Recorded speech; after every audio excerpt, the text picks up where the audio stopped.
The Unforgettable Chronicle. Foreword, a note to the uninitiated. Friends, seekers, survivors of the storm we call history. You gather here tonight, under the turbulent skies of 2025, your faces lit by the flickering glow of a world on the brink. You have asked for the truth, not in a condensed summary, but in its full, unadulterated power. For 5 years, I have followed a trail of 91 specific breadcrumbs, 91 keys that unlock the secret history of our world. Tonight, we will turn each of those keys one by one. I will not rush. I will not skip ahead. I will lay out the evidence as it was revealed to me, from the first breath of the universe to the gathering storms of our present day. Do not think of this as a lecture. Think of it as an initiation. We will walk this path together, and I will not take another step until you are ready. This is the Unforgettable Chronicle, presented as it was meant to be told. A journey begun in a digital room. I'm just a regular guy from Urbana, Illinois. I love music. I used to sell cars for a living, and like many others, I am just another black man in America. When the pandemic brought the world to a sudden halt, I found myself, like so many, looking for connection. I started using a social audio app called Clubhouse with a simple goal to create a safe space. A place for black people to have real, honest conversations about what was happening in the world without the fear of being judged or dismissed. So, on the 20th of December 2020, I opened a space and gave it a name that was at the time a bit of a wink and a nod. Conspiracy theories, real or fake with the facts. The idea was to have real talk about the pandemic and other topics, and if anyone ever felt uncomfortable, we could just blame it on conspiracies. Little did I know that this simple act would forever change my life and the lives of those who joined. The space started to fill up quickly. We talked about everything: flat earth theories, the CIA, the FBI, even lizard people. But no matter where the conversations began, they always came back to the same core topics. In February of 2021, I decided we should try to create a timeline, a way to trace these ideas back to their roots. We embarked on a journey that would lead me to these 91 revelations. Now, with the help of Gemini AI and countless hours of work, I have assembled this book. I hope that whatever truth you are seeking finds you here in these pages. Act 1, Cosmic Dawn. Revelation 1. The Primal Hush, the Breath of the Universe. Before 13.8 billion years ago, before we can speak of the first storm, we must honor the silence that gave it birth. Our journey, the first of our 91 revelations, begins in a state that predates existence itself, the primal hush. To comprehend our turbulent reality, you must first understand the perfect peace from which it sprang. This is not a poetic flourish, it is the foundational principle of all creation. Mainstream science, in its noble but limited quest for origins, points to the Big Bang, a singularity of infinite density. But it cannot answer the most fundamental question: from whence did the singularity come? The ancient wisdom traditions, from which all true science and religion are but divergent streams, provide the answer. They speak of a state of being that was not a thing but a potential. The Kabbalists, in their profound esoteric diagrams, labeled this Ein Sofer Aur, a concept often translated as limitless light, but more accurately understood as a form of divine, unmanifest energy that is the negative image of the light we perceive. It is the uninked page upon which all would be written. The most evocative term I have found in my research is the triple darkness. This is not a darkness of evil or absence, but a darkness of profundity. It is the darkness of the deep ocean, which is not empty but teeming with unseen life. It is the darkness of the womb, where creation is shielded and nurtured. It is a mystery so complete, a consciousness so absolute, that to our finite minds, it can only be perceived as a perfect, silent, black stillness. Within this state, the divine mind, the unmanifest nous of Greek philosophy, existed. It was not a personality or a being as we can comprehend, but the latent consciousness of the universe itself, contemplating its own potential to become. In this primal hush, there was no weather. There could be no storm, for there was no atmosphere to carry the wind, no water to form the rain. There was no heat or cold, for there was no matter to vibrate. There was no movement, for there was no space through which to move. There was no passage of time, for the very concept of before and after had not yet been cleaved from the singular moment of is. It was the ultimate state of equilibrium, the perfect calm at the center of the hurricane of all potential realities. Every spiritual tradition hints at this. The Taoists speak of the unnameable Tao from which the 10,000 things emerge. The Hindus speak of the unmanifest, Brahman, the silent, dreamless sleep of the Godhead before a new cosmic cycle begins. The book of Genesis in its opening lines whispers of it, and the earth was without form and void, and darkness was upon the face of the deep. And the Spirit of God moved upon the face of the waters. Before the Spirit moved, before the first command, let there be light, there was only the deep, the darkness, the primordial waters of potential. This is the first and most vital key to understanding everything that follows. The universe was not born from chaos. It was born from a state of perfect pregnant order. The violence of the Big Bang, the fury of the first cosmic storms, the entire turbulent history of our world, all of it is the outbreathing of this initial silent inbreathing. It is the symphony erupting from the conductor's stillness. To understand the storms that rage around us now, in 2025, you must remember the profound peace from which they came. That peace is our origin, and as we shall see, it is our ultimate destiny. It is the calm eye of the hurricane, and it waits for us at the end of this long, tempestuous journey. Revelation 2. The ancient ringmakers. 3 to 4 billion years ago. Now we leap forward in time. The universe has been born in a tempest of fire and light. Stars have ignited. Galaxies have begun their slow, majestic spin. And in our own corner of the cosmos, a small, rocky planet has cooled enough for liquid water to wash over its surface under a thick, toxic sky. This is Urantia, our Earth, some 4 billion years ago. It is a world of unimaginable violence. The weather is a perpetual global hurricane of acid rain and volcanic smog. The oceans are a boiling chemical soup. Life, as we know it, has not yet begun its tenacious struggle for existence. The surface of our world is pure chaos. But elsewhere in our solar system, in the cold, silent dark, there was order. There was purpose. There was industry on a scale that beggars the imagination. This is the second revelation, the chronicle of the ancient ringmakers. This is not a story you will find in any university textbook. This knowledge has been pieced together from suppressed astronomical reports, from the high-altitude photography that is never released to the public, and from a handful of texts, most notably a document titled The Ringmakers of Saturn, that have been systematically ridiculed and dismissed by the academic establishment. Why? Because the implications are too vast, too paradigm-shattering to be countenanced. The evidence points to the arrival, or perhaps the activation of a vast ancient intelligence in our solar system between 3 and 4 billion years ago. This intelligence manifested as a fleet of immense cylindrical electromagnetic vehicles. I need you to understand the scale of what I am describing.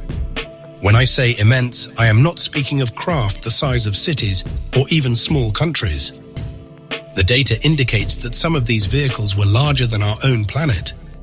They were not ships built of metal plates and rivets. They were living, humming constructs of contained energy and exotic matter, manipulating the fundamental forces of the cosmos as easily as a sailor trims a sail.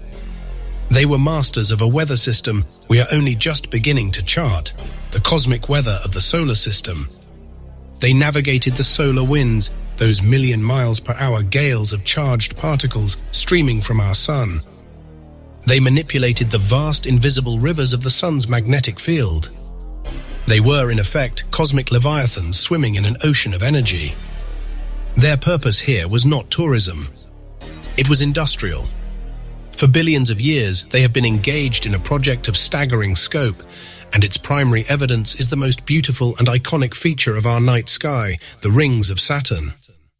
The official scientific narrative, as you know, is that these rings are primordial debris, ice, dust, and rock left over from the formation of the solar system, captured by Saturn's gravity. This explanation, my friends, is a comforting lie. It falls apart under the slightest scrutiny. The rings are too bright, too clean, too dynamically complex to be billions of years old. They should be dark and dirty, polluted by eons of micrometeorite dust. They should be chaotic, but instead they exhibit an impossible degree of structure, with braids, spokes, and waves that defy simple gravitational mechanics.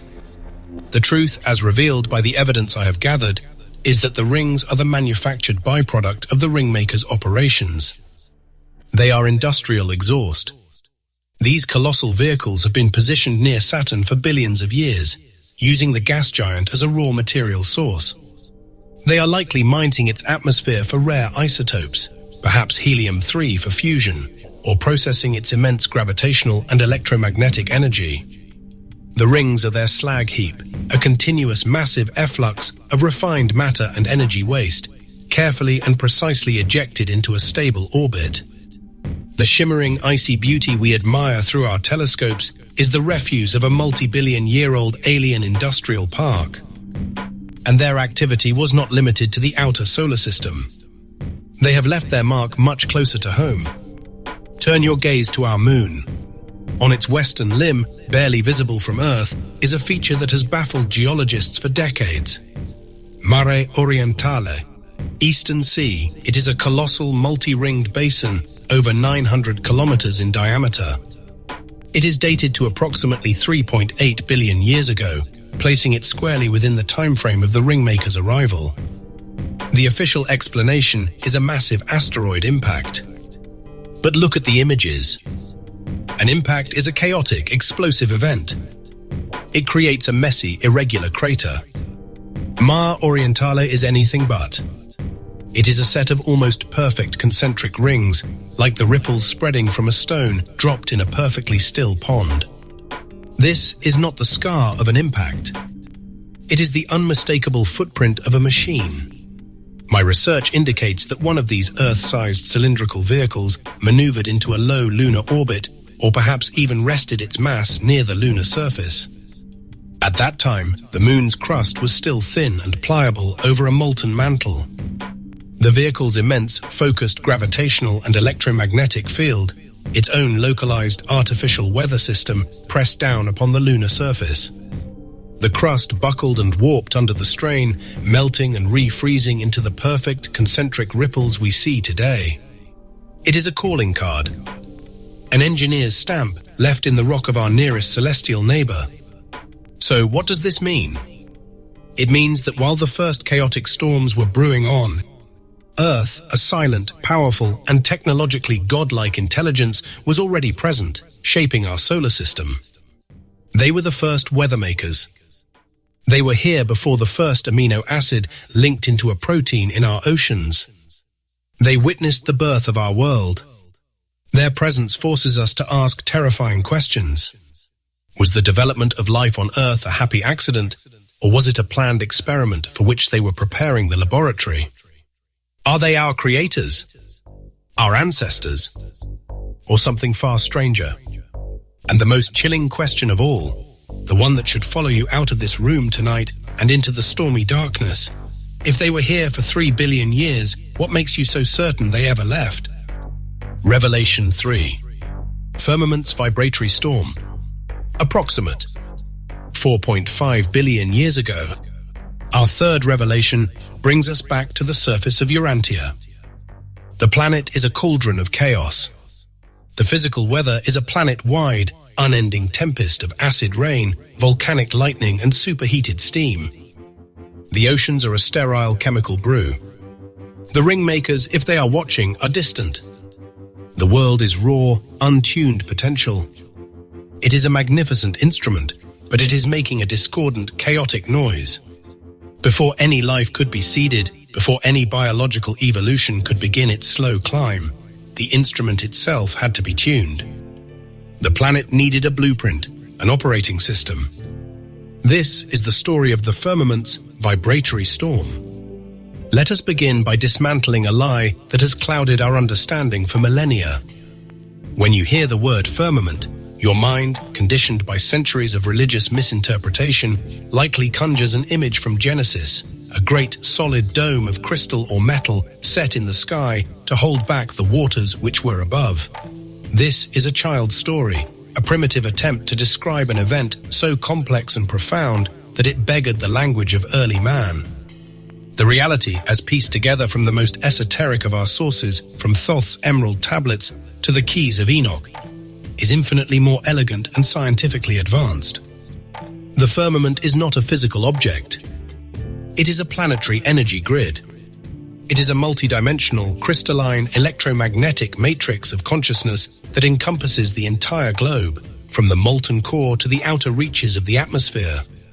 Think of it as the planet's central nervous system, its energetic motherboard, its holographic memory crystal. Before this event, the Earth's magnetic field was a chaotic, fluctuating mess. The planet's inherent energies were wild and untamed. The world was, in an energetic sense, insane. The vibratory storm was the act of divine therapy that brought this insanity to order. Who were the therapists? The architects of this grand design. The texts name them as the Elohim. This is another term we must reclaim from misunderstanding. Elohim is a plural noun in Hebrew, often mistranslated in the Bible as the singular God. The Elohim are not a single being, nor are they the flesh and blood Anunnaki who will enter our story much later. The Elohim are a collective of creator beings, high-order intelligences, who work with the very fabric of reality. They are masters of light, sound, and frequency. They are the divine programmers, the cosmic composers. Their tools are not hammers and chisels, but vibration and geometry. The event itself, the vibratory storm, was the moment the Elohim focused their creative consciousness on Urantia. It was a weather event, but not of wind or rain. It was a tempest of pure information. Imagine waves of coherent light, laser-like in their precision, sweeping across the globe. Imagine sonic frequencies of unimaginable power, resonating with the planet's core, causing the very elements of the Earth to vibrate into new, more complex patterns. Imagine intricate geometric forms, the sacred geometry of creation that we see echoed in snowflakes and seashells being imprinted upon the planet's energy field like a divine watermark. This is the science of cymatics, the process by which sound creates form applied on a planetary scale. The storm of the Elohim was a symphony, and its music was turning the chaotic noise of the young Earth into a harmonious chord. This storm had a purpose, and it delivered a payload. The payload was the very source code of life. The keys of Enoch, key 1-1-5, calls this the language of light, and it was encoded in 64 master keys. This, my friends, is one of the most critical revelations in this entire chronicle. These 64 keys, unique packets of vibratory, geometric, and color sound information, are the cosmic blueprint for biological life. And they correspond directly, one-to-one, with the 64 codons in the genetic code of every living thing on this planet, from a bacterium to a blue whale to you and me. Do you understand the implication? DNA is not the source of the design. It is the receiver. It is a biological antenna, a biocomputer that was designed billions of years later to read the information that was imprinted into the planet's energetic field during this ancient vibratory storm. The firmament became a planetary radio station, broadcasting the 64-part symphony of life. All subsequent evolution was the slow, painstaking process of building a radio receiver, our DNA, capable of picking up that broadcast and translating its music into the physical forms of life. The Anunnaki, when they arrived hundreds of thousands of years ago and claimed to have created man, were more like hackers. They didn't write the operating system. They just manipulated the existing code that had been broadcast by the Elohim for eons. Now let us place this planetary event in its proper cosmic context, for it was not an isolated act. As the Urantia book reveals with breathtaking scope, our world is a very small part of a vast, organized, and administered cosmos. Our local universe, a collection of stars and planets known as Nebadon, is but one of 7 evolving super-universes. These 7 super-universes, each containing trillions of potential life-bearing worlds, are themselves in a slow, majestic orbit around the absolute center of all creation, the divine and eternal Isle of Paradise. The creation of our firmament was a local manifestation of a universal process. The Urantia texts describe the establishment of 3 fundamental gravity circuits that organize the cosmos. This is not just the physical gravity we know, but also the mind gravity of the infinite spirit, which organizes all consciousness, and the spiritual gravity of the eternal sun, which draws all personality toward the divine source. The vibratory storm was the moment these grand universal organizing forces were precisely focused and stepped down to the planetary scale of Urantia. It was the cosmic equivalent of a transformer stepping down high-voltage power from the main grid to a voltage that can be safely used by a single house. This focusing of cosmic energy, happening across the 7 super-universes, gave birth to the 7 master spirits, the supreme administrators of these cosmic domains. The tuning of our world was part of the grand inauguration of the administration of the entire super-universe of Orvonton, to which we belong. So, when the storm finally subsided, what was left? The physical weather of Urantia was still violent, but it was no longer random. The planet's chaotic energy field had been tamed and tuned. The firmament was now in place, a silent, humming, crystalline grid, a planetary memory field saturated with the 64 keys of life, waiting. It was a perfectly prepared garden, a tilled and fertilized field waiting for the first seeds to be planted. The establishment of the firmament was the essential act of planetary terraforming, an act of divine weather control that made all subsequent life possible. We are all, quite literally, children of that storm. Its frequencies are encoded in our cells. Its music is the hidden rhythm of our lives. Revelation 4. The origin of Urantia. Approximately 4,500,000,000 years ago. The stage is now set. The cosmic architects, the ringmakers, have passed through, leaving their enigmatic marks. The divine programmers, the Elohim, have installed the planet's operating system, the firmament, in a storm of light and sound. But the physical stage itself, the rock beneath our feet, still needs to be built. Our 4th revelation takes us back to the very moment of our world's physical birth. A birth not of gentle creation, but of unimaginable violence, a story of cosmic weather on a scale that dwarfs any hurricane or tornado in our planet's history. This is the origin story of the world you call Earth, but whose true cosmic name, as recorded in the celestial archives, is Urantia. The story begins, as all good stories do, in a stellar nursery. The specific nursery for our sun and its family of planets was a vast, swirling cloud of interstellar gas and dust. A cosmic nebula that the Urantia book names Monmatia. This was not a pristine cloud of hydrogen and helium from the beginning of time. It was a 2nd or 3rd generation nebula, enriched with the heavy elements, the carbon, the oxygen, the iron, the gold that had been forged in the hearts of long-dead stars and scattered across the galaxy in their final explosive death throes, their supernova tempests. Monmatia was a thick, dark and turbulent cosmic fog, pregnant with the potential for new worlds. It was a region of low pressure in the galactic weather system, a place where the stellar winds had gathered the raw materials for creation. For millions of years, this cloud drifted, but a nebula left to its own devices might never form a solar system. It requires a catalyst, a trigger, a sudden change in the cosmic weather to initiate its collapse. That catalyst arrived approximately 4.5 billion years ago. It was not a gentle nudge. It was a gravitational hurricane. A massive, wandering star system, which the texts name Angona, passed near or through the Monmatia Nebula. Angona was a cosmic behemoth, its gravitational field a vortex of immense power. As Angona swept by, its gravity tore through the fabric of the Monmatia cloud like a tornado through a prairie town.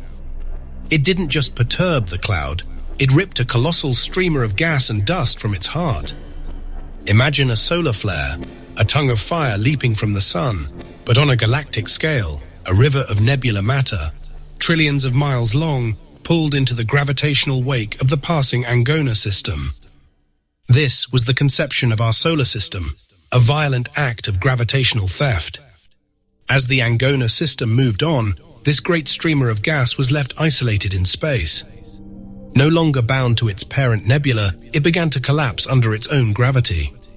The densest, most massive part of the cloud, at the center of the streamer, began to draw all the other material toward it. As the pressure and temperature in this central core skyrocketed, a new star ignited. This was the birth of our sun, a thermonuclear furnace that would become the engine of our solar system, the source of all its light, its heat, and its weather.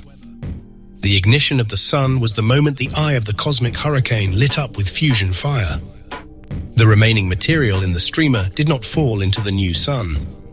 Instead, obeying the laws of angular momentum, it flattened into a vast spinning disk around the star's equator.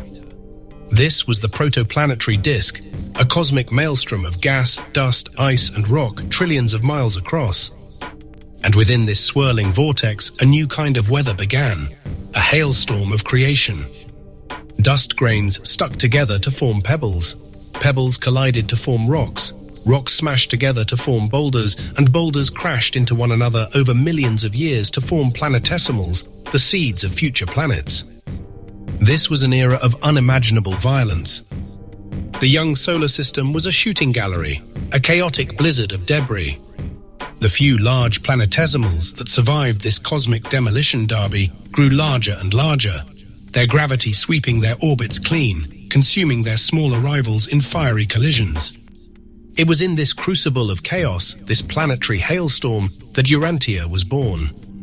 The work of geochemist Claire Patterson, who in 1956 used the decay of lead isotopes in meteorites, the leftover debris from this very process, to pinpoint the age of our world at 4.54 billion years, gives us a precise date for this violent birth. And here, my friends, is where the official story, the one you learned in school, ends. But it is not the whole story. The texts I have uncovered, from the Sumerian records to the Urantia papers, insist that our solar system was not born with the 8 or 9 planets we recognize today. It was born with 12. Our system originally included the planets we know, plus a large planet that once existed between Mars and Jupiter, the one whose destruction created the asteroid belt, and most controversially the planet Nibiru, home of the Anunnaki, on a vast elliptical orbit that takes it far beyond Pluto. Urantia, our Earth, was not the third rock from the Sun, but the fifth in this original larger family. For billions of years, Urantia cooled. The bombardment lessened. The planet's physical weather began to stabilize. The great planet-spanning deluge of steam formed our oceans. The atmosphere, though still toxic to us, began to clear. And then, after 3.5 billion years of slow physical maturation, a new milestone was reached. A new designation was given. Approximately 1 billion years ago, the cosmic administration of our super-universe, the celestial authorities who had overseen the tuning of the firmament, made an official declaration. Urantia was formally registered in the celestial archives as a decimal planet, a life experiment world. This was not just a bureaucratic formality. It was a sacred investiture. It was the moment the cosmic gardeners, having prepared the soil and tuned the climate, officially sanctioned this world for the planting of life. The chaotic storms of its physical birth were over. The long, slow, and often painful storms of biological and spiritual evolution were about to begin. The planet was no longer just a rock in space. It was a laboratory. It was a cradle. It was a stage. And the curtain was about to rise on the grand drama of life. Revelation 5. The rise of Lemuria and the third root race. Approximately 4,500,000,000 years ago, the fifth revelation of our chronicle marks a profound shift in our story. For billions of years, the drama has been one of cosmic forces, of stars and planets, of energetic tempests and silent, colossal machines. Now the stage, having been built and tuned, is finally ready for its actors. The great experiment of sophisticated, embodied consciousness is about to begin. Our focus narrows from the galactic to the global, to a specific time and a specific place on the surface of Orantia. We go now to the lost motherland, the cradle of our race, a continent that lives on only in our deepest, most fragmented myths. We go to Lemuria. The very name evokes a sense of profound loss, a whisper of a forgotten paradise. Theosophical writers of the 19th century, like Helena Blavatsky and W. Scott Elliott, were the first to bring this name back into our modern consciousness, piecing its story together from what they claimed were ancient Tibetan and Atlantean texts. They spoke of a vast continent that once filled a large portion of the Pacific Ocean, a sprawling landmass that connected parts of what are now Australia, Indonesia, and the western coasts of the Americas. This was not a myth.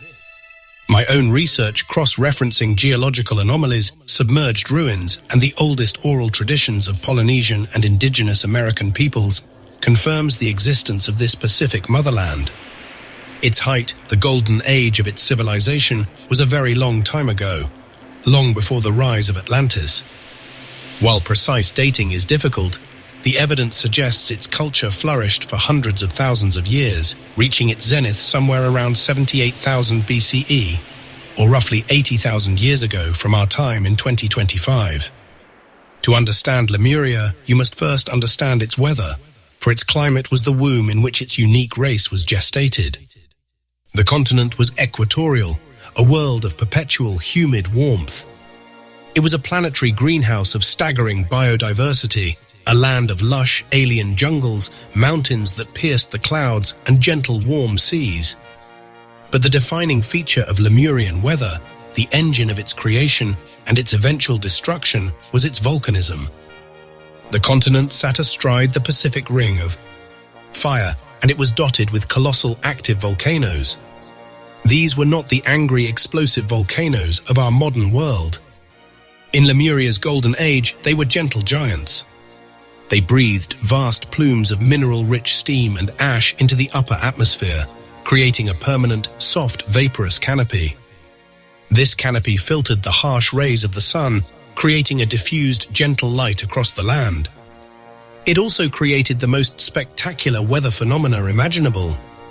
The constant presence of fine volcanic dust in the air meant that sunrises and sunsets were not fleeting moments of color, but hours-long spectacles of iridescent, shimmering light, painting the sky in hues of violet, gold, and crimson. The rains were not cold and harsh, but warm, gentle, and enriched with life-giving minerals from the volcanic plumes. The weather of Lemuria was a perpetual, beautiful, and creative storm. Into this cradle was born the third root race, the Lemurians themselves. And they, my friends, were nothing like us. The texts described them as giants, standing anywhere from 12 to 18 feet tall. Their physicality was different. They were semi-astral, meaning their bodies were not as dense, not as fully locked into the material plane as ours are.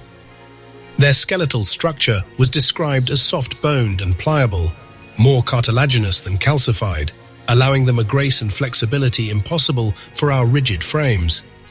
This suggests they lived in a world where the atmospheric pressure was higher and the gravitational pull was perceived differently, perhaps due to the thick vapor canopy and the planet's stronger magnetic field at the time. But their most profound difference, the feature that defined their entire civilization, was the full, conscious, and physical activation of their third eye. This was not a metaphor for intuition. The esoteric records are clear. It was a physical organ located at the back of the head where our occipital lobe now resides. It was a true functioning eye, and it granted them a form of perception that is almost impossible for us to comprehend. It was a spherical, multifaceted organ that could perceive a full 360-degree field of vision. It could see far beyond our limited visible spectrum, into the infrared and the ultraviolet. But most importantly, it could see energy. The Lemurians perceived the life force, the prana, the chi of every living thing. They saw the auric fields of plants, animals, and each other. They saw the great ley lines of the Earth's magnetic field as rivers of light. Their world was a constant, shimmering symphony of energy. This created a unique form of weather unknown to us, a psychic weather. They lived in a constant shower of telepathic impressions. They felt the collective emotions of their communities as a palpable shift in the psychic atmosphere.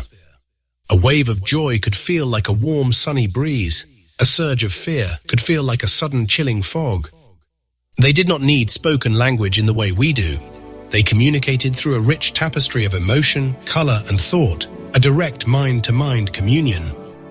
This incredible race was not left to evolve on its own. The chronicles speak of divine teachers who came to guide them. These were not gods to be worshipped, but mentors, elder brothers and sisters from a more advanced school of evolution. The texts name them the Lords of the Flame and state that they came voluntarily from the Venus scheme of evolution. This does not necessarily mean the physical planet. Venus, as we know it now, a hellish world of acid clouds.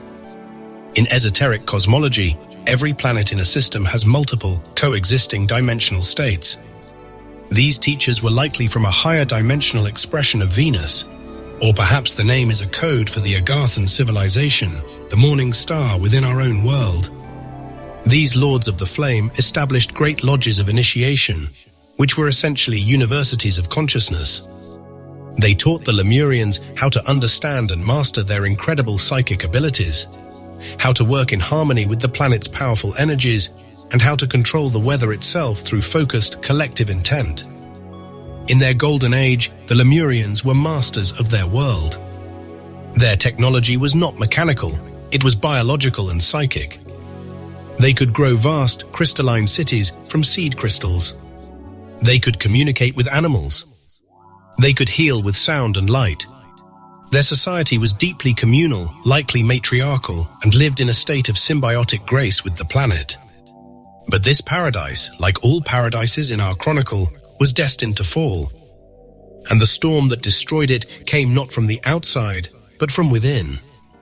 Their greatest gift, their psychic power, became the instrument of their doom. A faction of Lemurian priests and priestesses began to turn their abilities toward selfish ends, toward control and the manipulation of others.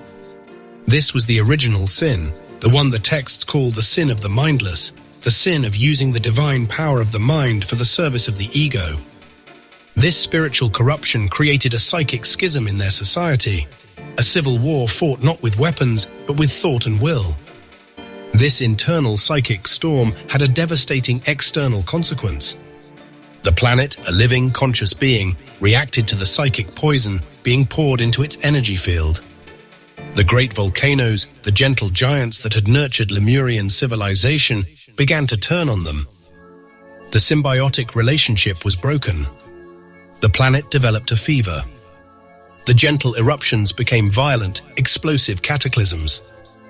The sky, once filled with iridescent light, grew permanently dark with choking ash. The warm, mineral-rich rains became black acidic downpours. The very weather that had been their partner became their executioner. The destruction of Lemuria was not a single event. It was a slow, agonizing planetary death that stretched over thousands of years. The continent was raked by fire, shaken by earthquakes, and consumed by lava flows.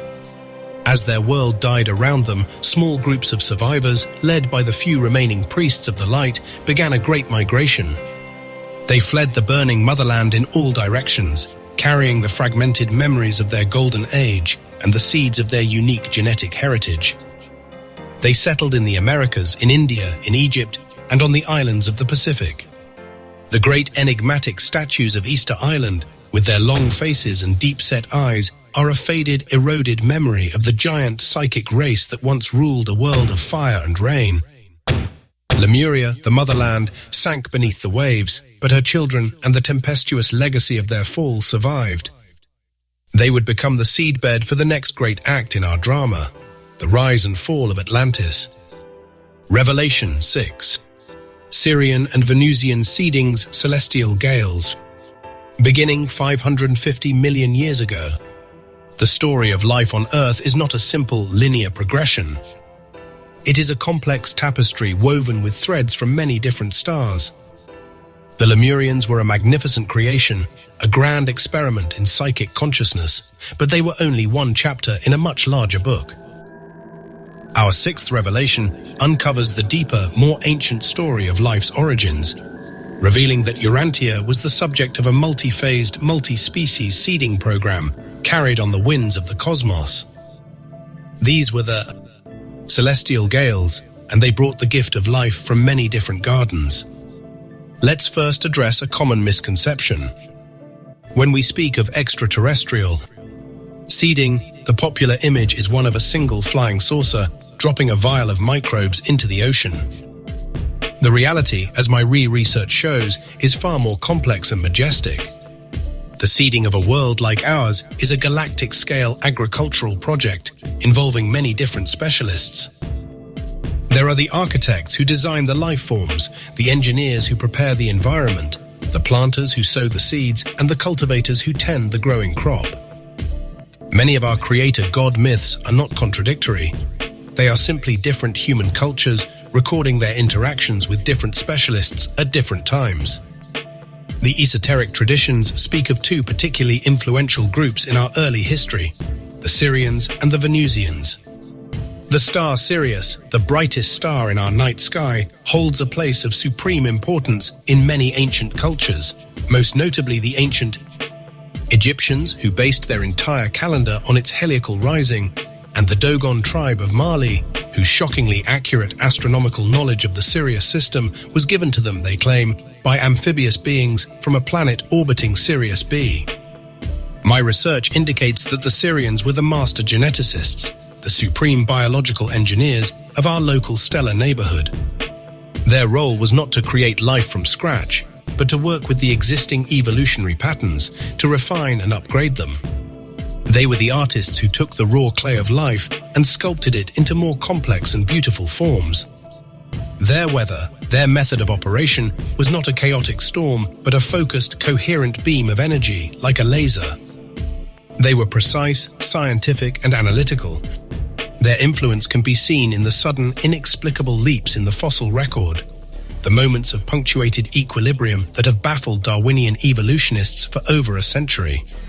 These were not random mutations, they were targeted genetic upgrades delivered by the Sirians. In contrast, the Venusians were the spiritual cultivators. As we saw with Lemuria, the Lords of the Flame from the Venus scheme were not geneticists. They were teachers, nurturers, spiritual guides. Their role was to tend to the consciousness of the evolving races. If the Sirians were the architects of the house, the Venusians were the ones who made it a home. Their weather was the warm, gentle rain of love, compassion, and wisdom. Their spiritual guides, known in some texts as the Las, worked to awaken the higher psychic and spiritual faculties in the nascent races, guiding the soft-boned giants of Lemuria and other early peoples toward a greater understanding of the divine plan. But who authorized these groups? Who wrote the original plan? This brings us to the deepest layer of the story, the official, authorized history of life on Urantia as recorded in the cosmic archives and detailed in the Urantia book. The true primary architects of life in our sector of the universe are a specialized order of celestial beings known as the life carriers. They are not from any one star system. They are a universal cause of biological engineers commissioned directly by the sovereign of our local universe, Christ Michael of Nebadon and the Universe Mother Spirit.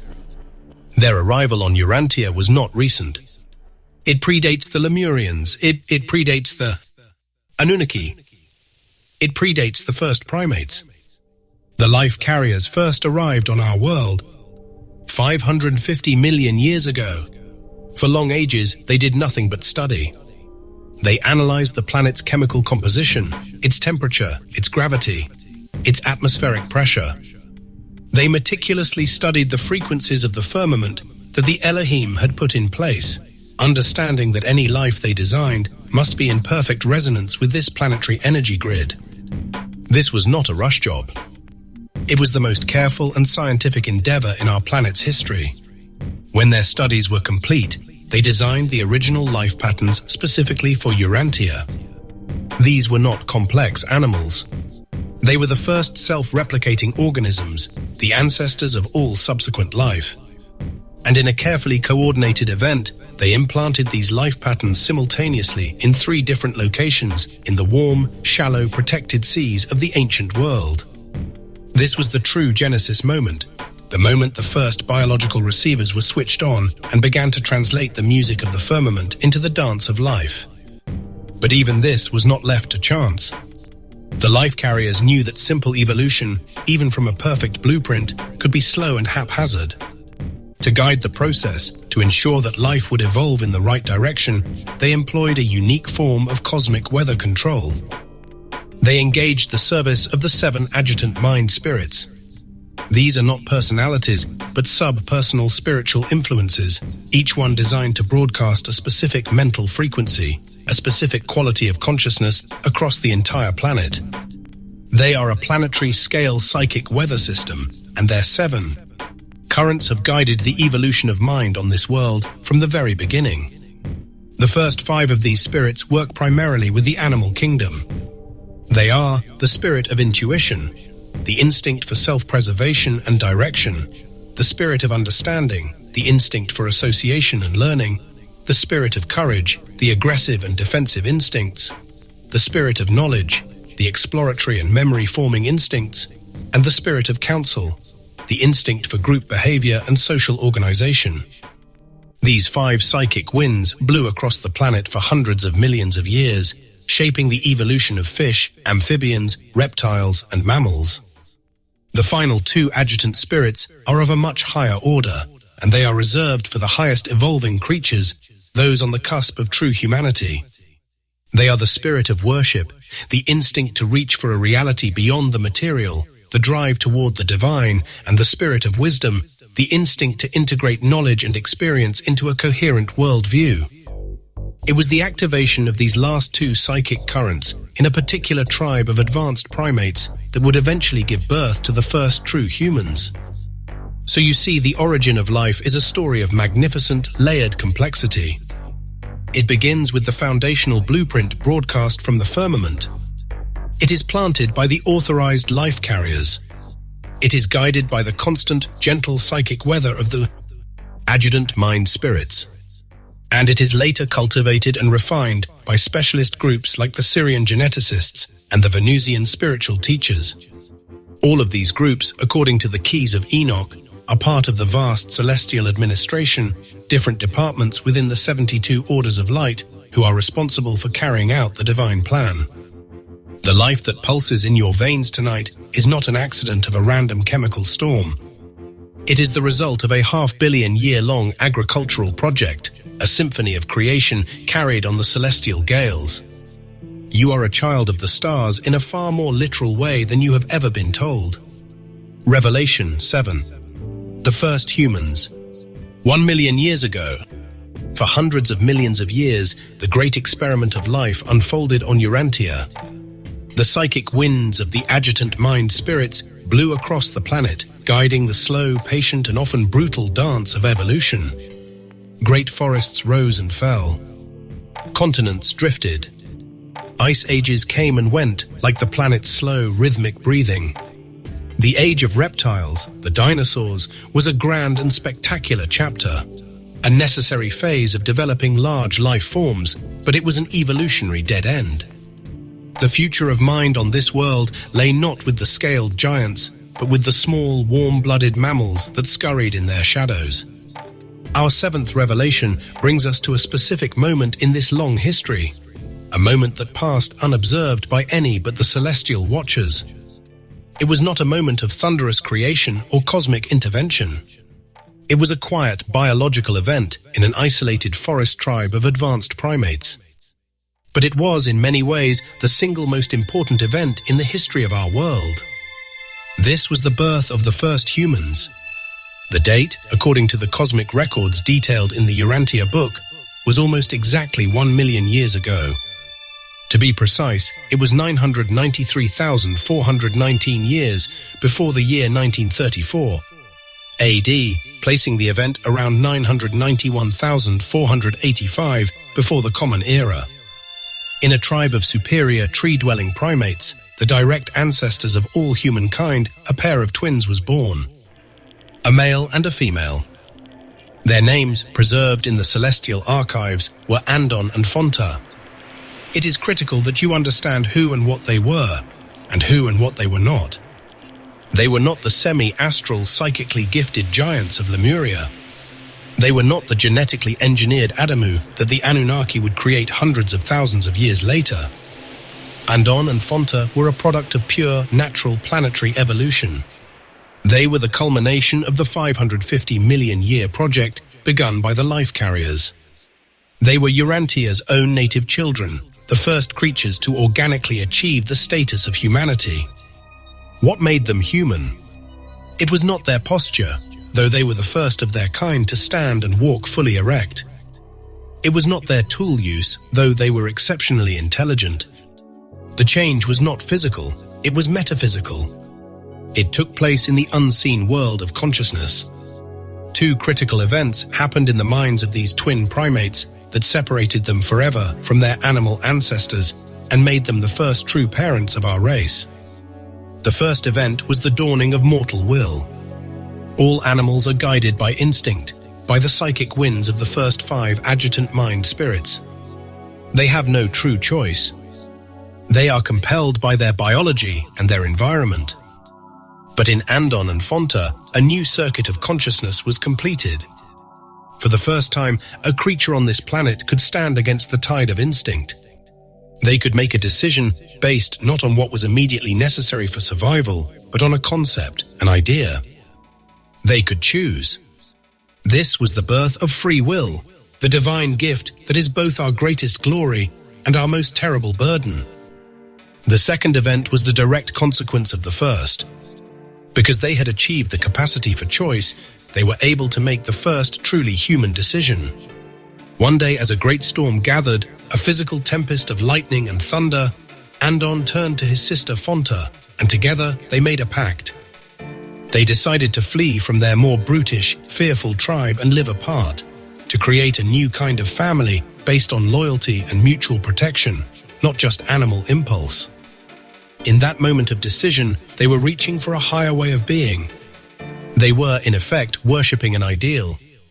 And in that instant, the final 2 psychic winds, the adjut mind spirits of worship and wisdom, which had been patiently waiting for this very moment, made their first contact with mortal mind on Urantia. The circuit was complete. And because that circuit was complete, the greatest miracle in the universe could finally occur. At that exact moment, a fragment of the Universal Father, a literal spark of the infinite, God that resides at the center of all creation, was dispatched from paradise. This divine spark, known as a thought adjuster, entered the minds of Andon and Fonta and took up residence there. This was not a metaphor. It was a literal indwelling. For the first time, a creature of Urantia was not just a clever animal, it was a potential son of God, a mortal being with an immortal destiny, carrying within its own mind a perfect and unerring guide back to the divine source. This was the true birth of humanity. It was not a single dramatic act of creation in a garden. It was the quiet, evolutionary culmination of a billion-year plan. The birth of Andon and Fonta was the moment Urantia graduated from being merely a life experiment world to being a true home for will creatures, a nursery for souls. The physical weather of their world was harsh and unforgiving. They lived in a time of great beasts and brutal ice ages. But the true storm, the one that would define the future of our race, was the one that had just been born within their own minds, the eternal struggle between the animal instincts of their evolutionary past and the divine whisper of the celestial spark within. Every human being on this planet today is a descendant of that struggle. Every choice you make, every battle you fight between your lower and higher nature, is an echo of the first choice made by Andon and Fonta under a stormy sky 1 million years ago. Revelation 8. The planetary prince's arrival. Approximately 500,000 years ago, the birth of Andon and Fonta was a triumph. The moment Urantia's own evolutionary process produced a vessel capable of housing a divine spark. But it was only the beginning. For the next 500,000 years, their descendants, the first human race, waged a desperate and brutal war for survival. They were a scattered and primitive people living in constant fear. The physical weather of the planet was an unrelenting enemy, with the great ice sheets of the Pleistocene advancing and retreating, turning forests to tundra and back again. The social weather was even more savage. The human tribes were isolated, superstitious, and locked in a near-constant state of low-level warfare, their nascent spirituality often devolving into crude ghost worship and fear of the elements. Humanity was like a field of scattered, smoldering embers. The divine spark was present, but it was in danger of being extinguished by the relentless storms of primitive existence.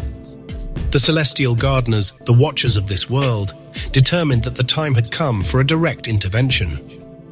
The embers needed to be gathered and fanned into a flame. This is our 8th revelation, the story of the arrival of the first celestial government on Earth, the mission of the planetary prince. This was not an invasion. It was a planned, authorized, and standard procedure in the development of every life experiment world in the universe. Approximately 500,000 years ago, or around 498,000 before the Common Era, a high-ranking celestial being was dispatched to Urantia to establish a planetary headquarters and accelerate human evolution. This being was a Lanonandek son, a member of an order of universal administrators, and his name was Caligastia. He was not a god, but he was a being of immense wisdom, power, and experience, a graduate of the celestial universities of our local universe. Nebadon. His arrival was a weather event of a different kind.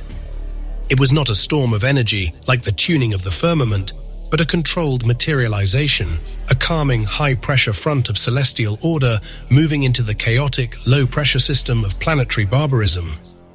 Caligastia did not arrive alone. He was accompanied by a staff of 100 superhuman volunteers. These were not angels in the religious sense. They were a meticulously selected corps of specialists from a more advanced world in our local system.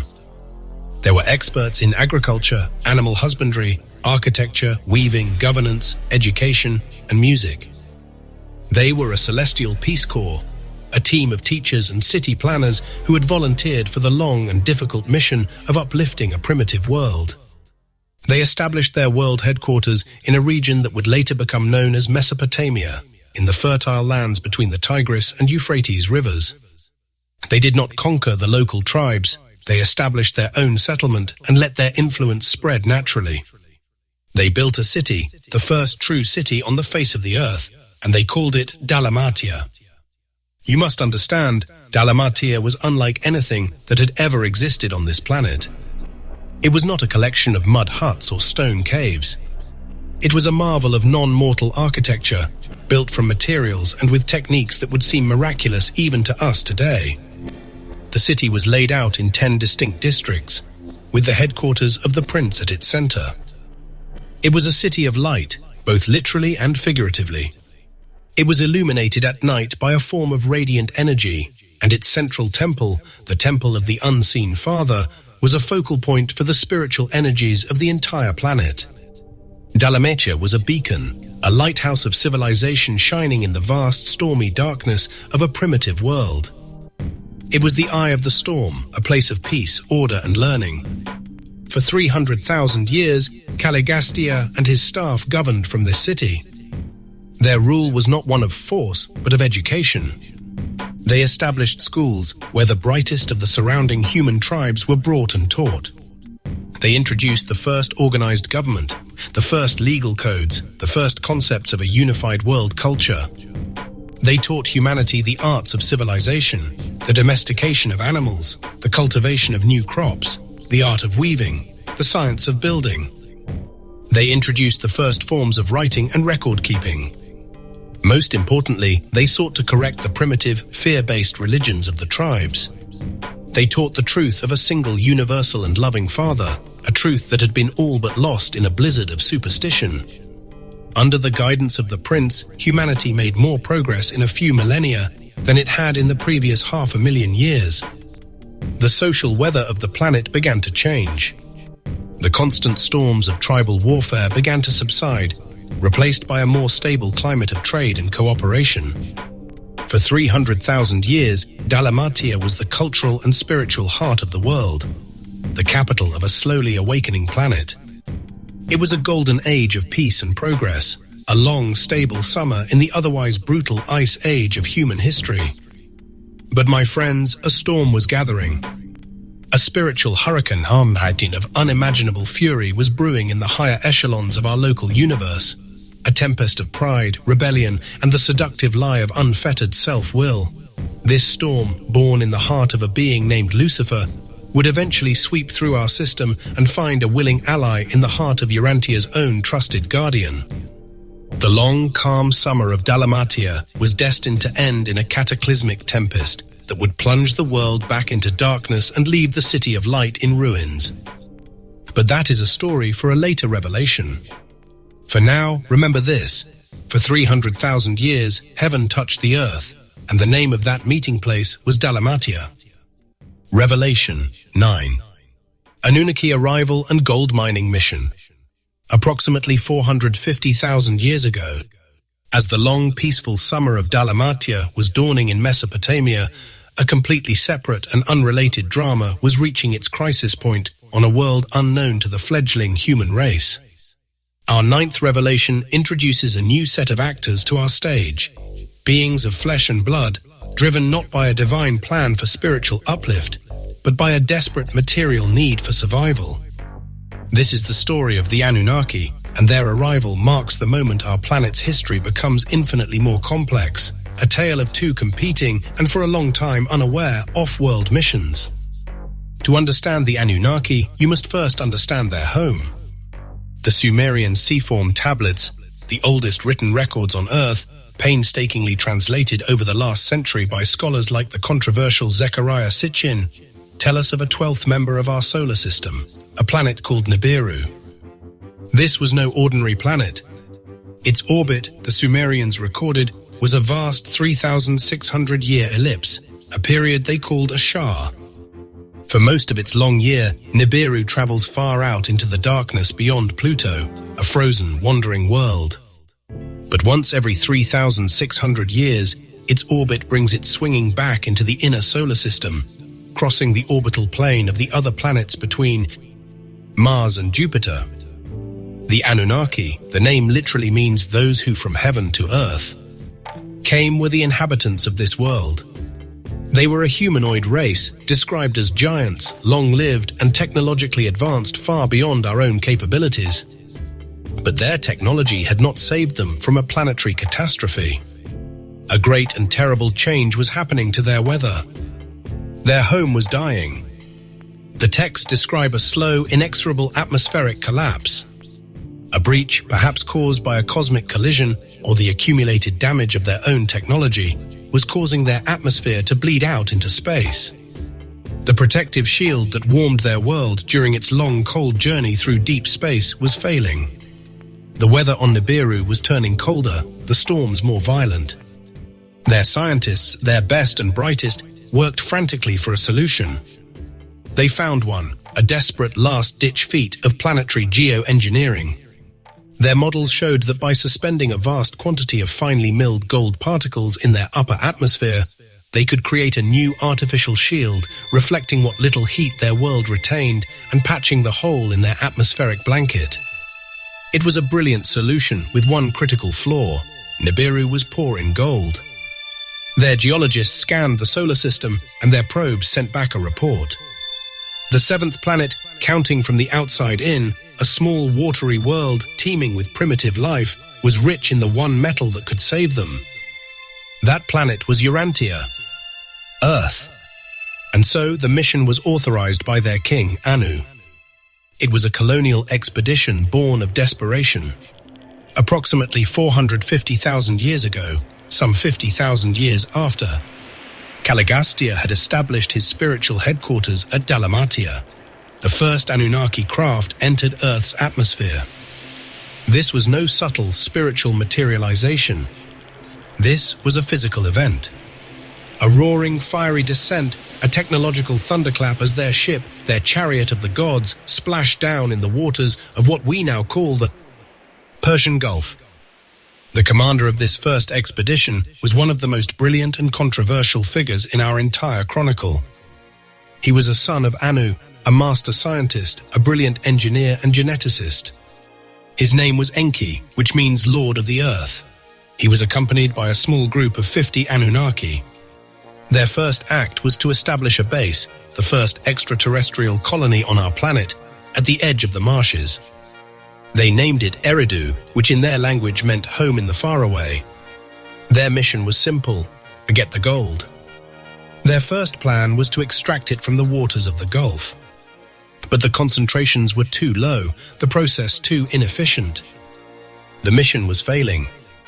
Morale was plummeting. The climate on this new world was harsh and unfamiliar. The storms were different, the gravity was stronger, the days were shorter. Enki sent desperate messages back to Nibiru. The mission was on the brink of collapse. In response, the High Command on Nibiru made a fateful decision. They dispatched the commander of the entire Anunnaki military, the heir to the throne, Anu's firstborn and legitimate son, Enlil. Enlil, whose name means Lord of the Command, was the polar opposite of his half-brother Enki.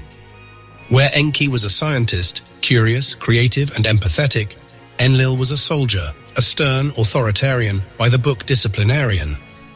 His arrival marked the beginning of a sibling rivalry that would shape the destiny of our planet. The cosmic weather of their relationship, the creative life-giving waters of Enki versus the harsh, commanding storm winds of Enlil, would become the defining political and social climate for all of Earth's subsequent history. Enlil took overall command of the Earth mission.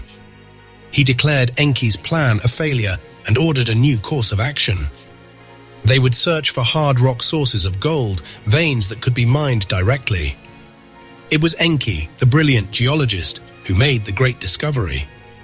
He surveyed the planet and found what they were looking for: vast, incredibly rich gold deposits in a region of southeastern Africa, a land they named the Abzu. Today, we know this region as South Africa, a place where paleoanthropologists have found evidence of sophisticated mining operations dating back over 100,000 years, a mystery they cannot explain. The mission was saved. Enlil established a new command center in Mesopotamia, a city called Nippur, which served as the mission control and the link to Nibiru. He built other cities for processing and smelting: Bad Tibira, Shurupak. Enki was dispatched to the Abzu, to the sweltering heat of the African continent, to oversee the brutal, back-breaking work of the gold mining operations. The great Anunnaki colonial project had begun. And all the while, just a few hundred miles away from Enlil's command center, the city of Dalamatia shimmered, its inhabitants, the celestial staff of the planetary prince, working to gently guide the primitive human tribes, the very creatures the Anunnaki saw as little more than curious, wild animals, toward a spiritual destiny. Two separate off-world missions, operating on the same planet for thousands of years, with two completely different agendas. One, a mission of spiritual light. The other, a mission of material greed. It was a collision course set in motion under the stormy skies of a prehistoric Earth. A collision that would ultimately lead to a rebellion, a genetic crime, and the creation of a new hybrid race destined to serve two masters. Revelation 10. The creation of the Adamu. Approximately 300,000 years ago. For 150,000 years, the Anunnaki gold mining operation on Mars Earth was a story of relentless, soul-crushing toil. The great colonial enterprise that was meant to save Nibiru had become a penal colony for its own people. Our 10th revelation is the story of the storm that broke this system, a rebellion born from the dust and heat of the African mines, a tempest that would force the hand of the gods and lead to the single most consequential act of biological engineering in the history of our world, the creation of the Adamu. The burden of the labor in the Abzu, the gold mines of southeastern Africa, fell not upon the royal leadership like Enki and Enlil, but upon the rank-and-file Anunnaki. This group, a lower class of astronauts, engineers and technicians, were known as the O.T.G. They had come to Earth as pioneers, as heroes on a vital mission to save their world.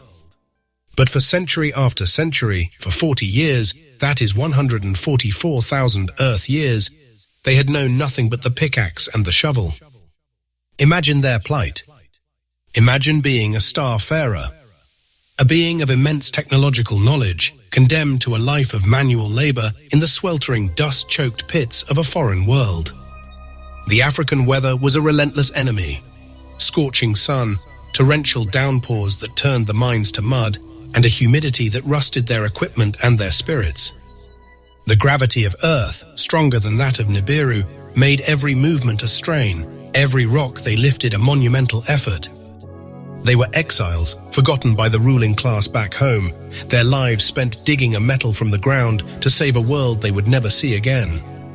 A storm of resentment, a low-pressure system of anger and despair, gathered over the mines for millennia. And then, one day it broke. The social weather turned from discontent to open mutiny. The O.T.G. had had enough. The Sumerian texts, such as the Atra Hasis Epigasi, describe this moment with chilling clarity. The O.T.G., as one, threw down their tool. They set fire to their implements, the flames lighting up the African night sky. And then they marched. They left the mines of the Abzu and marched north to Mesopotamia, to the command center of the mission, the city of Nippur. They surrounded the compound of the mission commander, Enlil.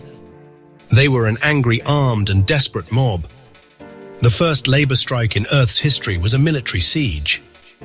Enlil's reaction was predictable.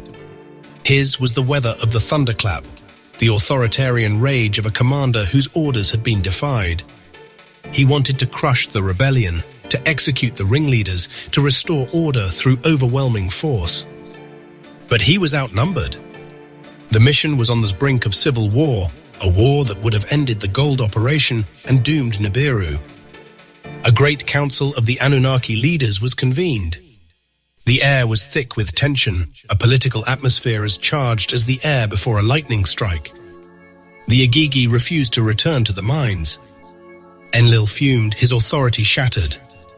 The mission was paralyzed. It was into this deadlock that the scientist, Enki, stepped forward with a solution so radical, so audacious, that it was met at first with stunned silence. MKII had spent his long exile in the Abzu doing more than just overseeing the mines. He was a scientist, and he was fascinated by the unique flora and fauna of Earth. In particular, he had been studying the primitive, hairy, nomadic creatures that roamed the African plains, the native, evolutionary humans, the descendants of Andon, Naens, Fonta, the species our paleontologists would one day label Homo erectus. He saw in them a primitive intelligence, a remarkable physical hardiness, and most importantly, a genetic structure that was surprisingly compatible with that of the Anunnaki. His proposal to the council was this: let us not force the gods to do the work. Let us create a worker. He proposed that they use their advanced knowledge of genetic engineering to take this primitive native creature and upgrade it, to fashion a new being in their own image. A being intelligent enough to understand orders, but docile enough to obey them.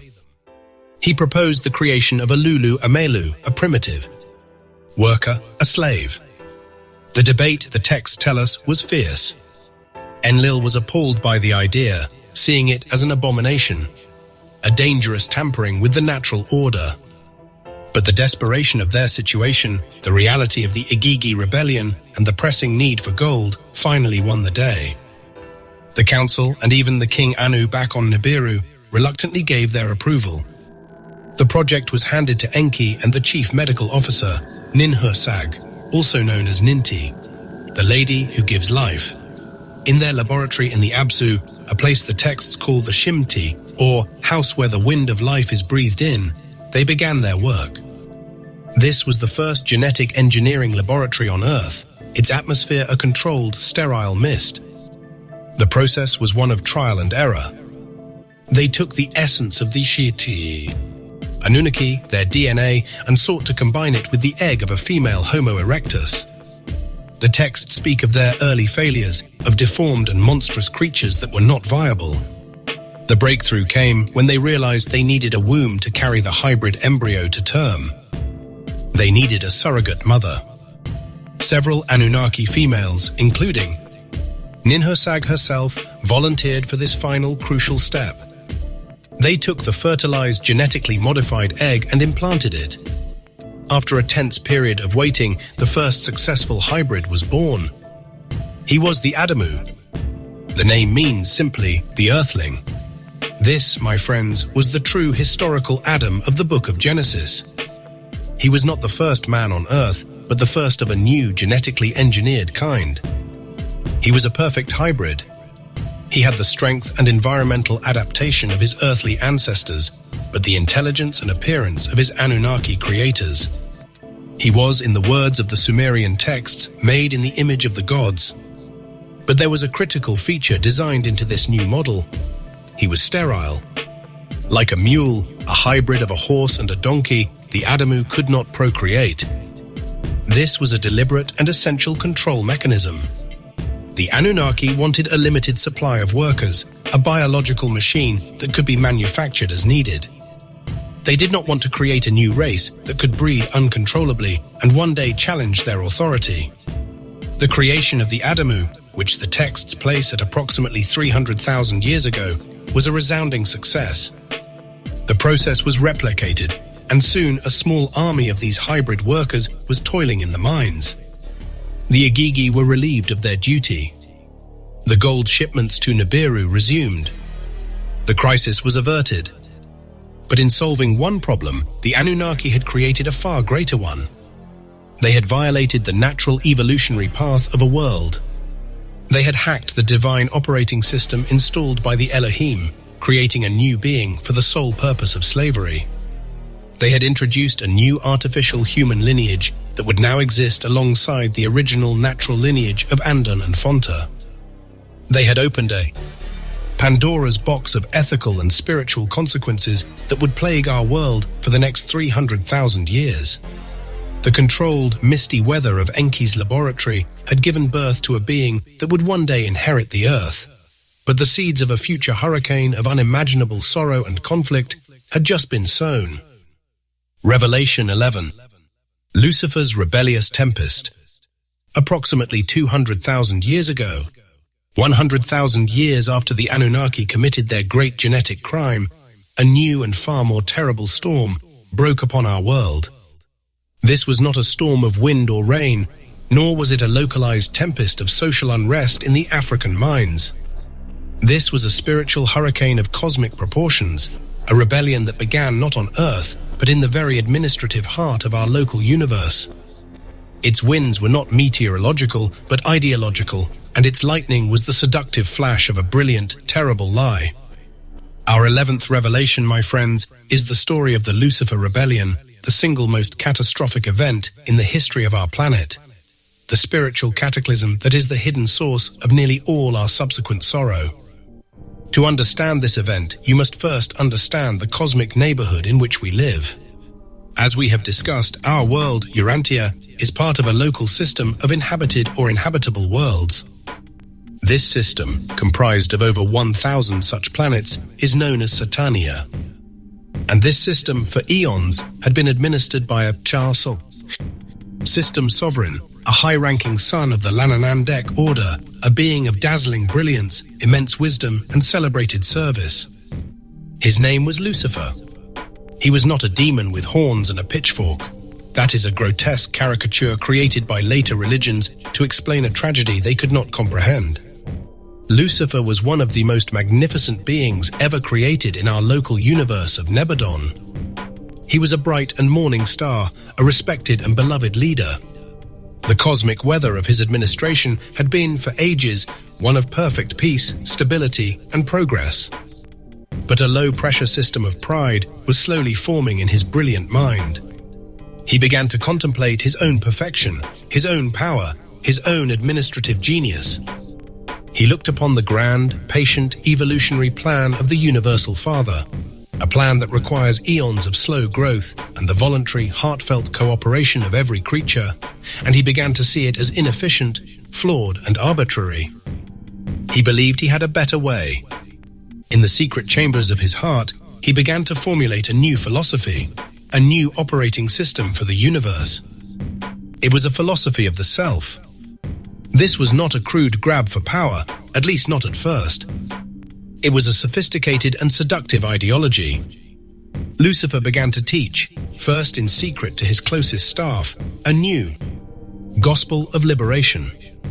He called it the Declaration of Liberty. Its core tenets, as detailed in the Urantia book, paper 53, were a direct and total inversion of divine reality. First, he attacked the very existence of the Universal Father. He argued that the Father was a myth, a useful fiction created by the Paradise Sons to maintain control. The only reality, he claimed, was the material universe itself. Second, he attacked the authority of the Creator Son, Christ Michael of Nebadon. He claimed that Michael was a usurper and that the local universes should be governed by their own creators, the system sovereigns like himself. Third, and most seductively, he attacked the entire plan of mortal ascension, the long, patient journey of the soul toward perfection and fusion with the indwelling thought adjuster. He called this a foolish and demeaning process. Why should beings of will spend eons striving to become like the gods when they could, by their own declaration, be gods right now? He preached a gospel of unfettered self-will, of absolute personal liberty, of the deification of the self. It was a shortcut to godhood, a promise of ultimate power without the price of spiritual discipline and loving service. His chief lieutenant in this campaign of ideological subversion was his brilliant and charismatic associate, Satan. Together, they were masters of propaganda. The cosmic weather of the system of Satania began to change. The clear skies of peace and loyalty grew overcast with the clouds of debate and doubt. The gentle breezes of spiritual communion were replaced by the charged electric winds of argument. Lucifer and Satan did not use force. They used logic, persuasion, and the subtle manipulation of pride. They appealed to the highest and best of the beings under their command, convincing them that to question authority was a sign of courage, that to declare their own sovereignty was the ultimate act of liberty. The storm finally broke into open rebellion approximately 200,000 years ago, or around 198,000 before the Common Era. Lucifer and Satan formally issued their Declaration of Liberty, seceding from the universal government. A great spiritual war erupted in the heavens of Satania. It was not a war of starships and laser beams, but a war of minds, a war of allegiance. Every being in the system was forced to choose. This is the event that the Keys of Enoch, Key 107, describes as the work of the fallen masters. Their act of rebellion created what the Keys call an inverted reality, a shadow cosmos based on the lie of the self. Where the divine reality is based on giving, on service, on the outward flow of love from the Creator to the creation and back again, this inverted reality was based on taking, on service to self, on the inward flow of all energy and worship to the deified ego. This creation of an inverted parasitic reality based on a lie is the ultimate act of black magic, and it is the archetypal pattern that was later mirrored in the sin of the mindless that destroyed Lemuria. The fall of a civilization is but a fractal echo of the fall of an angel. For our world, Urantia, this celestial war would have been a distant cosmic storm on the horizon, had it not for one catastrophic betrayal. Our own trusted guardian, the planetary prince Caligastia, who had governed from the city of Dalmatia for 300,000 years, was one of Lucifer's prize converts. Seduced by the promise of becoming the absolute sovereign god of his own world, answerable to no one, Caligastia made his choice. He pledged the allegiance of Urantia to the rebellion. He joined the secession. The consequences were immediate and apocalyptic. The moment Caligastia defaulted, the spiritual circuits connecting Urantia to the rest of the universe were severed. Imagine a lighthouse keeper deliberately smashing his own lamp during the height of a hurricane. The planet was instantly plunged into profound spiritual darkness. The gentle, guiding psychic weather of the celestial administration was cut off, replaced by a deafening, chaotic static. The planet was quarantined, walled off from the rest of creation to contain the contagion of the rebellion. On the ground, the spiritual cataclysm manifested as physical chaos. The beautiful city of Dalmatia was destroyed. The social order, so patiently built over 300,000 years, collapsed overnight. The human tribes, cut off from the prince's guidance and thrown into confusion, descended back into savagery, their progress erased in a generation. The long, peaceful summer of the prince's reign ended in a flash flood of anarchy, fear, and bloodshed. Urantia became a lost world, an orphan planet, a dark and isolated battleground in a cosmic war. The Anunnaki, busy with their gold mines, were likely completely unaware of the spiritual dimension of this catastrophe, but they would soon feel its effects, as the social and political weather of the planet they sought to exploit grew ever more violent and unpredictable. The Lucifer Rebellion was the great spiritual ice age of our world. It was the tempest that broke our connection to the divine, the storm that left us alone in the dark, and its chilling winds can still be felt in every war, every act of hatred, and every feeling of spiritual isolation that plagues our world to this very day. Revelation 12. Anunnaki Arrival's Monsoon. Beginning approximately 450,000 years ago, concurrent with planetary prints, we must now adjust our perspective. The timeline of our world is not a single straight line. It is a braided river with multiple streams of influence flowing simultaneously, sometimes in parallel, sometimes crashing into one another. Our 12th revelation requires us to look at two events we have already discussed, the Anunnaki arrival and the Lucifer rebellion, and see them not as separate chapters, but as overlapping weather fronts that created a new, violent, and unpredictable planetary climate. The Anunnaki first arrived, as we established, around 450,000 years ago. They stepped onto a world that was, at that moment, at the zenith of a golden age under the peaceful administration of the planetary prince Caligastia. The city of Dalmatia was a beacon of light, and the native human tribes were being slowly and patiently uplifted. The Anunnaki, in their isolated bases in Mesopotamia and Africa, were likely completely unaware of this celestial government. They were a mining expedition, not an exploration force.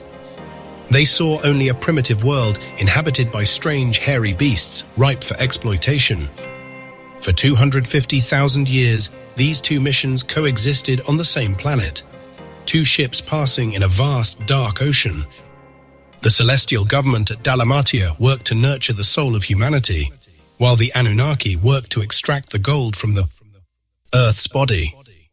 Then, around 200,000 years ago, the Lucifer Rebellion broke out and Caligastia's betrayal plunged the planet into spiritual darkness. Dalmatia fell. The divine plan was shattered. The planet was quarantined. It was onto this newly fallen and chaotic world that the Anunnaki presence now became a dominant and transformative force. The Sumerian texts describe their comings and goings as being accompanied by great atmospheric disturbances. They landed under what the texts call Nibiru's monsoons.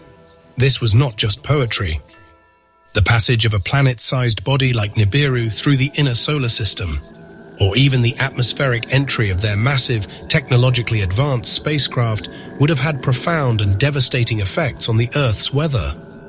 Imagine the gravitational tides, the electromagnetic disruptions, the sonic booms that could shatter mountains. Their arrivals and departures were, in a very literal sense, man-made weather cataclysms. But the true monsoon of their arrival was not meteorological. It was technological and energetic. The Anunnaki brought with them a new kind of weather, a new climate that this planet had never before experienced. Their technology, based on principles of crystal power, resonance, and high-energy physics, saturated the environment with a powerful artificial and deeply materialistic frequency.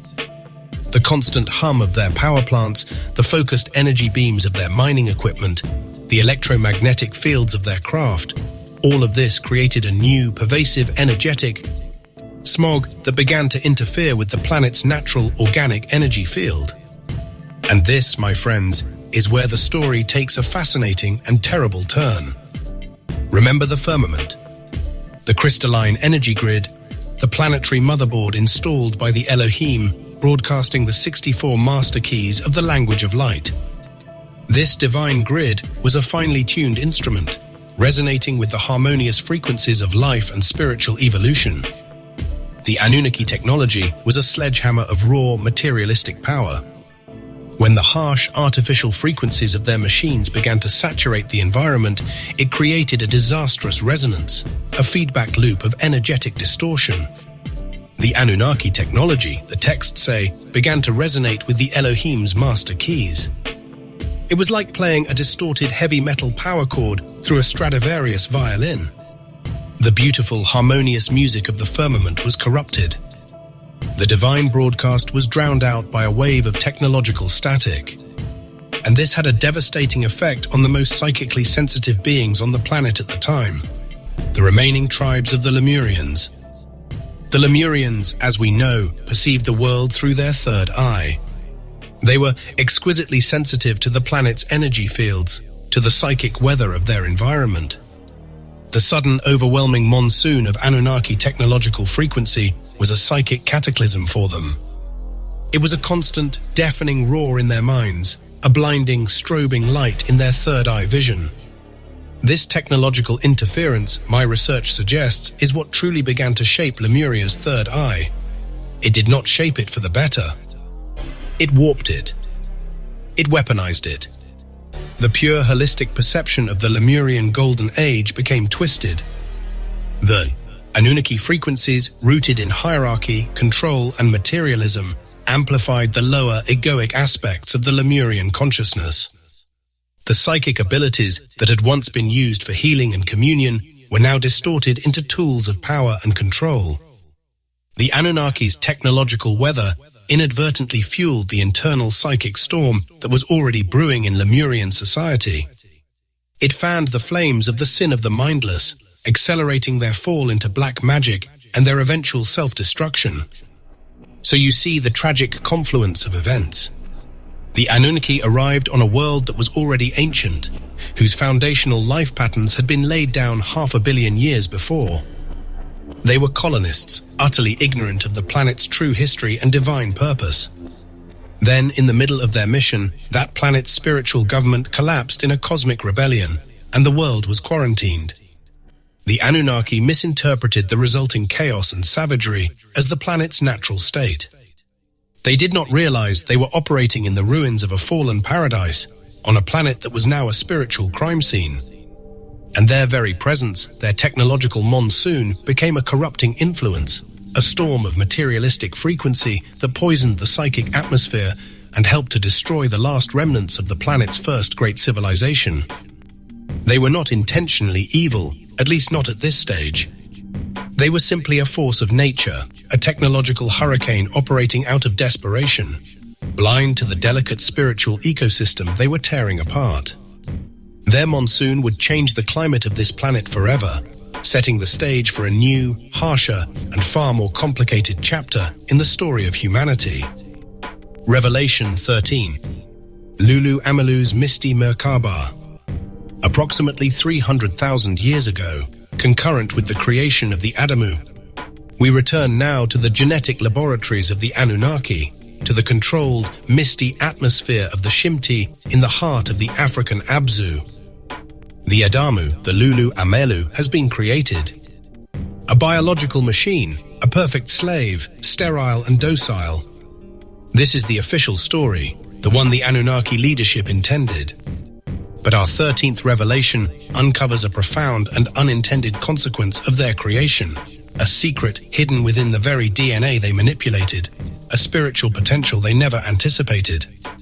This is the story of the Lulu Amalu's Misty Merkaba. To understand this, we must first understand the mind of the creator, Enki. He was a scientist, yes, but he was more than that. He was an artist, a creator who, the texts suggest, developed a deep and forbidden affection for his creations.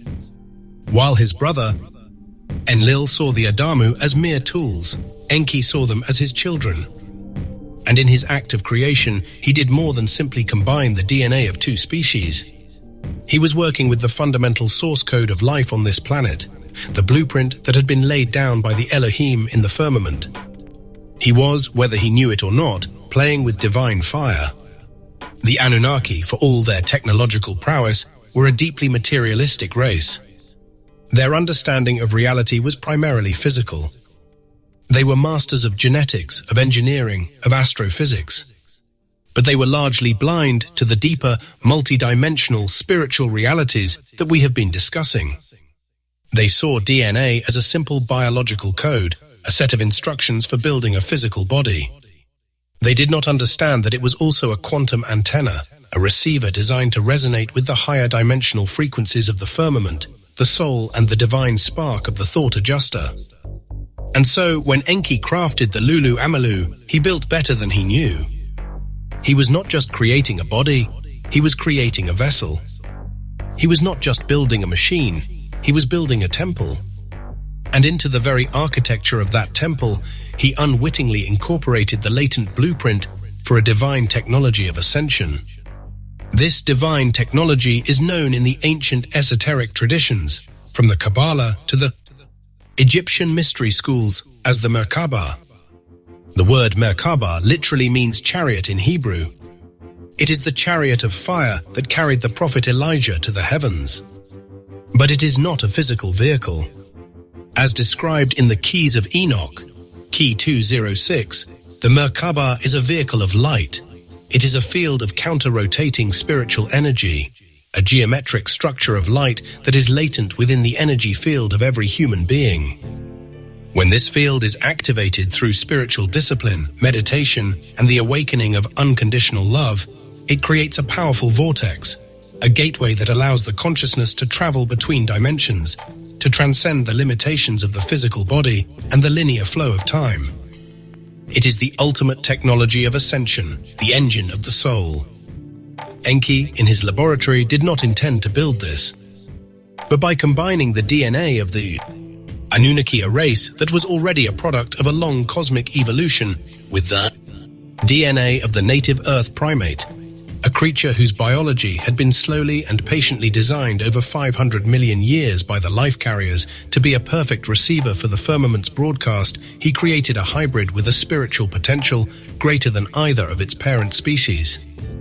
He had accidentally created the perfect biological antenna for activating the Merkaba. The key to this activation, my friends, is hidden in plain sight, in the very center of your own head. It is the pineal gland.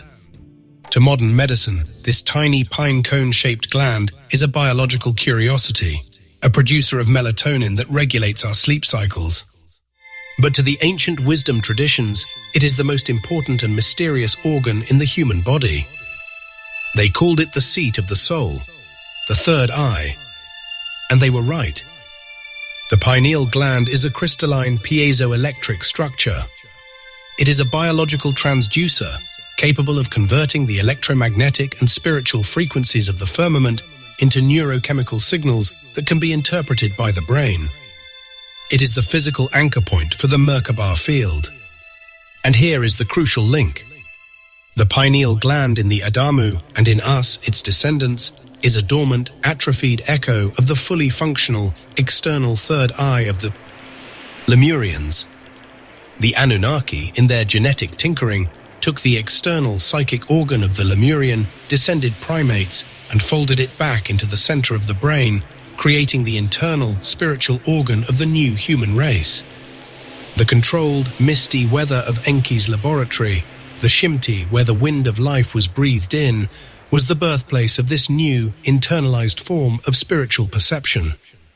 Furthermore, in crafting the body of the Lulu Amalu, Enki was unconsciously following a divine archetype, a universal blueprint for humanoid life that exists throughout the cosmos. This is the archetype of the Adam Kadmon, the primordial man of the Kabbalah. The Adam Kadmon is not a person, it is a cosmic diagram, a holographic pattern that maps the structure of the divine onto the form of a human being. It is the idea that the human body is a microcosm, a miniature reflection of the entire macrocosmic universe. Enki, the master scientist, was following this divine template, building a body that was a perfect, resonant microcosm of the cosmos itself. Do you see the beautiful, tragic irony?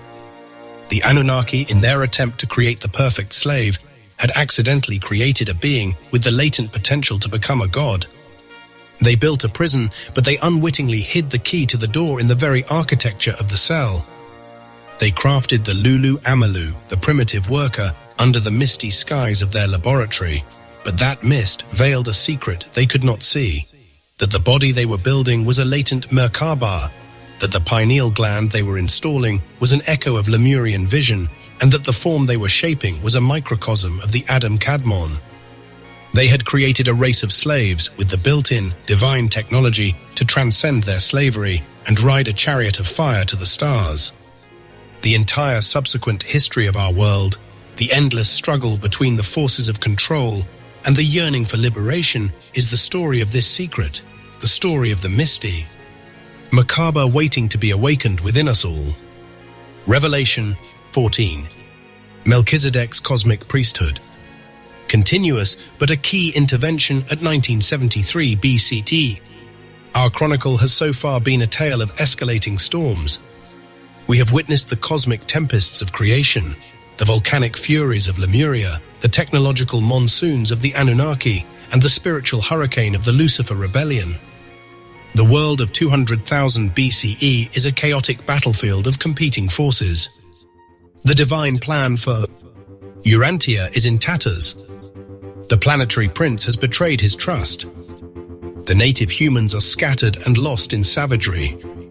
The new hybrid Adamu race toils in slavery, ignorant of its own divine potential.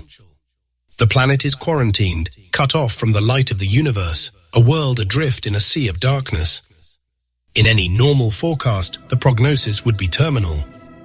The experiment would be declared a failure, the world abandoned to its fate. But our world is not a normal world, and our 14th revelation introduces the force that has, time and again, stepped into the heart of our planet's most violent storms to offer a lifeline. They are the emergency responders of the cosmos, the keepers of the original divine plan, the silent guardians who ensure that no matter how dark the night, the flame of truth is never fully extinguished. This is the story of the Melchizedek's Cosmic Priesthood. This is not a priesthood of robes and rituals, of temples and dogmas. This is an ancient, universal order of teacher sons, a cosmic brotherhood whose membership spans galaxies and dimensions. As described in the Keys of Enoch, Key 213, the Order of Melchizedek is a universal cosmic priesthood responsible for dispensing the teachings of the Father's divine plan to all evolving worlds. They are not rulers or administrators in the way a planetary prince is. They are teachers, mediators, and emergency ministers. They are the calm, steady, high-pressure system of divine wisdom that can be dispatched into the most chaotic, low-pressure systems of rebellion and confusion. Their weather is not the storm. It is the clear, calm, starry sky that follows, the sky that allows lost sailors to find their bearings once more. Their presence in our history is not a recent development. They have been the silent overseers of the Urantia project from its very inception. The text suggests that it was their wisdom, aligned with the deep knowledge of the Atlantean master Thoth, that oversaw the volcanic birth of Lemuria. They were the cosmic meteorologists who understood the delicate balance of creative and destructive forces required to build that first cradle of consciousness. They ensured that the cradle was built according to the divine blueprint, even though they knew its inhabitants, through their own free will, might one day choose to smash it. They were the guardians of the lodges of initiation in Lemuria's golden age, the unseen chancellors of its spiritual universities. But their most critical work has always been done in times of crisis. And there has been no greater crisis in our world's history than the aftermath of the Lucifer rebellion. With Caligastia's betrayal, the planet was not just in darkness, it was on the verge of spiritual annihilation. The truth of the Universal Father was being systematically erased, replaced by the Luciferian gospel of the deified self, a gospel that Caligastia and his fallen staff now began to preach with demonic fervor. The embers of truth, carried in the hearts of the scattered, terrified native humans, were about to be stamped out forever. It was at this moment of supreme peril that the Order of Melchizedek intervened. A state of emergency was declared in the high councils of our local universe, and one of their number, a being of immense power and compassion, was dispatched on a mission to save our world from itself. His name was MKII Melchizedek. His arrival was not for another 198,000 years, but it was a direct response to the storm of the rebellion. He did not come in a fleet of starships. He did not announce himself with thunder and lightning. He simply appeared in the flesh in the year 1973, BC, in the land of Canaan, in a small settlement that would one day become the city of Jerusalem. He was known as the Sage of Salem. The book of Hebrews in the Bible speaks of him in hushed, mysterious tones, without father, without mother, without descent, having neither beginning of days nor end of life, but made like unto the Son of God, abideth a priest continually. This was not a mortal man. This was the temporary materialization of a high celestial being, a teacher sent into the heart of the storm. His mission was not to perform miracles or to gather armies. It was to do one thing, to reignite the dying flame of a single, simple truth, the truth of the one God, the Universal Father. He gathered students from all the surrounding tribes, and he taught. He established a school, a center of learning at Salem, that for 94 years was a beacon of light in a world of profound spiritual darkness. And he performed one act of strategic genius that would change the course of our history. He identified a man, a Mesopotamian herdsman of Sumerian descent, a man who carried a unique combination of genetic heritage and a deep, sincere, if somewhat confused, yearning for truth. That man's name was Abram, later to be known as Abraham. In a simple ceremony under the starry skies of Palestine, MKII Melchizedek, the priest of El Elyon, the Most High God, made a covenant with this mortal man. He did not promise him wealth or power. He promised him that if he would remain true to the one simple concept of the one God, his descendants would become a people through whom the truth of that one God would be preserved for all the world. This was not an act of racial favoritism. It was an act of spiritual triage. It was a desperate emergency measure to create a seed bank for the truth to place the most precious concept in the universe into the care of a people who Melchizedek foresaw would have the cultural tenacity and the spiritual fortitude to carry it through the coming millennia of storms. The Melchizedek priesthood, therefore, are the unsung heroes of our story. They are the cosmic paramedics, the emergency weather service of the universe. They do not prevent the hurricanes of rebellion or the floods of ignorance. But when the storm has passed and the survivors are clinging to the wreckage, they appear on the shore under the clearing skies to offer a map, a compass, and the simple life-saving truth that can guide them home. The covenant with Abraham was the first ray of dawn after the long, dark night of the Luciferian tempest, a promise that no matter how lost a world may become, it is never truly abandoned. Act 2, Eden's Fall. Revelation 15. The Edenic mission, the arrival of Adam and Eve. 35,914 before the Common Era. The great storms of cosmic creation and rebellion have passed, leaving Urantia a quarantined and chaotic world. The Anunnaki toil for gold, the native humans struggle in savagery, and the fallen Prince Caligastia spreads his gospel of lies. The spiritual climate of the planet is a bleak, stagnant, low-pressure system of despair. Into this polluted atmosphere, the celestial authorities dispatch a new and powerful weather front of hope, a high-pressure system of biological light. Our 15th revelation is the story of the Edenic mission, a second and far more intimate attempt to bring light and life to a darkened world. This was not a mission of governance like the one that had failed so catastrophically with Caligastia. This was a mission of biology. The problem on Urantia was now deeply embedded in the very flesh of its people. The evolutionary races, cut off from spiritual guidance, were stagnating, their genetic lines weakened by disease and inbreeding. A new infusion of life was needed. And so, in the year 35,914 BC, a pair of beings of a higher order of humanity were dispatched to our world. They were Adam and Eve. It is critical that you understand who they were not. They were not the first man and woman, created from the dust of the ground. Humanity, in its primitive form, had already existed on this planet for nearly 1 million years. Nor were they the Anunnakis' genetically engineered Adamu. Adam and Eve were material sons of God, a special order of beings created for the purpose of biological upliftment on evolving worlds. They were magnificent examples of the violet race, so named for the radiant, violet-hued aura that surrounded their perfect physical forms.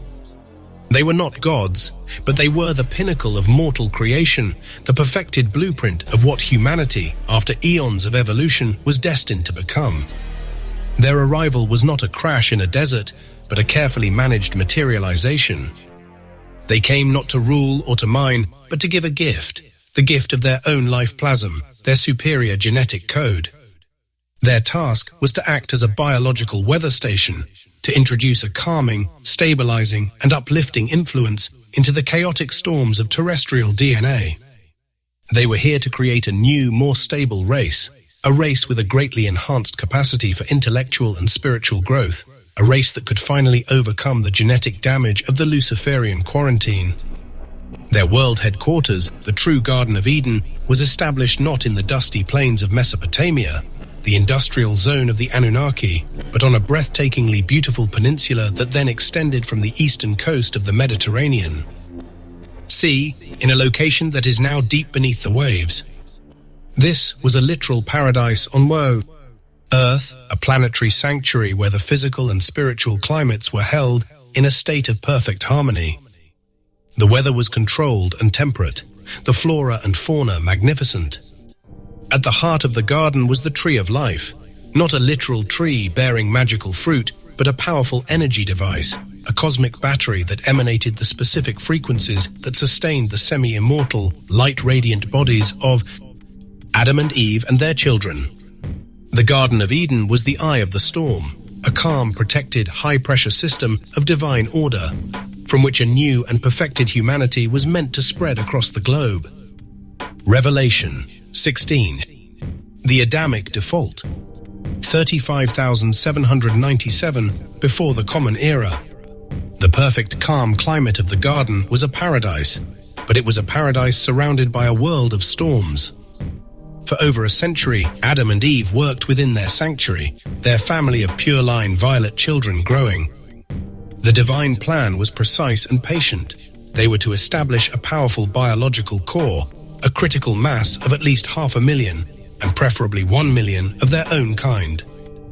Only then, from this secure genetic foundation, were they to begin the slow, careful work of interbreeding with the best and brightest of the native human tribes, their superior blood acting as a leavening agent to uplift the entire human race. It was a plan of centuries, a slow and steady change in the biological weather of the planet. But the golden age of this new Eden was tragically short-lived, its perfect climate shattered by a sudden, unexpected squall of good intentions. The mission came to a catastrophic end, only 117 years after their arrival, in the year 35,797 BC. This was the Adamic Default, the true historical event behind the twisted and misunderstood myth of the fall of man. Let me be clear. This was not a sin of the flesh. It was not a story of a woman being tempted by a talking snake to eat a piece of magical fruit. That is a child's story, a later invention designed to demonize women, sexuality, and the pursuit of knowledge. The true story is one of cosmic politics, of misguided compassion, and of a tragic error in judgment. The catalyst was a man named Serapatatia. He was a leader of the Nodite people, the highly intelligent and long-lived descendants of the fallen staff of the prince, Caligastia. The Nodites were the most advanced native race on Earth, and Serapatatia was one of their best. He was a brilliant and sincere man who had become a devoted student of Adam and Eve's teachings. He saw the suffering of the world outside the garden's gates, and his heart ached. He looked at the slow, patient, multi-generational plan of the celestial authorities, and to his mortal mind, it seemed cruelly inefficient. He began to meet in secret with the compassionate and ever-approachable Eve. He did not come with temptations of power or pride. He came with a storm of convincing, heartfelt, and logical arguments. He painted a vivid picture of the world's suffering. He argued that the Nodites were ready, that they were the perfect partners to begin the upliftment mission now. Why wait for centuries, he pleaded, while the world descends further into darkness? Let us form an alliance. Let us begin the great work. Let us save the world. His storm of passionate reason found fertile ground in Eve's compassionate heart. She too had looked out from the calm of the garden and felt the pain of the chaotic world beyond. She was the planetary mother. Her love for all of humanity was immense. In a fateful moment of decision, she allowed her pity to overrule her instructions. She was persuaded. She agreed that the divine plan was too slow. A shortcut was necessary. And so she entered into a formal compact with Serapatatia. The eating of the fruit was the conception of their first child, a child who was meant to be the firstborn of a new accelerated world order. When Adam learned what had happened, he was heartbroken. He knew instantly the full cosmic implications of Eve's premature act. He knew that the delicate energetic circuits that sustained them had been shorted out. He consulted with the celestial authorities who confirmed his fears. The mission, as planned, was over. He was faced with an impossible choice: to remain alone in the garden, a solitary and immortal being, while his beloved mate was cast out to face a mortal destiny, or to join her in her error, to share her fate, and to try and salvage what they could from the wreckage of their broken mission. His love for Eve was absolute. He could not bear to be separated from her. And so, with full knowledge of the consequences, he too chose to default. He deliberately partook in the same premature plan of racial blending. It was not a fall into sin, but a conscious descent into mortality, an act of ultimate loyalty and love. The moment he made his choice, the consequences were immediate. A divine gale swept through the garden. The tree of life, the great energy battery at the center of their paradise, began to flicker. The connection to the universal energy circuits that had sustained their semi-immortal, light-radiant bodies was severed. Their violet auras faded. For the first time, they felt the cold wind of mortality on their skin. The grand mission to uplift the world had come to a tragic, premature end, undone not by a storm of evil, but by a storm of compassion. 17. EDIN's controlled mists. Now we must braid the timelines, for as the divine Eden in the Mediterranean was failing in a storm of misguided compassion, a completely different drama was unfolding hundreds of miles to the east in the Anunnaki's industrial compound in Mesopotamia. This was the EDIN. It was not a garden, but a protected enclosure, a biological research station and slave barracks. Its weather was not the gentle, life-giving breeze of the divine Eden, but the controlled mists of a laboratory, a climate of absolute scientific sterility. It was here, cradled in this artificial atmosphere, that the Adamu, the first slave species, toiled. And it was here that a second and in many ways more consequential fall would take place. This fall was not an accident. It was a deliberate act of rebellion, a genetic crime committed out of love. The Adamu, as designed, were sterile. They were biological mules, incapable of procreation. This was a critical control mechanism for their master, the authoritarian storm god Enlil. He wanted a workforce, not a new race that could breed uncontrollably and one day challenge his authority. But their creator, the compassionate water god Enki, saw things differently. He had grown to love his creations. He saw them not as tools but as his children. He saw their plight, their meaningless existence as biological machines, and his scientific heart was moved by a father's pity. And so, in a secret act of defiance against his brother's wishes, Enki initiated his own fall. He became the serpent. He entered his laboratory, the misty Shimti, and he re-engineered his creation. He gave them the fruit from the tree of knowledge, the one thing Enlil had forbidden. This was not a literal fruit. It was a genetic key. He performed a second act of genetic manipulation, switching on the dormant reproductive capabilities within the Adamu's DNA. He gave them the ability to procreate. This act, in the eyes of Enlil, was the ultimate sin.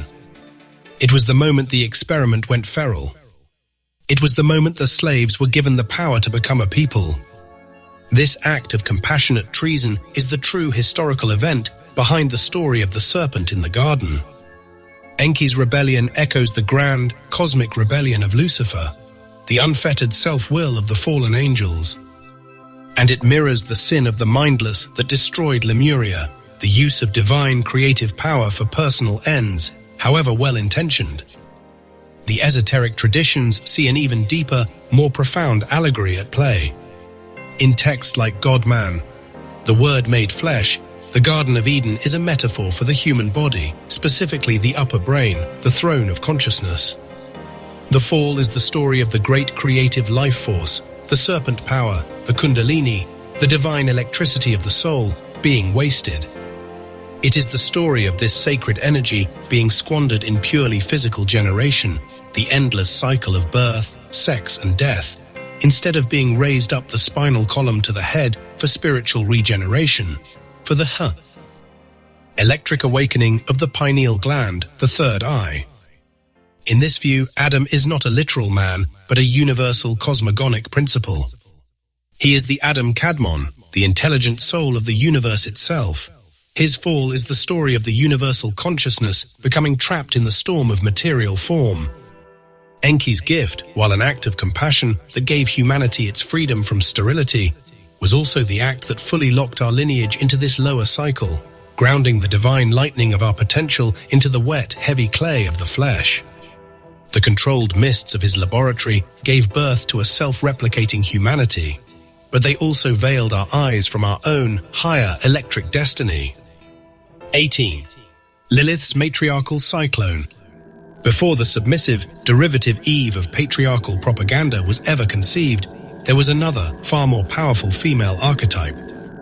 Our 18th revelation is the story of Lilith, a storm of defiant, untamed feminine power. In the deepest esoteric and Talmudic traditions, suppressed for millennia, she was the first mate created for the Anunnaki's Adamu. She was not fashioned from his rib as an afterthought. She was created with him from the same earth, his perfect equal. But the social climate of the Eden was the rigid, hierarchical military patriarchy of the commander Enlil. It was a high-pressure system of command and control, a world of superiors and inferiors. And Lilith, a being of sovereign spirit, refused to breathe this air. The conflict came to a head in the most intimate of moments. The texts say she refused to lie beneath Adam, a statement that was not merely about physical position, but a profound political and spiritual declaration.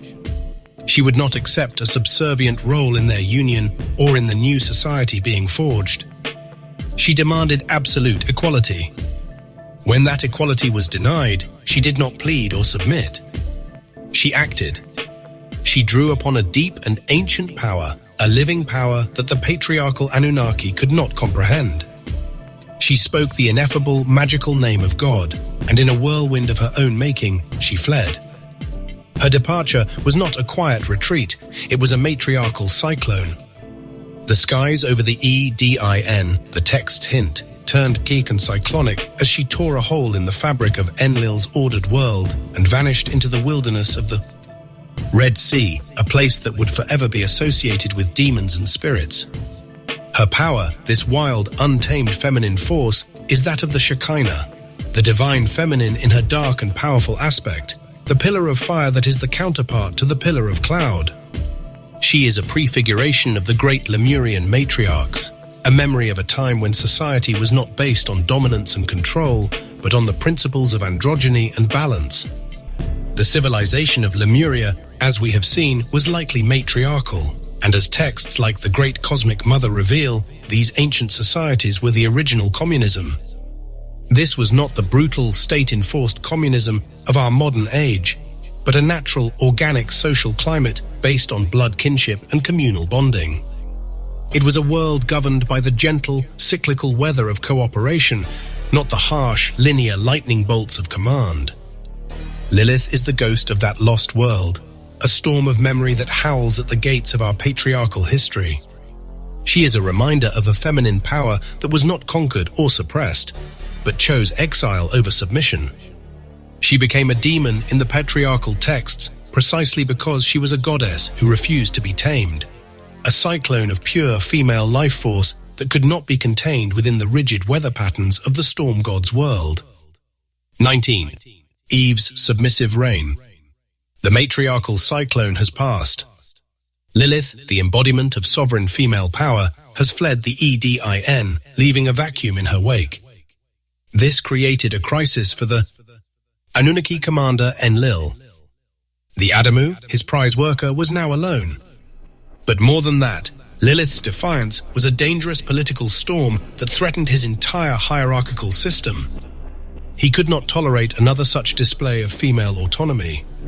His solution was not to find another mate for Adamu, but to create one, a new model designed from the ground up to be perfectly compliant. Our 19th revelation is the story of this creation, an act of theological and biological engineering that would change the social climate of our planet forever.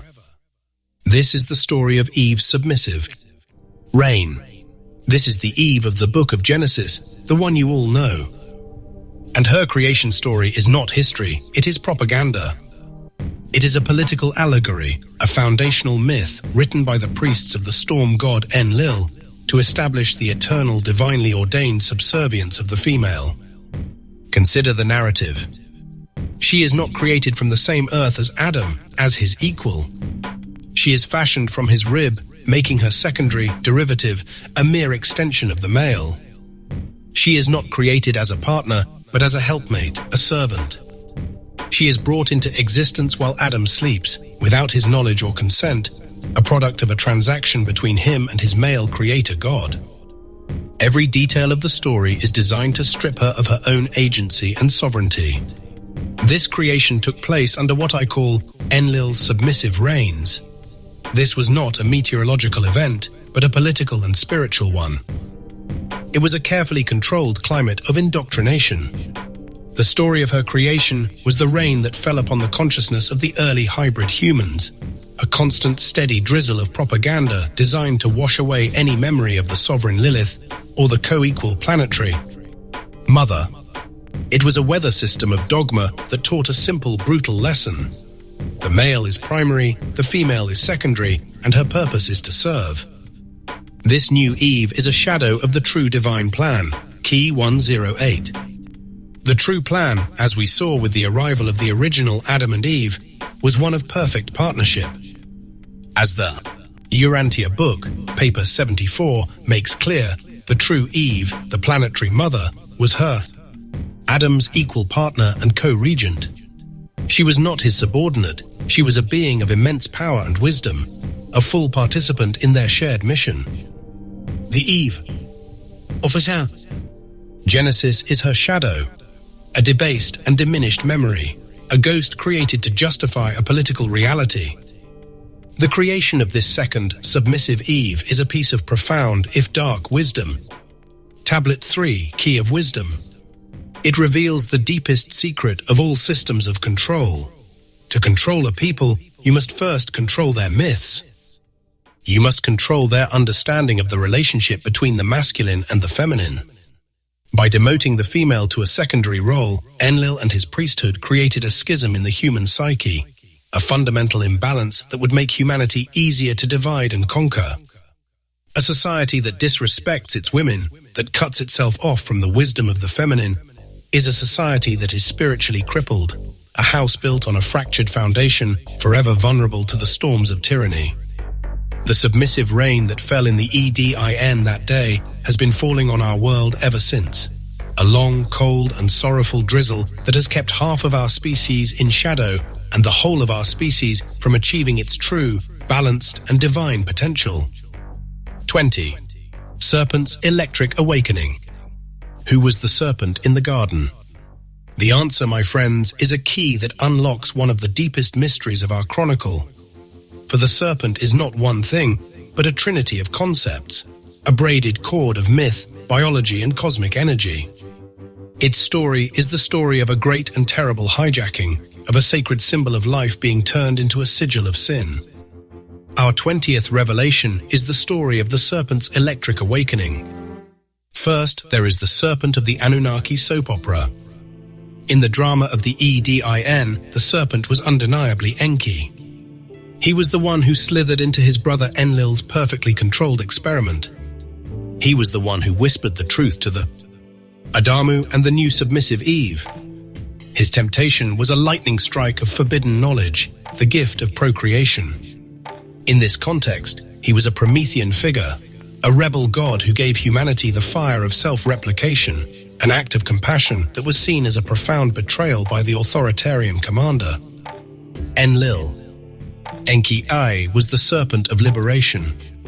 But this story is a late and literal interpretation of a symbol that is infinitely older and more profound. The second serpent, the serpent of the esoteric traditions, is not a person, but a power.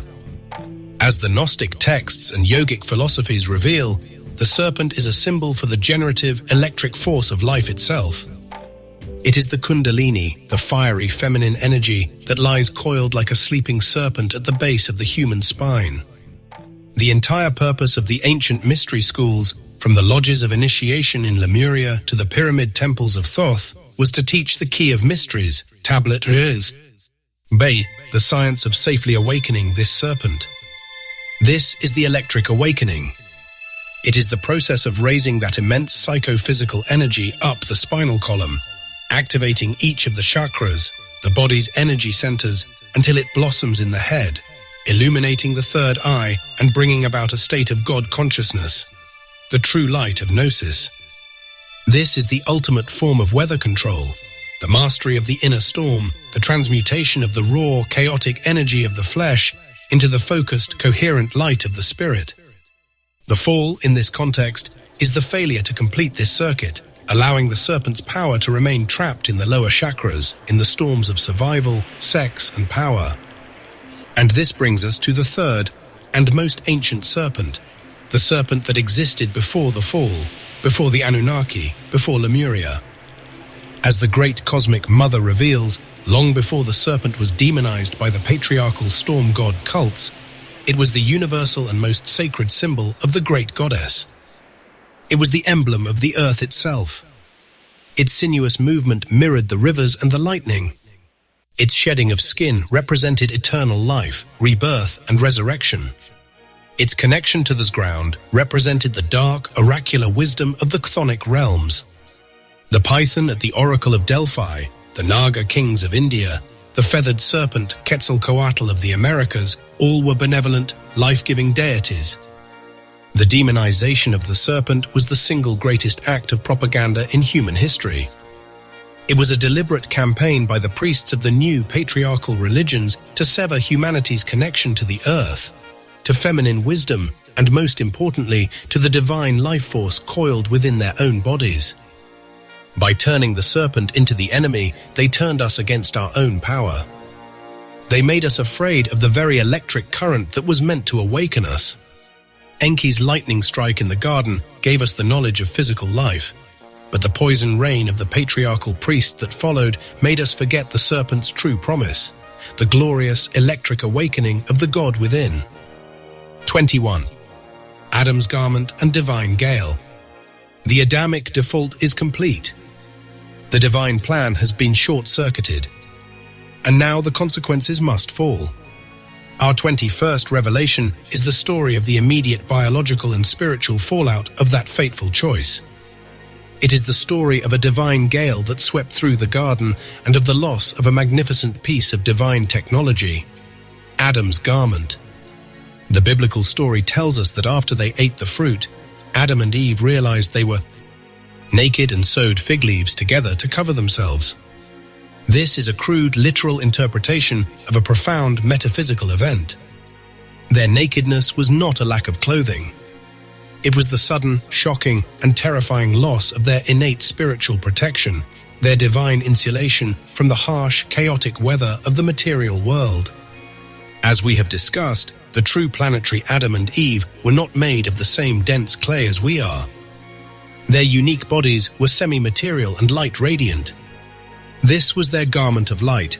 It was not something they wore, it was what they were.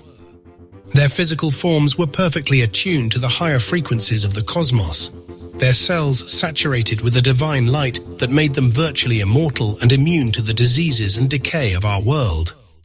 This garment was a biological masterpiece, a living Merkaba, the ultimate expression of the new man that the universe intends to create. It was the source of the legends of the vril power of the Atlantean Toltecs. They sought to replicate with technology what Adam and Eve embodied by nature. When they defaulted, when they broke the covenant of their mission, a divine gale blew through their reality. This was not a physical wind. It was a metaphysical one. It was the sound of the spiritual circuits being severed. The connection to the tree of life, the energy source that sustained their high vibrational state, was cut off. And in that instant, their garment of light was stripped from them. Their violet auras flickered and died. Their cellular structure began to densify, to slow down, to become fully entrapped in the third dimension. They fell into a lower state of matter. This is the origin of the garments of skin that God supposedly made for them. This was not an act of kindness, but a description of a biological consequence. The garments of skin are these dense, heavy, carbon-based bodies that you and I inhabit. They are the mortal flesh, subject to pain, to aging, to the relentless storm of entropy. The fall was the transmutation of a being of light into a being of meat. The memory of this lost garment, this state of luminous purity, haunts our traditions. The white lambskin apron of the Freemasons is a direct symbol of this. It is a ritualistic attempt to cover the nakedness of the fallen state, a reminder of a lost innocence and a lost power that the initiate is sworn to rediscover. But the story does not end in tragedy. The keys of Enoch promise that this fall is not permanent. The entire purpose of our long, painful evolutionary journey is to reverse this process. The destiny of the new man of the future, the ascended human, is to learn through spiritual discipline and the activation of our own inner serpent power how to transmute this heavy garment of skin back into the glorious garment of light. The divine gale that marked their fall was the beginning of a long, dark and stormy night for humanity. But the prophecy promises a new dawn, when we will finally learn to weave that garment of light for ourselves and walk once more as shining beings under a clear and stormless sky. 22. Cain's blood rain. The Great Fall, Key 107 of Adam and Eve, is complete. They have been expelled from their sunken paradise, their garments of light stripped away, their immortality lost. They are now mortal, forced to make their way in a harsh and unfamiliar world. Our 22nd revelation is the story of how the consequences of that fall began to cascade down through the generations, how the spiritual schism at the heart of their family manifested as the first act of human murder. This is the story of Cain's blood. Rain. This tragedy did not take place in the original divine garden, but in what the Urantia records call the second garden. This was the new settlement Adam and Eve founded in Mesopotamia, between the Tigris and Euphrates rivers, not far from the Anunnaki's own Edin. Here, their first children born into this new mortal state came into the world, Cain and Abel. The story of their conflict is not merely one of sibling rivalry or jealousy over whose sacrifice God preferred. It was a fundamental clash of social climates, a war between two emerging ways of life. Cain was the farmer. He represented the future of humanity, the settled agrarian culture. He was a man who tilled the soil, who built fences, who thought in terms of seasons, of property, of storing up surplus for the future.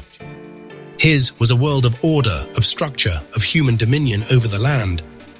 Abel was the herdsman. He represented the past, the older, nomadic, pastoral culture. He was a man who followed the rhythms of his flocks, who lived in the present moment, whose wealth was mobile, whose world was one of open spaces and communal grazing lands. The psychic weather between them was a gathering storm. Cain, the man of order, saw Abel's freedom as chaos. Abel, the man of the open range, saw Cain's fences as a prison. It was a conflict between the two great archetypes that would define all of human history: the builder and the wanderer, the city and the wilderness. The storm finally broke over a religious dispute. But the true cause was this deep, irreconcilable difference in their natures. In a fit of rage, Cain killed his brother. This was more than a crime. It was a planetary event. It was the first time a human being, a creature with the capacity for divine worship, had deliberately extinguished the life of another. The sin of the mindless that had destroyed Lemuria, the use of divine power for selfish ends, had now been mirrored on the most intimate, brutal, and physical level. The dismemberment of the god in the Orphic mysteries was now played out in blood on the soil of Mesopotamia. The earth itself, the texts say, cried out. The psychic atmosphere of the planet was irrevocably stained. The first murder unleashed a new kind of weather upon the world, a blood rain. It was a psychic downpour of violence, of fear, of the terrible possibility of brother turning against brother. This act poisoned the well of human community, setting a precedent, a dark pattern that would echo down through every war, every murder, every act of violence in our long and bloody history. And what of the consequence for Cain? The Bible says he was cursed and given a yea mark. The esoteric text, the Book of God, offers a shocking interpretation of this mark. It was not a brand on his forehead. It was a profound genetic alteration. The curse was a spiritual disconnection from the earth, and the mark was its physical manifestation, the removal of color from his skin, turning him pale. In this radical view, this was the mythological origin point of the white race, a people now psychically and spiritually alienated from the dark, fertile earth their brother Abel had represented, driven by a restless, anxious energy to wander the earth as fugitives, to conquer, to build, to impose their own artificial order upon a world they no longer felt a part of. The storm of blood rain that began in a field in Mesopotamia would be carried across the globe by the pale descendants of the first murderer. 23. Seth's sacred winds. The world is now stained by the blood rain of the first murder. The Adamic family is broken, their hope shattered. The psychic weather of the planet has turned dark and violent. In this climate of despair, a new hope was born, a new and gentle weather front moving into the world. Our 23rd revelation is the story of two arcs, one of spirit and one of blood, designed to preserve the divine potential of humanity through the coming storms. This is the story of Seth's sacred winds. After the tragedy of Cain and Abel, the scriptures tell us that Adam and Eve had a third son, and they named him Seth, which means appointed. He was the replacement, the one appointed to carry the legacy that had been broken. His lineage was different. It was not a lineage of builders or wanderers, but of mystics and priests. It was through the line of Seth that the sacred, esoteric teachings of Adam, the memory of the garden, and the true history of Thoth were preserved. They were the keepers of the inner mysteries, the ones who knew the secrets of the stars and the workings of the soul. Their wisdom was carried not on the winds of conquest, but on the sacred winds and gentle monsoons of revelation, passed down from teacher to student in the secret lodges of initiation that were a faint echo of the great psychic universities of lost Lemuria. This spiritual lineage of Seth is the esoteric truth behind the biblical concept of the 144,000. As the keys of Enoch, key 1-1-6 makes clear, this is not a literal number of people who will be saved in a future apocalypse. It is the symbolic number of a spiritual hierarchy, a cosmic priesthood of masters from all nations and all times who have achieved a certain level of consciousness. They are the ones who bear the seal of the elect, a sign not on their foreheads, but in their awakened DNA, in their activated third eye. The Sethite priesthood was the first earthly chapter of this order, the first ark of spiritual knowledge tasked with carrying the sacred teachings safely through the coming flood of ignorance. But a second ark was needed, an ark of flesh and blood. The divine plan for biological upliftment, though catastrophically delayed, had not been abandoned. This mission fell not to Seth, but to Adam and Eve's firstborn son in the second garden, a man named Adamson. He was the first child to inherit the unique combination of the celestial violet race genetics and the environmental adaptations of a mortal human birth. He and his descendants, the pure line Adamites, were the sons of God mentioned in the book of Genesis. They were a race apart, tall, intelligent, and carrying the powerful, if now mortal, genetic code of their celestial parents. For centuries, they kept their bloodline pure, establishing a great center of culture in the highlands north of Mesopotamia. But their ultimate purpose was not to remain separate. It was to become the leaven for the bread of humanity. And so they began the slow, careful work of intermarrying with the highest of the surrounding native peoples, particularly the superior tribes of the Nodites, the descendants of the prince's fallen staff. This union of the best of the celestial and the best of the terrestrial created a new, powerful, and dynamic hybrid race known as the Andites. They were the true biological ark of civilization. They carried the precious Adamic bloodline out of its cradle and into the wider world, their migrations becoming a great, sweeping storm-front of genetic and cultural uplift for all the ancient races. The Sethites preserved the wisdom in their secret lodges, carried on the sacred winds.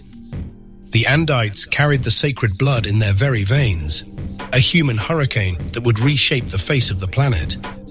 These two arcs were the dual strategy, the Plan B, to salvage the wreckage of the Edenic mission and ensure that the promise of humanity's divine destiny would not be lost in the rising tides of darkness. 24. The Nephilim's chaotic storms. The two arcs are now afloat on the turbulent waters of the ancient world. The Sethites carry the sacred wisdom, a quiet, steady current of truth. But it is the second arc, the biological arc of the Andites, that will become a great and terrible storm, a human hurricane that will forever change the genetic and cultural weather of the entire planet.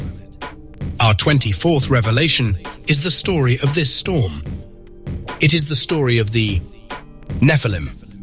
The book of Genesis speaks of a strange and chaotic time when the sons of God saw the daughters of men that they were fair, and they took them wives of all which they chose. And from this union were born the Nephilim, the giants in the earth in those days, the mighty men which were of old, men of renown. This passage has been misinterpreted for millennia as a story of fallen angels mating with human women, a lurid tale of cosmic transgression. The truth, as revealed in the Urantia records, is far less supernatural, but far more historically significant. This was not a story of sin, it was the story of the birth of the modern human race. The sons of God were not angels. They were the pure line Adamite descendants of Adamson, the biological high-pressure system carrying the superior genetics of the violet race. The daughters of men were not random tribal women. They were the most intelligent, beautiful, and spiritually advanced women of the surrounding Nodite and superior Sangic peoples, the best and brightest that planetary evolution had to offer.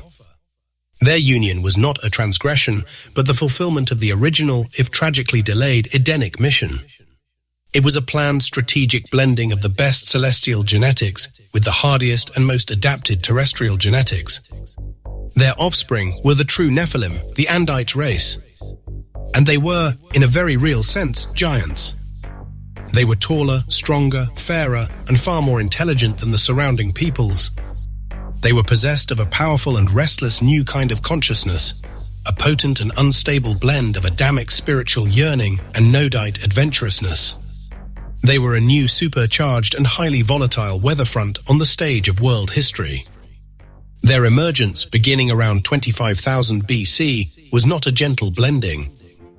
It was a chaotic storm of conquest, migration, and cultural assimilation. They exploded out of their heartland in Mesopotamia in successive waves, a human hurricane that overwhelmed and absorbed everything in its path. Their superiority was not just genetic, it was cultural.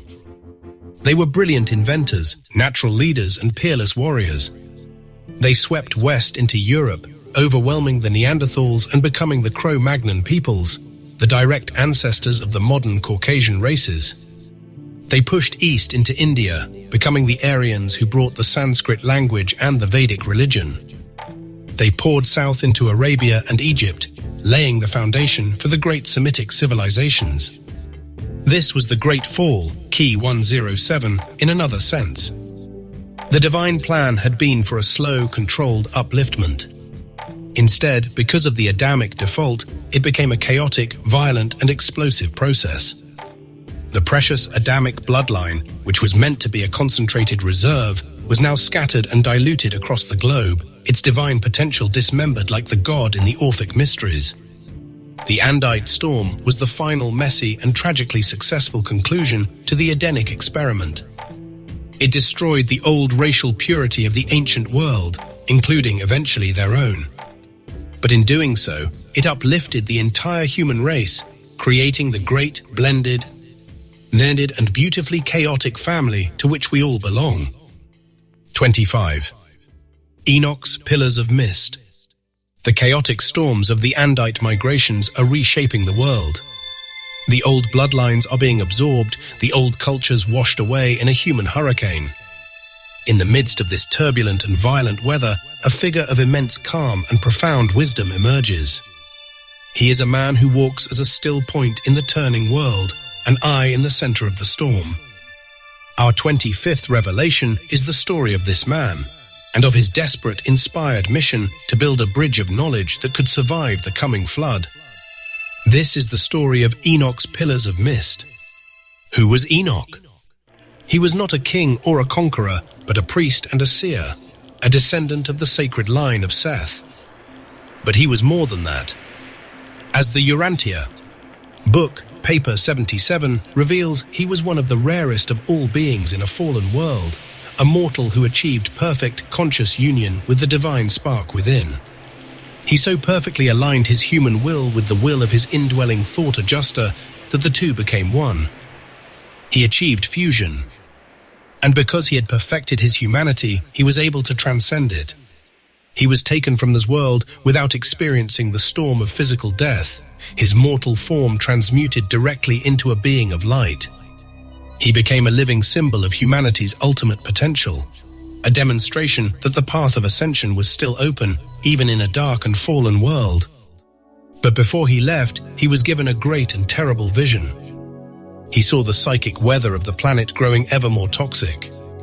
He saw the corruption of the last Atlantean kingdoms, and he saw the coming cataclysm, the great cleansing flood that would wipe the slate of the world clean. He knew that the sacred wisdom of the antediluvian age, the knowledge of the stars, of the firmament, of the true history of humanity, was in danger of being lost forever. And so, he undertook a great work of preservation, a mission that would be remembered for all time in the legends of the Freemasons and the Rosicrucians. He resolved to build an indestructible archive. The legends say he constructed 2 great pillars. One was of brass to survive a trial by water. The other was of stone to survive a trial by fire. These were not just monuments. They were time capsules. Upon their surfaces, he inscribed the entire body of sacred science, the key of magic, Tablet 6, that had been passed down from the priests of Atlantis. This was the science of the initiation of the pyramid, the knowledge of how to use resonance and sacred geometry to create powerful energy fields. And what did he encode? Not just history, but power. He inscribed the divine names of God, Key 216. These are not just words.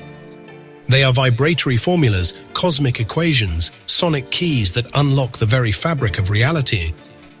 They were the source code of the universe, the same divine technology used in the great Atlantean temples to control the weather, to heal the body, and to communicate with other worlds. When his work was complete, the legends say he shrouded the pillars in a magical mist, a protective, energetic cloak that would render them invisible to the profane and protect them from the coming storms. They were hidden, waiting for a future age when humanity would be ready for their wisdom. This story is not just an ancient legend. The modern esoteric text, The Keys of Enoch, reveals its shocking conclusion. On the 2nd of January 1973, the author, a futurist and linguist named J.J.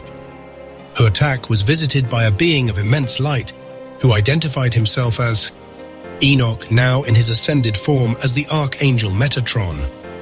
This being did not reveal the physical location of the pillars.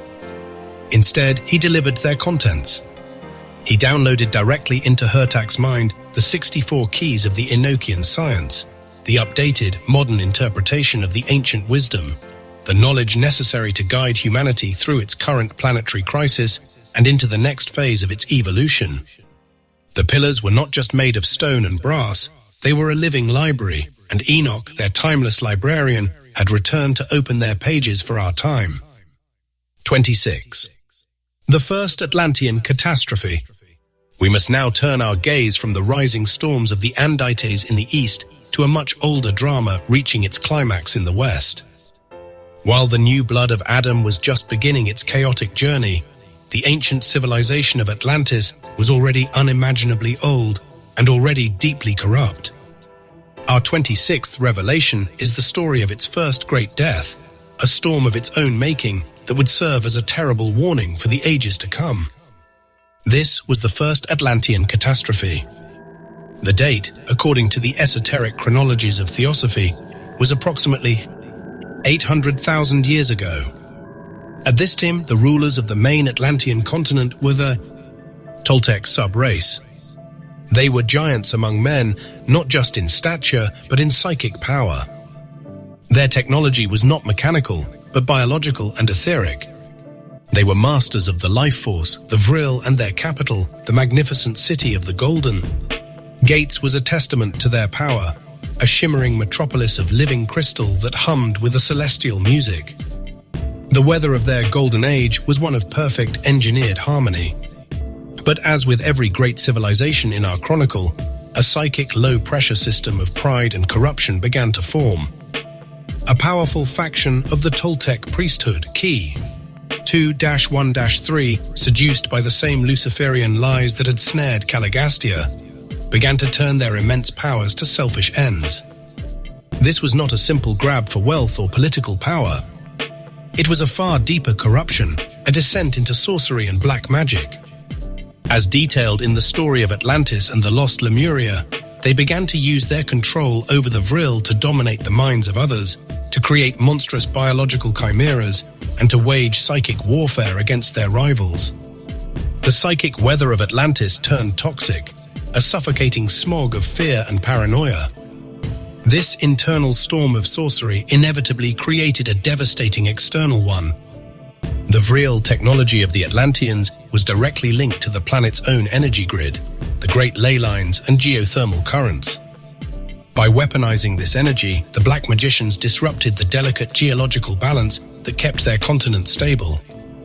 The planet, a living being, reacted to their psychic poison with a violent physical fever. The catastrophe was not a single event, but a final terrifying climax to a long period of geological unrest. The earth began to shake. The great volcanoes that dotted the continent began to erupt with a fury not seen since the death of Lemuria. And then the final blow.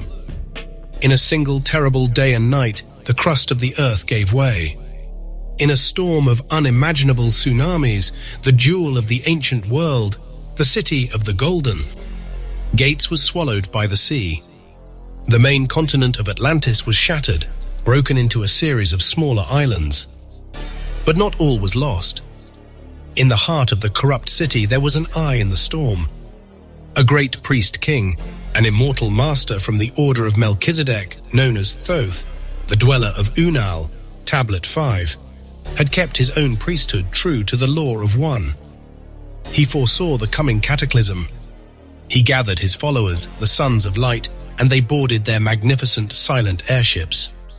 Carrying the most sacred of the Atlantean records and the seeds of their pure wisdom, They rose above the chaos, above the storms and the raging waters. As their corrupt homeland sank beneath the waves, they flew east toward the rising sun to the ancient and primitive land of Chem. They were the first refugees, the survivors of a storm of their own making, carrying the memory of a fallen paradise to the banks of the Nile, where they would plant the seeds of a new and glorious civilization. 27. The Sundering of Atlantis. The first great storm has passed. The city of the Golden Gates is lost beneath the waves, a watery grave for a corrupt priesthood. But Atlantis itself did not die. It was wounded, shattered, but it survived. The destruction was not a single clean event, but the beginning of a long, agonizing death that would stretch over hundreds of thousands of years, a series of planetary convulsions, a long and terrible season of storms. Our 27th revelation is the story of this slow decline, the sundering of Atlantis. The Golden Age was over. The long, stable summer of the Toltec Empire gave way to a long, unstable autumn. The climate of the surviving islands grew harsher, the psychic weather more turbulent. The memory of the catastrophe haunted the survivors, a permanent low-pressure system of fear in their collective soul. Then, around 200,000 years ago, a second great catastrophe struck. This date is significant. It corresponds precisely with the Lucifer Rebellion and the spiritual quarantine of our world. It is highly probable that the spiritual cataclysm in the heavens triggered a sympathetic physical one on the earth. The planet, already spiritually wounded, convulsed in its sleep. In a new storm of earthquakes and volcanic eruptions, the remaining Atlantean landmass was shattered once more. The continent was sundered, split into two large islands, known in the esoteric traditions of Theosophy as Ruta and Daitia. For another 120,000 years, civilization continued on these two islands. But it was a shadow of its former glory. The rot of black magic and selfishness, which had caused the first disaster, continued to spread.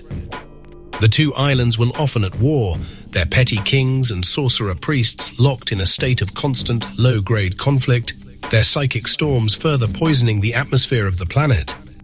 Finally, around 80,000 years ago, a third catastrophe struck. The planet shuddered again. In another great storm of fire and water, the islands of Ruta and Daitia were themselves shattered, and most of their landmass sank beneath the sea. All that was left was a smaller final island, the last remnant of the once great continent. This was Poseidonis, the legendary island that the Greek philosopher Plato, an initiate of the Egyptian mysteries, would later write about in his dialogues Timaeus and Critias. Poseidonis was the final stage for the Atlantean drama. It was on this last, diminished piece of land that the final act of the long, tragic story would be played out. It was here that the last remnants of the Great Red Race would make their final stand, their magnificent but corrupt civilization, a ticking time bomb, waiting for the final cleansing storm that would wipe their memory from the face of the earth. The long autumn of Atlantis was over. A cold and final winter was about to begin. 28. Thoth's reign in Chem. The first great storm of Atlantis has passed. The city of the Golden Gates is a memory, drowned beneath the waves. But a seed of that civilization, a precious archive of its highest wisdom, has survived. Our 28th revelation is the story of that seed, and of the master gardener who planted it in new soil, creating a new and magnificent civilization that would echo the glory of the old. This is the story of Thoth's reign in Chem, the great priest king, the immortal master from the order of Melchizedek known as Thoth the Atlantean has fled the sinking continent with his chosen followers. They traveled east in their silent, magnificent airships, leaving the storms of destruction behind them. They flew to the land of Chem, the country we now call Egypt. They arrived around the year 52,000 BC.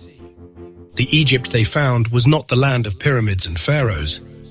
It was a primitive, swampy land, inhabited by scattered, barbarous tribes locked in a state of constant, low-grade warfare. It was a chaotic, low-pressure system of human culture, a blank slate. Thoth's arrival was a high-pressure system of absolute order. He did not come as a conqueror with swords and fire. He came as a god. His magic, his advanced Atlantean science, was so far beyond the comprehension of the natives that they could do nothing but fall down and worship him.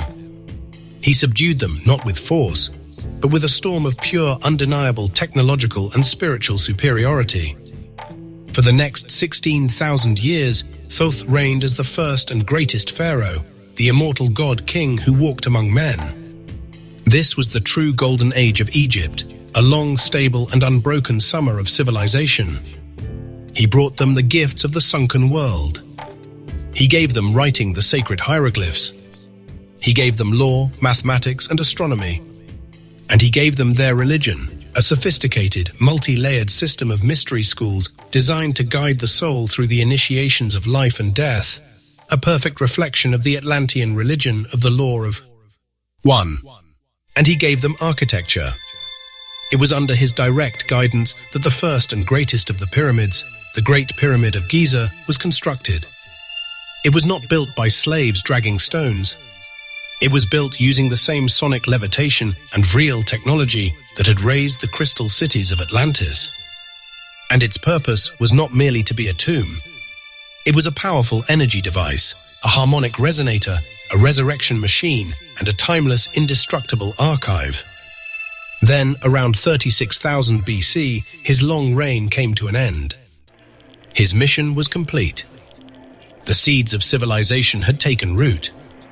But before he finally left this plane of existence, he gathered all the concentrated wisdom of the sunken world of Atlantis, the secrets of the cosmos, the science of alchemy, and the history of the stars. And he inscribed it all, using a form of laser-like technology, onto 12 indestructible tablets of emerald green crystal. These are the legendary Emerald Tablets of Thoth. He then secreted them deep within the foundations of the Great Pyramid he had built, programming them to be found only when the psychic weather of a future age was right, when humanity would be ready for their world-altering wisdom.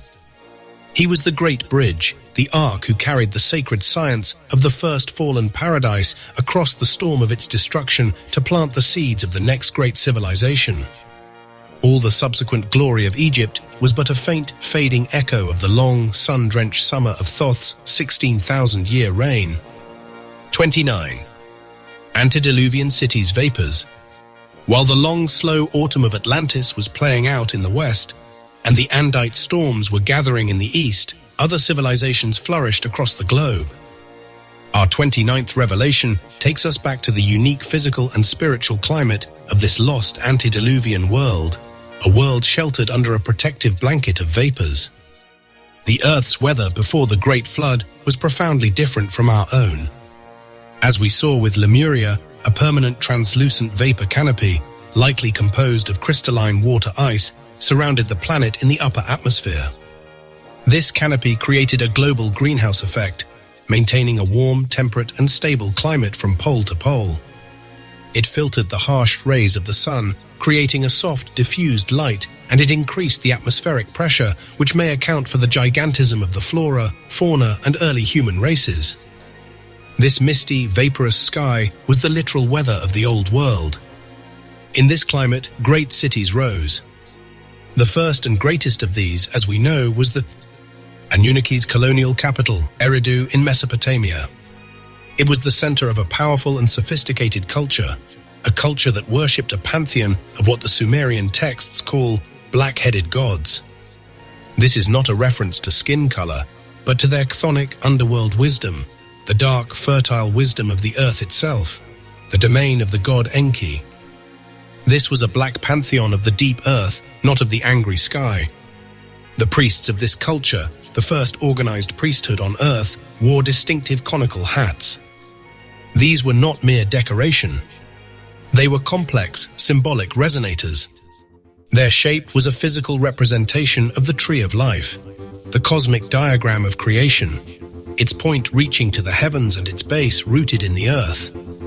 They were also symbols of the rays of the sun, a form of sophisticated sun worship that was not a primitive adoration of the physical sun, but a scientific understanding of the sun as the local source of the divine creative life force. This sacred science, this religion of the tree of life and the inner sun, was not unique to Mesopotamia. It was a global phenomenon, a shared spiritual climate that connected the great civilizations of the antediluvian world. We see it in the religion of the Toltecs of Atlantis, with their great solar temples. And we see its echo thousands of years later in the secret symbolism of the Rosicrucian fraternity in Europe, with their diagrams of the cosmic man and their pursuit of the inner spiritual sun. The conical hats of the Sumerian priests, the mitres of the later Catholic bishops, and the pointed hats of the wizards of folklore are all faded memories, cultural fossils of a lost global scientific religion that flourished under the misty, vaporous skies of the world before the flood. 30. Enki's compassionate breeze. Throughout the long dark millennia of the antediluvian age, from the fall of Lemuria to the eve of the Great Flood, the central drama being played out on the earth was the conflict between the two Anunnaki brothers. It was a war of climates, a fundamental opposition of two cosmic principles. Our 30th revelation is the story of the gentle, life-giving weather front that constantly pushed back against the encroaching storm of tyranny. This is the story of Enki's compassionate breeze. On one side of this conflict was Enlil, the commander of the Earth mission. His was the weather of the thunderclap, the authoritarian rage of the storm god. He was a being of law, of order, of rigid military hierarchy. He saw humanity as a resource to be managed, a problem to be controlled, and ultimately a mistake to be erased.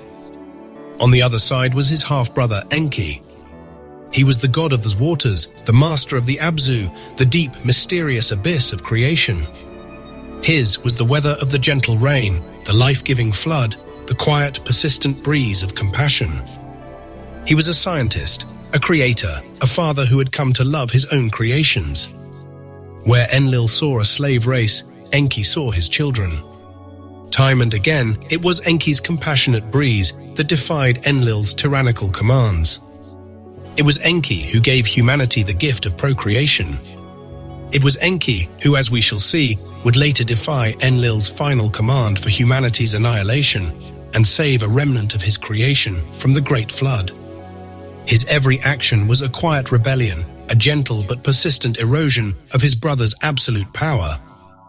This compassionate influence is a masculine echo of the Shekinah, the divine feminine spirit of wisdom and mercy.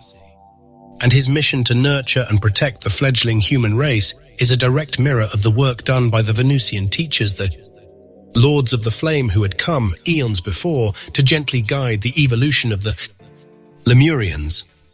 Enki was the inheritor of their mission, the keeper of a gentle, life-giving tradition in a world that was rapidly falling under the shadow of the storm god. The esoteric traditions of Egypt, which were founded by Thoth, another great teacher of this same wisdom, preserved this memory in their own myths. Enki's compassionate nature, his role as the protector of humanity and the bringer of secret wisdom, became the foundation for the character of Osiris, the beloved god of resurrection, who was murdered by his jealous brother Set, a clear echo of Enlil. The Isiac. Mysteries, the secret rites of the goddess Isis, Osiris's wife, were a continuation of this Enkian tradition. They were a celebration of the compassionate, life-giving principles of the water god. A quiet, mystical breeze blowing through the harsh desert climate of the official state religion.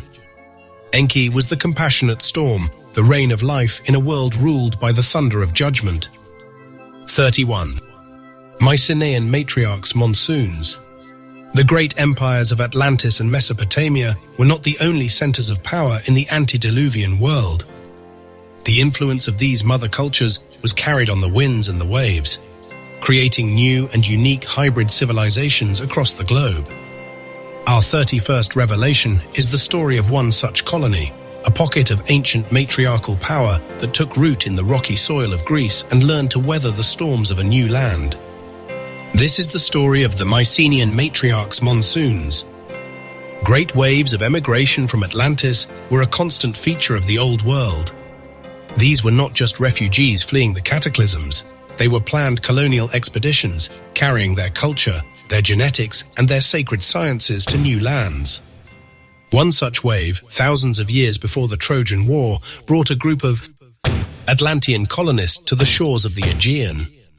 These were the Black Pelagians, a dark-skinned, matriarchal people who were the first true civilizers of the Mediterranean. The term black likely referred not just to their skin tone, but to their connection to the chthonic, earth-based wisdom of the Great Mother, the same black wisdom of Enki's pantheon in Eridu. They arrived in a land that was wild and untamed, a world of harsh mountains and unpredictable seas. They had left the perfectly controlled climate of Atlantis and now had to endure the battering monsoons of the Aegean. But they were a hardy and resourceful people. They brought with them the remnants of their Atlantean engineering knowledge, and under the stormy skies, they built the first great cities of Europe, like the Cyclopean fortress of MKII, its massive stone walls so perfectly fitted that later generations would believe they were built by giants. Their culture was a direct inheritance from the matriarchal golden age of Lemuria, Atlantis. They were ruled not by warrior kings, but by priestess queens who worshipped the great goddess of the earth. Their sacred rites were centered on the cycles of the seasons, of the grain, of death and rebirth. These rites would later be absorbed and transformed by the patriarchal, sky god-worshipping Achaeans who would conquer them, becoming the foundation for the great Eleusinian mysteries, the most sacred religious festival of the classical world. The initiates at Eleusis were shown a vision of the life after death, a sacred drama of the goddess Persephone's descent and return, a direct inheritance from their Atlantean matriarchal ancestors. This was the time of the coming of the dove, Key 2:15, a symbol not of peace in the modern sense, but of the divine feminine spirit, the Shekinah, the Holy Spirit. The Mycenaean civilization was a sanctuary for this spirit, a high-pressure system of matriarchal wisdom that created a pocket of profound spiritual culture that would deeply influence all of subsequent Western civilization, a gentle, persistent reign of feminine power in a world that was steadily falling under the shadow of the thunderbolt. 32. Amazonian sonic gales. The matriarchal power of the ancient world was not confined to the gentle rains of Mycenae. In the heart of the Atlantean Empire, and in its great colonies in what is now the Amazon basin of South America, there existed a powerful and legendary priesthood of women. We know them as the Amazons. They were not just the fierce warriors of Greek myth. They were masters of a lost science, priestesses who understood the fundamental creative power of vibration. Our 32nd revelation is the story of their power, a story of Amazonian sonic gales. These priestesses were the keepers of the most advanced form of Atlantean technology. It was not a technology of machines and circuits, but of the human voice, of resonance, and of the life force, or vril. They understood that the universe is music, and that to control the fundamental notes is to control reality itself. Under the howling gales that swept across the great plains of Atlantis, they learned to control the very air with the power of their focused voices. Their power was aligned with the sacred vibrations of the 72 divine names of God. Key 308. These are not just names to be spoken. They are vibratory formulas, sonic keys to the fabric of creation. The Amazonian priestesses, chanting in perfect harmonic unison, could generate resonant frequencies of immense power. They could create sonic gales that could levitate great stones, heal the body of disease, and create zones of absolute silence for meditation and communication. This was the secret behind the silent, mysterious airships that navigated the skies of the ancient world. As Thoth reveals in his Emerald Tablets, Tablet 9, Key of Freedom of Space, these were not craft powered by combustion or brute force. They were vehicles of light and sound. They were attuned to the Earth's magnetic field, and they were propelled and steered by focused sonic vibrations. The Amazonian priestesses were the pilots and the power sources of this technology. Their collective chant, focused through the great crystals that were the heart of the airships, created a powerful anti-gravity field, allowing the ships to ride the currents of the Earth's energy field as a boat rides the currents of the ocean. They were the masters of a lost science, a technology of pure vibration. They were the living engines of the Atlantean world, their sonic gales a testament to a form of power perfectly aligned with the forces of nature that our own noisy, polluting and chaotic world has long forgotten. 33. Tiamat's primordial reigns. To understand the end of this antediluvian world, we must go back to its very beginning, to the oldest story of creation. Our 33rd revelation is the story of a cosmic murder, the mythological assassination of the Great Mother that provided the theological justification for the coming age of patriarchal storms. This is the story of Tiamat's primordial reigns. The Babylonian creation epic, the Enuma Elish, tells of the Great Mother Goddess, Tiamat, a monstrous dragon of chaos and salt water, who was slain by the heroic young storm god Marduk. He cleaved her body in two, using one half to create the arch of the heavens and the other to create the foundation of the earth. This, my friends, is a piece of political propaganda, a patriarchal inversion of a much older and more profound story. The original Tiamat was not a dragon of chaos. She was the primordial ocean of potential, a perfect reflection of the Ein Sof Aur of the sea. Kabbalistic cosmogony, the limitless, unmanifest light from which all creation is born. She was the cosmic womb, the great mother of all the spaceborn, Tablet 4.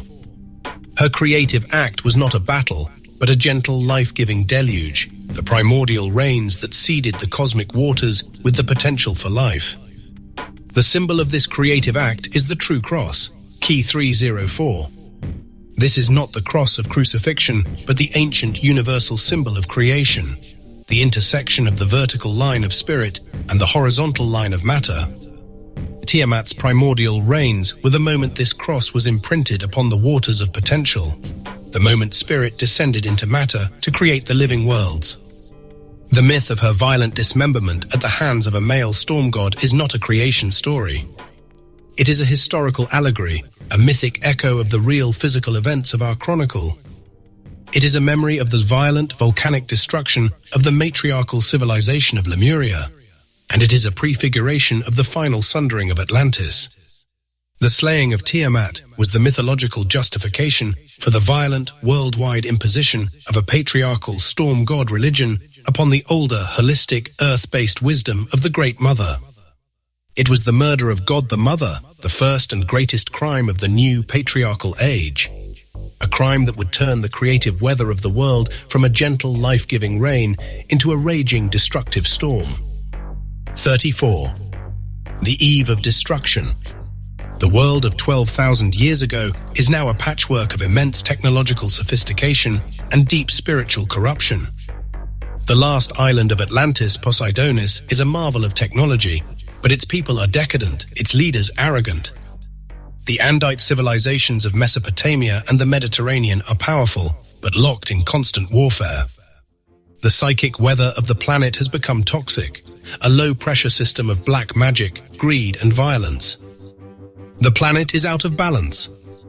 The celestial watchers, the guardians of the cosmic climate, can see that a great correction is coming. A final cleansing storm is gathering on the horizon, a storm that will wipe the slate clean and bring the entire antediluvian age to a crashing watery end. Act 3, Noah's Deluge. Seekers, you have journeyed through the long and tragic autumn of the world before the flood. You have witnessed the slow decay of Atlantis, the fracturing of the Adamic bloodline, and the descent of humanity into savagery and sorcery. The psychic weather of the planet has grown toxic, a stagnant, low-pressure system of corruption that has saturated the very soil and stone of the earth. A world so profoundly out of balance cannot endure. A correction is inevitable. A great cleansing is coming. But you must understand, this was not a single storm. The story of a great flood, of one man and one boat, is a compressed and simplified memory of a long and terrible season of planetary death. The Earth did not die in a single day, but in a series of catastrophic convulsions, a sequence of firestorms and deluges that occurred over thousands of years.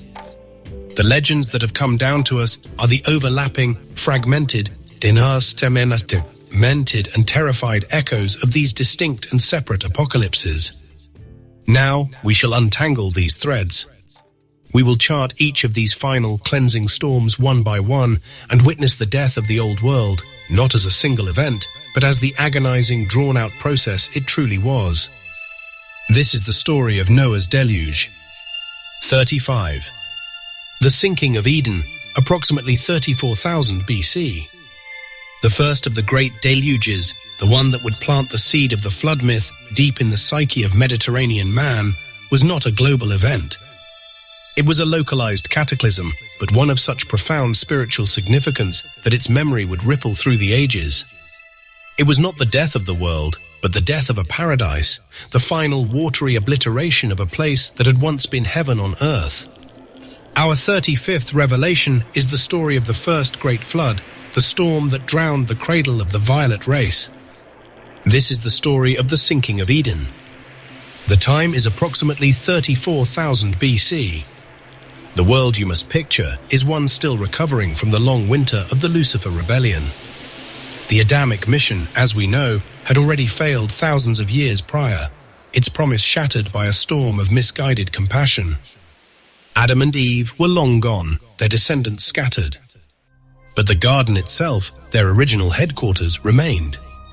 As the celestial archives of the Urantia book, paper 78, describe, this was not a mythical landscape, but a real and physical place, a magnificent peninsula extending from the eastern coast of the Mediterranean Sea. Its climate was a pocket of impossible perfection, a remnant of the old world's stability. Its shores washed by gentle tides, its fields and forests teeming with a life that was a faint but beautiful echo of its former glory. This was the ancestral home, the sacred ground of the violet race, and though its king and queen were gone, it remained a place of immense spiritual power, a high-pressure system of divine energy on a chaotic world. But this sanctuary was built upon a geological fault line, both literally and metaphorically. The peninsula was connected to the mainland by a narrow isthmus, a fragile land bridge that was all that held the sea at bay. And deep within the Earth's crust, the volcanic fires that had once shaped this paradise were stirring. The planet, still groaning under the spiritual weight of the rebellion, was growing restless. The end came not with a great rain from the heavens, but with a great shaking from below. A series of powerful volcanic eruptions along the Mediterranean floor triggered a massive tectonic shift. The Earth shuddered, and the fragile isthmus that anchored the Edenic Peninsula to the world collapsed. It was a geological dam breaking. The waters of the Mediterranean, which for millennia had been held back, now rushed in with unimaginable fury. This was not a slow rising of the tide. It was a liquid avalanche, a horizontal waterfall miles wide, a roaring, churning deluge that consumed the entire peninsula in a matter of hours. The beautiful gardens where Adam and Eve had walked, the sacred groves where they had taught their children, the very spot where the tree of life had once pulsed with cosmic energy, all of it was scoured from the face of the earth and buried beneath hundreds of feet of salt water and silt. The last physical remnant of the divine experiment was gone. This was a regional cataclysm, not a global one. But its survivors, the scattered tribes of Adamites and Nodites living in the highlands around the Mediterranean basin, witnessed it with terror and awe. They saw the sea rise up and devour the holy land of their ancestors. They saw the home of the gods vanish beneath the waves. And they told the story to their children and their children's children. It was a story of a paradise lost to a great flood, a punishment for the sins of a fallen world. This event, this sinking of Eden, was the first and perhaps the most potent of the historical events that would later be woven together into the single, composite myth of a worldwide flood. It was the original trauma, the first great deluge. It was a storm that washed away a memory, a flood that drowned a paradise. And its mournful, echoing roar would become the bass note in the tragic symphony of the world's end. 36. The Great Flood, around 11,000 BC. 23,000 years after the drowning of Eden, the planet had reached a new and even more dangerous state of imbalance. Humanity, now a chaotic mix of competing tribes and bloodlines, had grown noisy, unruly, and unpredictable. The Anunnaki, the colonial masters of this world, watched the teeming masses of their hybrid creation with growing alarm. The social weather of the planet was becoming a chaotic and uncontrollable storm. And in the heavens, a far greater storm was approaching, a cosmic hurricane of immense and predictable power. Our 36th revelation is the story of how the gods chose to use a natural disaster as a weapon of mass destruction. This is the story of the Great Flood of 11,000 BC. This was the deluge of the Sumerian texts, the flood of Ziusudra, the catastrophe that would be remembered as the final definitive end of the world before our own. And as the chronicles translated in slave species of the gods and the lost book of Enki make clear, it was not an act of God. It was a natural catastrophe, an event of orbital mechanics and planetary physics, foreseen with perfect clarity by the advanced science of the Anunnaki. The cause was their own homeworld, the wandering 12th planet, Nibiru. Its vast, 3,600-year elliptical orbit was once again bringing it back into the inner solar system for its periodic flyby. This was a regular and predictable event. But this time, the Anunnaki scientists saw a terrible alignment. Nibiru's trajectory would bring it unusually close to the Earth as it passed, and its immense gravitational pull would have a catastrophic effect on the planet's most unstable feature, the massive Antarctic ice sheet. For millennia, the ice had been growing, its weight pressing down on the continent. Now, under the relentless tidal pull of the passing planet, the Anunnaki models predicted the inevitable. The entire ice sheet, trillions of tons of frozen water, would lose its grip on the bedrock and slip into the Southern Ocean.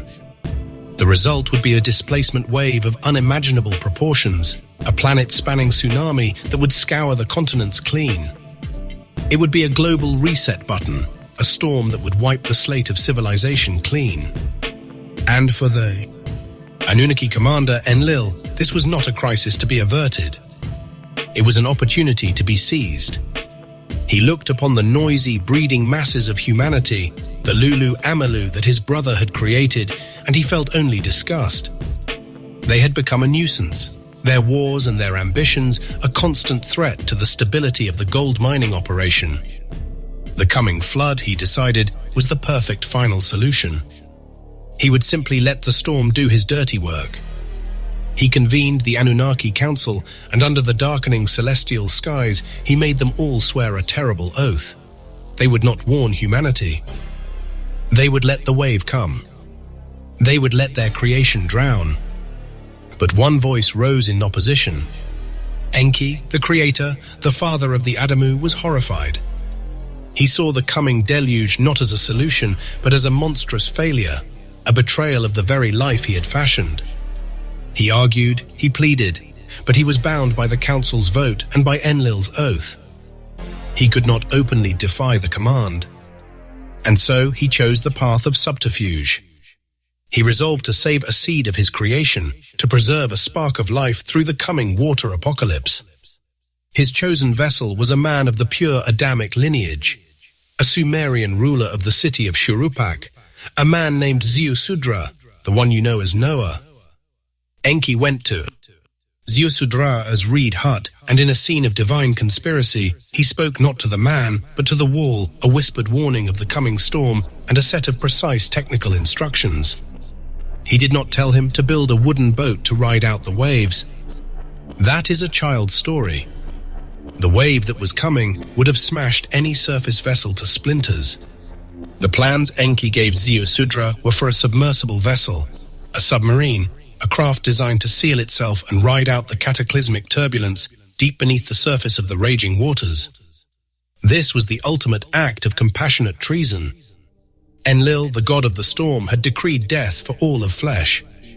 Enki, the god of the waters, used his wisdom of the deep to offer a path to survival. The Great Flood of 11,000 BC was not a judgment on human sin. It was the climax of the long and bitter rivalry between two alien brothers, a natural disaster weaponized by a god's contempt, and a tragedy averted only by another god's forbidden love for his own rebellious, noisy, and beautiful children. 37. The Adam and Eve cataclysm, 9550 before Christ. We have charted the drowning of a paradise and the great deluge foreseen by the gods. But now we must confront the most violent and world-shattering storm of all, a cataclysm of such unimaginable force that it has been almost entirely erased from our history, its memory preserved only in our most sacred and misunderstood myths. The story of Adam and Eve, of the serpent and the apple, is a child's fable, a nursery rhyme sung to soothe a traumatized species and conceal the true terrible memory of our fall. Our 37th revelation is the story of that fall, not a fall from grace, but a physical fall of the planet itself. This was the cataclysm that the Adam and Eve story truly records. The date, as preserved in the forbidden chronicles of the Book of Adam and Eve, was 11,500 years ago, or 9,550 before Christ. This was not a storm of water, but a storm of physics. It was a pole shift. The great gyroscope of the Earth, which had spun for eons in a stable and predictable rhythm, suddenly and violently lost its balance. The planet's crust, floating on a sea of molten magma, broke free from its axis of rotation. In a geological instant, the North Pole, which had been centered in what is now Hudson Bay, was thrown thousands of miles south, recentering itself in the Sudan Basin. The entire skin of the planet shifted. The consequences were immediate and apocalyptic. Imagine the planet as a spinning ball. Now imagine its surface suddenly lurching in a new direction.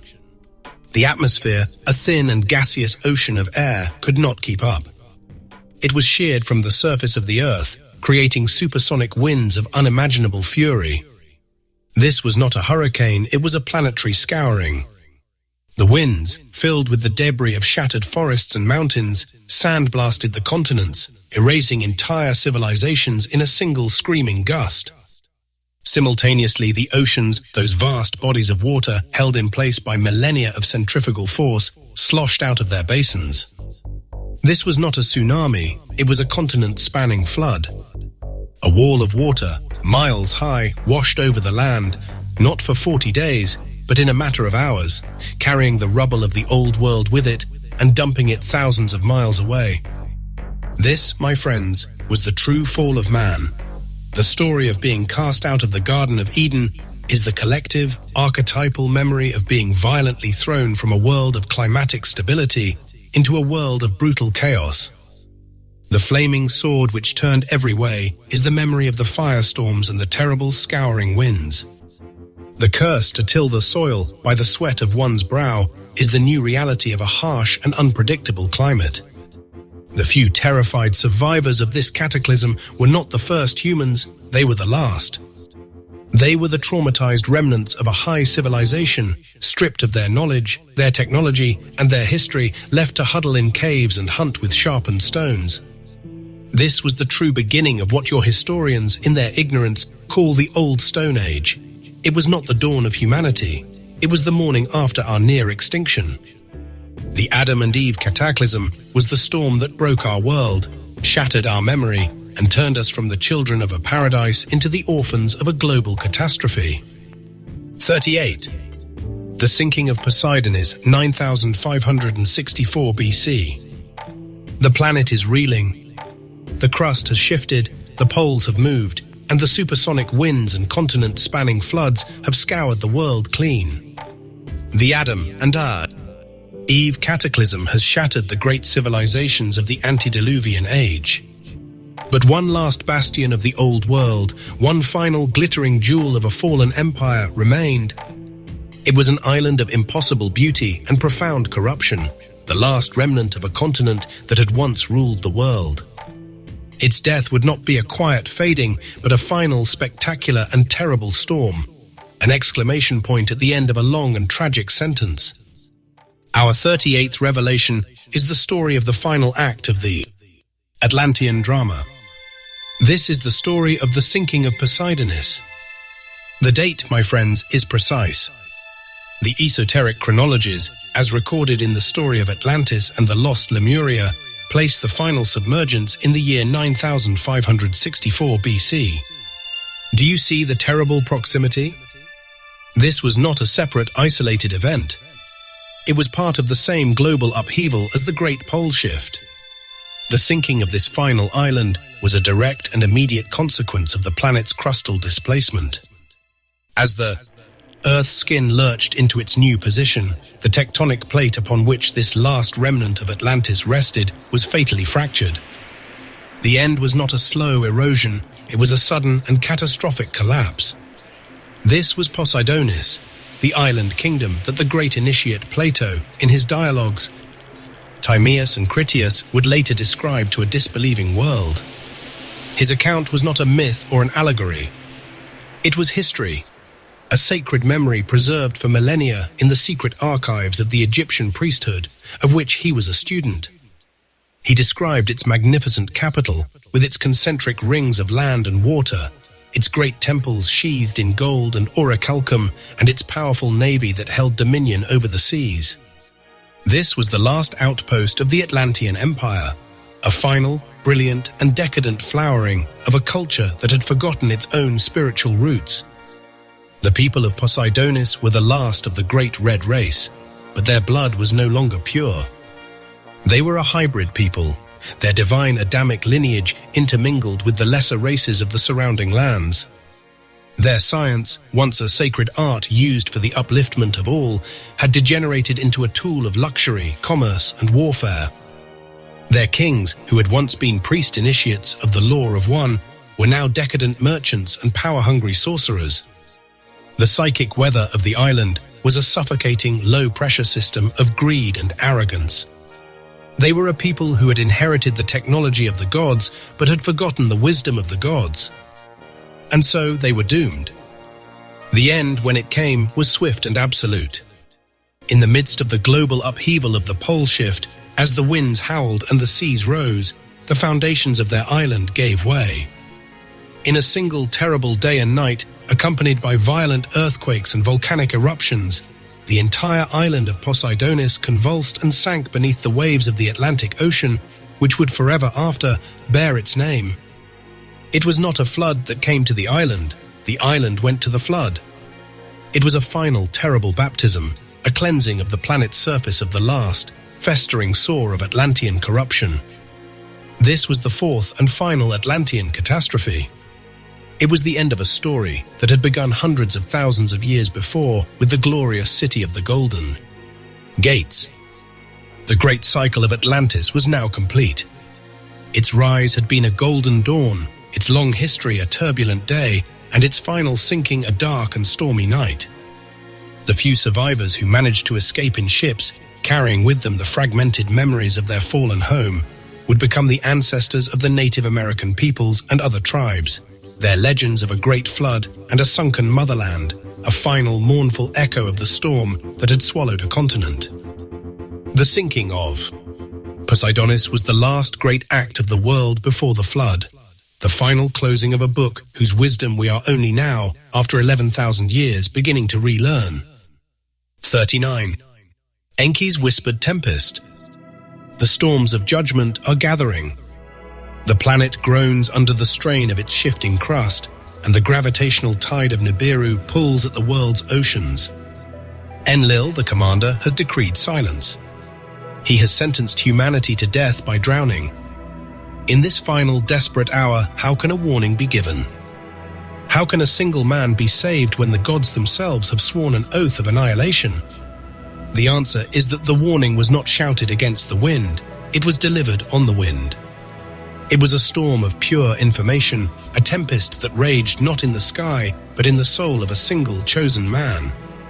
Our 39th revelation is the story of the secret technology of divine communication. This is the story of Enki's whispered tempest. The scene is the city of Shurupak. The man is Ziusudra, whom you know as Noah. The god is Enki, bound by his oath, his heart breaking for the world he created. The Sumerian texts tell us he went to the reed hut where Ziusudra slept and spoke to the wall. This is a hierogram, a sacred code. He was not talking to the reeds. He was using a divine technology, a form of communication that bypasses the ear and speaks directly to the soul. As the Keys of Enoch explains in Key 3-1-6, this is the Bath Kol, the divine voice. It is not a sound that travels through the air, but a direct telepathic transmission of thought, a download of pure information. My own research file 5 suggests this was an advanced acoustic science, a modulated low-frequency wave targeted at the resonant frequency of Ziusudra's own DNA, allowing the complex schematics for a submersible vessel to be imprinted directly onto his consciousness. The whispering to the wall was the physical act that focused the beam, the divine conspiracy that saved the world. This act of secret psychic warning was not a desperate improvisation. It was the enactment of an ancient and sacred protocol, a method of preservation perfected during the long, slow death of Atlantis. The great priest initiates of the Toltec Golden Age, foreseeing the coming catastrophes, did not cause a panic by shouting their prophecies in the streets. They delivered their warnings in the same way, through a whispered tempest, a secret communication to the chosen few who were tasked with carrying the seeds of wisdom to new lands. This is the deepest secret of the great Master Thoth. In his Tablet 2, he reveals how he preserved the ancient wisdom from the flood. He did not just write it on tablets. He built a gateway, a secret path to the halls of Amenti, a subterranean sanctuary for the sacred science. He created an ark of knowledge hidden deep within the earth. Enki's whispered warning to Ziusudra was a precise echo of this act. He was giving his chosen one the key to a floating hall of Amenti, a submersible ark that would carry the seed of all life, the genetic library of the world, safely through the storm. The whispered tempest was the key that unlocked the door of the ark, a divine voice that ensured that when the last major destructive flood finally ended approximately 10,500 years ago, as recorded in the mission of the Jews, a remnant of the old world would be there to greet the new dawn. It was a storm of salvation, a whisper that was louder than the roar of the coming deluge. 40. Ark's genetic monsoon. The whispered tempest has delivered its warning. The submersible vessel has been built. And now, as the great torrents of the deluge fall and the oceans rise to consume the world, we must look inside this vessel and understand what it truly carried. The story of two of every animal is a beautiful but misleading allegory. The ark was not a zoo, it was a laboratory. It was not a boat, it was a seed bank, a vessel carrying the genetic code for the entire next cycle of planetary life. Our 40th revelation is the story of this biological time capsule, a focused and life-giving monsoon sailing through a worldwide storm of death. This is the Ark's genetic monsoon. Let us begin with the cargo. As the histories translated in slave species of the gods reveal, the command given to Ziusudra was to take aboard the seed of all living things. This was not a command to round up mating pairs. It was a command to preserve the source code. As my own research file 18 confirms, the Ark was a floating genetic library. Its precious cargo, carefully gathered by Enki's agents in the years leading up to the flood, was a collection of DNA samples and embryos, the life plasm of every significant species on the planet, preserved in a state of cryogenic suspension. This was the ultimate act of ecological preservation, a planetary reboot disk designed to reseed the world's biosphere after the Great Crash. But the most precious cargo was not the animal DNA. It was the human. The true inner ark was the genetic legacy of the violet race. Ziusudra and his family were not chosen for their piety, but for their blood. As the celestial records of the Urantia book, paper 76, make clear, the man you know as Noah was not a half-god or a demigod. He was a fully human leader of the Adamic peoples, a man whose lineage could be traced directly back to the pure line descendants of Adam and Eve. He was the keeper of the sacred flame, the last and best vessel of the superior celestial genetics that had been so diluted and corrupted in the chaotic millennia since the fall of Eden. He and his family were the true seed of life, the human ark that would carry the promise of our divine potential through the watery darkness. And they carried with them a physical object of immense power and significance, the sacred garment. This was the last remnant of the garment of light, the mantle of patriarchal authority that had been passed down from Noah's own ancestors. It was the constitution of the old world, and it was now the single most important artifact to be preserved for the new. The Ark was not just a genetic library, it was a royal treasury, carrying the blood, the science, and the symbol of authority for the coming age. This entire operation, the preservation of a chosen lineage and their sacred knowledge through a world-ending cataclysm, is a perfect microcosm of the great Atlantean emigrations. It is the same pattern, the same divine protocol. Just as Thoth gathered his chosen priests and their sacred science before the sinking of his homeland, so too did Enki gather his chosen bloodline and their genetic science before the Great Flood. The Ark was a miniature submersible Atlantis, a floating colony carrying the memory of a drowned world. It was a mobile halls of Amenti, a secret library of life itself, as Thoth described his own subterranean archive in his tablet too. And what was its ultimate purpose? It was to become a focused, creative monsoon. After the floodwaters receded, the mission of Ziusudra's descendants, the migrating Andite peoples who would explode out of Mesopotamia, was to carry this genetic payload to the four corners of the world. They were a genetic monsoon, a high-pressure system of superior DNA that would rain down upon the scattered, primitive survivors of the cataclysm, uplifting them and creating the hybrid, dynamic, and chaotic family of races we know today. The Ark was a biological seed, and the Andite migrations were the winds that scattered that seed across the barren soil of a new world. It was a floating, living tree of life, Key 310, its branches destined to repopulate a world that had been pruned back to its very trunk. 41. Global flood myths echoes. The waters have receded. The submersible Ark has come to rest on the slopes of Mount Ararat. A new world, silent and clean, awaits its new beginning. But the survivors, the scattered and terrified remnants of humanity, did not emerge into this new world with a clean slate. They emerged carrying a terrible burden, the memory of the storm. Our 41st revelation is the story of this memory, a psychic trauma so profound that it would echo down through the ages, shaping the myths and religions of every culture on Earth. This is the story of the global flood myths and their psychic echoes.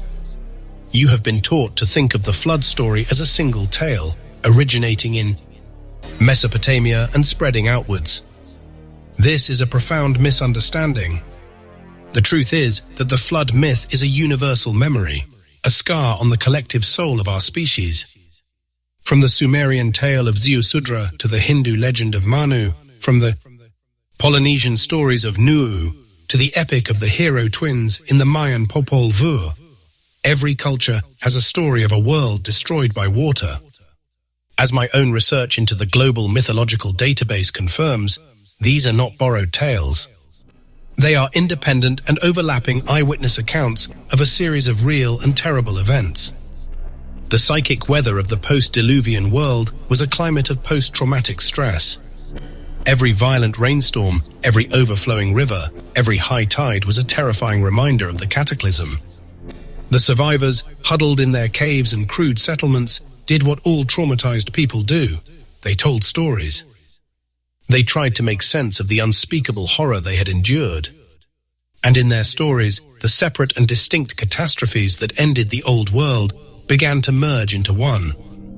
The memory of Lemuria's volcanic self-destruction, the four great Atlantean catastrophes, the drowning of the Edenic Peninsula, and the final Anunnaki-foreseen flood of 11,000 BC. All of these separate storms were compressed in the folk memory into a single archetypal event, the Great Flood.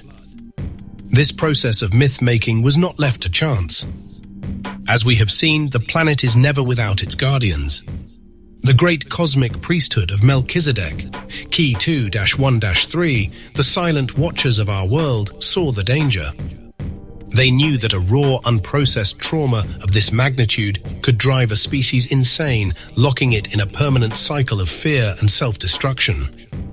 And so they began their quiet work of spiritual therapy. They did not appear in fiery chariots or proclaim new laws. They worked through the shamans, the storytellers, the wise women of the survivor tribes. They acted as psychic editors, subtly guiding the formation of the myths. Their mission was to take the raw data of the trauma and embed it within a framework of meaning. They ensured that each myth, in its own cultural language, contained the same core elements: a story of a world grown corrupt, a divine warning to a righteous few, the building of a vessel of salvation, and the promise of a new beginning. They took a story of planetary physics and geological upheaval and transformed it into a moral drama, a story of judgment and grace. They were the unseen hands that harmonized the terrified screams of a dying world into a single mournful and cautionary song. The great Atlantean master Thoth, the dweller of Unal, Tablet 5, was the ultimate survivor, the one who carried the pure, uncorrupted memory of the world before the fall. His work was to preserve the high science. The work of the Melchizedek priesthood was to preserve the low science, the folk memory, to ensure that even the most primitive tribes would never entirely forget the great lesson of the flood, that a world out of balance with the cosmic law will inevitably be cleansed by a storm. The global flood myths are the echoes of that storm, a psychic weather report from a lost world, a warning and a promise that has been carried on the breath of our ancestors for 10,000 years. 42. Rainbow's Post-Storm Covenant. The great storm is over. The Ark has settled on the peak of a mountain, its inhabitants stepping onto the wet earth of a new world. And in the sky, a magnificent rainbow appears, its arc a bridge of impossible light connecting earth to heaven. The biblical account presents this as a simple, heartfelt promise from a merciful God, a vow never to destroy the world by water again. But this, my friends, is a partial truth, a carefully curated fragment of a much larger, more complex, and deeply significant event. Our 42nd revelation is the story of the Rainbow's Post-Storm Covenant, a narrative that stretches far beyond the confines of a single religious text and reveals the very physics of spiritual law. The Sumerian texts, the oldest historical records we have, paint a very different and much more dramatic scene. The covenant was not merely a promise, it was a tense, hard-won political compromise. The storm was the calculated act of Enlil, the stern and authoritarian ruler who sought to wipe out humanity entirely, viewing us as a loud, unruly, and failed experiment. Enki, our compassionate creator and protector, had secretly intervened, instructing Utnapishtim, the Sumerian Noah, to build the ark and save a remnant of life. When Enlil discovered that humanity had survived, he was not pleased. He was furious. The rainbow in the sky was not a symbol of his mercy, but the reluctant flag of a truce he was forced to accept. The covenant was a political treaty, a begrudging acknowledgement that humanity, though imperfect in his eyes, had a right to exist. The rainbow in this context is a cold, beautiful monument to a hard-won victory in the long cosmic war. But the symbol is older still, a timeless archetype that predates even the Anunnaki conflict. It is a remnant of the sacred wisdom of Atlantis and its Toltec sun worship, an understanding of the universe as a symphony of divine light. The 7 rays of the rainbow are not just a spectrum of visible light. They are the 7 foundational rays of creation, the vibratory frequencies that give form and substance to all that exists. The Atlanteans understood that these 7 rays, when properly aligned, could form a bridge between the physical and the spiritual, allowing human consciousness to ascend. The rainbow was their sacred symbol, a reminder of this divine potential that lay dormant within every soul. The esoteric traditions preserved in their purest form by the Rosicrucian fraternity and more recently revealed in texts like the Keys of Enoch expand on this ancient wisdom. They reveal that the covenant of the rainbow is an eternal promise of divine partnership available to all humanity, a contract not of judgment but of grace. The rainbow is not a bridge built of light, but of sound, a vibratory formula that can spiritually reprogram the human genetic code. This bridge is activated by the sacred name of God, YHWH. This is not a name to be spoken aloud, but a master frequency to be vibrated within one's being. This vibratory formula, when resonated through deep meditation, acts as a spiritual key. It bypasses the linear, conscious mind and resonates directly with the dormant, so-called junk DNA, awakening the cellular memory of the garment of light. This activation creates a bioelectric cascade, causing the human aura to resonate with all 7 rays of creation, finally bridging the gap between the physical body and the divine light body, the Merkaba. This profound truth, explained in Thoth's Key of Wisdom, Tablet 3, and in the Keys of Enoch 1-1-4, transforms our understanding of the rainbow. It is not just a reminder of a past truth, it is an active, energetic tool for our spiritual evolution. The rainbow is the ultimate blueprint of our divinity, an invitation to reclaim our divine partnership with the Creator by becoming the living bridge between heaven and earth. The post-storm covenant is not a pact between gods, but a promise waiting to be fulfilled within each of us. 43. The Great Celtic Exodus around 7000 BC. The Great Flood has receded, the Rainbow Covenant has been struck, and the New World is young. The descendants of Noah, the scattered remnants of a once unified civilization, begin the slow, arduous process of repopulating the earth. But the old conflicts did not drown in the flood. They merely went dormant, like a tempest waiting for the right atmospheric conditions to return. Around 7000 BC, that storm began to brew again, manifesting as a great schism within the white race of Europe. Our 43rd revelation is the story of this ideological war and the great wandering it inspired the Great Celtic Exodus. The schism was a clash of 2 diametrically opposed spiritual philosophies. On one side stood the ancient matriarchal culture, a deep-rooted system of earth worship and wisdom passed down through generations by the College of Druidesses. These priestesses were the keepers of the old lunar mysteries. They revered the cycles of nature, the fertile dark of the soil, and the inherent power of the feminine principle. Their magic was chthonic, drawing its strength from the ley lines and subterranean rivers of the earth itself. On the other side arose a new, defiant patriarchy, a solar, masculine force of will and conquest embodied by the Bodonese Celts.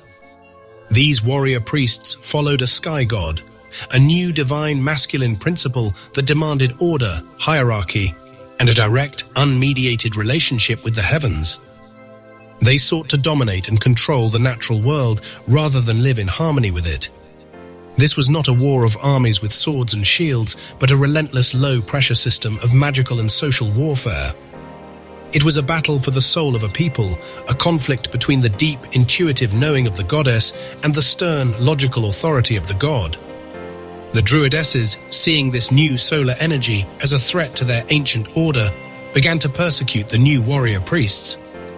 This persecution, a storm of social ostracism, spiritual manipulation, and even ritual warfare, led to a massive exodus. The Celtic tribes were forced out. A great storm of displaced people pushed from their ancestral lands. These Celtic wanderers were ideological refugees, carrying with them the nascent seeds of a new patriarchal order and a sun-focused cosmology. They were not seeking wastelands or empty earth to conquer, but refuge in civilizations sophisticated enough to absorb them without being overwhelmed. They moved south and east, a great wave of solar, masculine energy seeking to find balance and shelter. Their destination was not random. It was a providential convergence, a collision of cultures that would define the next epoch of human history. These Celtic wanderers sought refuge in the advanced, dark-skinned civilizations of the black race that then ruled Africa and Asia, as detailed in the sacred texts of the mission of the Jews. These ancient empires, the inheritors of a different, more balanced stream of pre-flood wisdom, were stable and sophisticated enough to absorb the Celtic refugees. They saw not a conquering force, but a people seeking shelter, and in their compassion, they took them in. This moment of reception and integration set the stage for a new synthesis of culture, a grand alchemical marriage of solar and lunar, patriarchal and matriarchal, Celtic and African Asian wisdom. This great exodus was not a tragedy, but a catalyst, a deliberate act of divine providence that ensured the survival of a specific spiritual lineage and set the stage for a new, powerful chapter in the long, winding story of human history. 44. The cycle of Ram's universal empire, 6732 BC.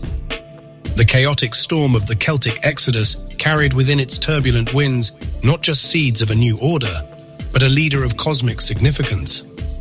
Around 6732 BC, from among these exiled Celts, a man emerged whose name would be etched into the spiritual memory of the world, Ram.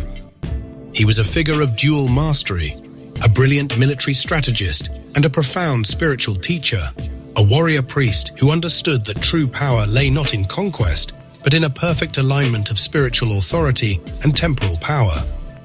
Ram was the embodiment of the new solar masculine principle, but tempered by an innate understanding of cosmic law. He led his followers, a people hardened by displacement and guided by a new vision, on a grand migration eastward. This journey culminated in a providential arrival in India. There, he encountered the sophisticated and ancient Black Empire, a civilization rich with pre-flood wisdom and deep spiritual roots. Ram's arrival was not a brutal invasion, but a profound and transformative event. His military genius and the ideological fervor of his followers met a culture that was ready for a new synthesis. Ram did not simply conquer, he synthesized. He absorbed the wisdom of the indigenous peoples, blending the solar, masculine energy of his Celtic heritage with the deep earth-based spirituality of the ancient Black Empire. This fusion was the genesis of a new worldwide social order. This new empire was known as the Universal Theocracy of the Lamb, a name of immense esoteric significance. It was also referred to as the Empire of the Aries, a title that marked the dawn of a new astrological age, a new spiritual epoch for humanity. Ram's empire was a synarchy, a form of government based on divine principles where spiritual law and civil law were one and the same. It was a perfect fusion of spiritual authority and temporal power, a living testament to the possibility of a world ruled not by the whims of men, but by the will of the Creator. Ram's throne was not a seat of political power. It was a spiritual center from which the vibrations of cosmic law emanated, bringing order and harmony to the world. For over 3,500 years, Ram's empire brought a climate of unprecedented peace and prosperity to the world. This was the true golden age of global unity, a period where the artificial barriers of tribe and nation were dissolved under a single benevolent rule. As chronicled in the Mission of the Jews, this was a time of spiritual renaissance and technological advancement, a world-spanning civilization that operated in a state of perfect balance. It was a counter-narrative to the legacy of Enlil, a living refutation of the idea that humanity must be ruled by fear and division. Ram's empire was a global family, a unified consciousness bound by a shared spiritual purpose. It proved that humanity, when guided by divine principles, could achieve a state of peace and harmony that transcended the old conflicts of the cosmic war. This was the legacy of Ram, the warrior priest who built a universal empire not for himself, but for the soul of the world. 45. Post-flood dispersals winds. While the great synarchy of Ram created a vast, stable, high-pressure system of peace over the civilized world, the rest of the planet was not still. Beyond the empire's borders, other migrations continued, shaping the wild frontiers of the new age. Our 45th revelation is of these post-flood dispersals winds, the divinely guided currents that scattered the human seed across the globe. The descendants of Noah's 3 sons, the biblical archetypes of Shem, Ham, and Japheth were not individuals, but 3 distinct genetic and spiritual streams flowing from the ark. Each carried fragmented remnants of their Atlantean bloodlines from the great emigrations, a different set of psychic potentials and predispositions. Their subsequent migrations were not random wanderings, but were directed by gales of divine and astrological influence. These were not merely winds that filled sails, but cosmic currents manipulated by higher intelligences to push each tribe toward its appointed destiny. Their fates, the ancient texts say, were weighed and guided by the 7 lords. Tablet 7. These are not gods, but the great planetary intelligences of our solar system. The conscious minds of Mercury, Venus, Mars, Jupiter, Saturn, Uranus, and Neptune, who collectively governs the cosmic weather. By subtly altering gravitational, magnetic, and etheric fields, they created pathways of least resistance, guiding the tribes across oceans and continents as surely as a river is guided to the sea. This scattering was not a punishment, but a carefully managed divine plan, Key 108. It was a planetary seeding program on a vast scale. Each tribe was guided to a specific geographic and energetic environment that was designed to activate certain dormant potentials within their unique genetic inheritance. The Shemitic stream was guided toward arid lands to cultivate spiritual austerity and prophetic vision. The Hamitic stream was pushed toward the fertile equatorial zones to re-establish a connection with the Earth's rich biological power. The Japhetic stream was blown toward the northern latitudes to foster rugged individualism and the development of analytical reason. This was a grand experiment in spiritual horticulture, planting the resilient, post-flood genetic stock in every corner of the world to see what new forms of consciousness might bloom. 46. The Great Schism of Irshu around 3200 BC. Every golden age must end. Every high-pressure system of peace must eventually break down. For 35 centuries, the Synarchy of Ram had held the world in a state of unprecedented calm. The political and spiritual weather was stable, a global climate of order governed by divine law. But no system, however perfect, can eliminate the free will of its subjects. Around 3200 BC, a philosophical hurricane began to gather in the heart of the empire, a storm that would shatter the long peace and plunge the world into a new age of chaos.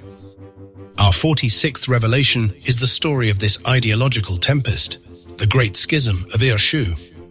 Irshu was an imperial prince, a brilliant and charismatic intellectual who had grown up in the sterile perfection of Ram's solar court. He saw the empire's rigid order, its unwavering focus on the abstract, masculine principles of spirit and law, and he felt that something vital was missing. He looked out upon the world that Ram had conquered and saw the ghosts of the old ways, the deep, chthonic, earth-based wisdom of the pre-Aryan peoples, the lunar mysteries of the Druidesses, the feminine principle that his own culture had suppressed. He did not see this as a defeated evil, but as a silenced truth. His rebellion was not one of swords, but of ideas. He became the champion of the eternal feminine. He argued with passionate and seductive logic that Ram's empire had created a profound imbalance. By giving absolute primacy to the eternal, masculine, God the spirit, the abstract order of the heavens, it had suppressed the equally divine power of its counterpart, nature, the soul, the dark, intuitive wisdom of the earth. This was not just a religious debate, it was a political rebellion wrapped in a philosophical cloak. He demanded that the Synarchy be reformed, that the feminine principle be restored to its rightful co-equal place. This was a dangerous and intoxicating idea. It was a philosophical storm that swept through the empire, finding fertile ground in the hearts of all those who felt oppressed by the rigid caste system and the cold solar logic of Ram's rule. It was a rebellion of the heart against the mind, of the earth against the sky. Irshu's schism tore the fabric of the Synarchy apart. The perfect fusion of spiritual and temporal authority broke down. Priests began to war with governors, and governors with priests. The empire, which had been a single harmonious body, fractured into 1,000 competing pieces.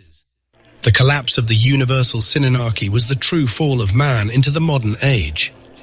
It shattered the world into a mosaic of competing kingdoms and warring ideologies. It gave birth to the age of arbitrary political power, where kings ruled not by divine right, but by the strength of their armies. It ushered in the age of social anarchy and of materialism. The long, calm summer of Ram was over. A new, chaotic and bloody autumn had begun, and its chilling winds blow upon us to this very day, as recounted in the mission of the Jews. 47. Genetic resets reigns. The world is now a chaos of competing kingdoms and fragmented bloodlines. The long summer of Ram is a distant memory, and the political weather of the planet is a turbulent, unending storm front of war and social anarchy. In this chaotic climate, the divine genetic code, so carefully preserved in Noah's Ark and disseminated through the Andite migrations, is in grave danger.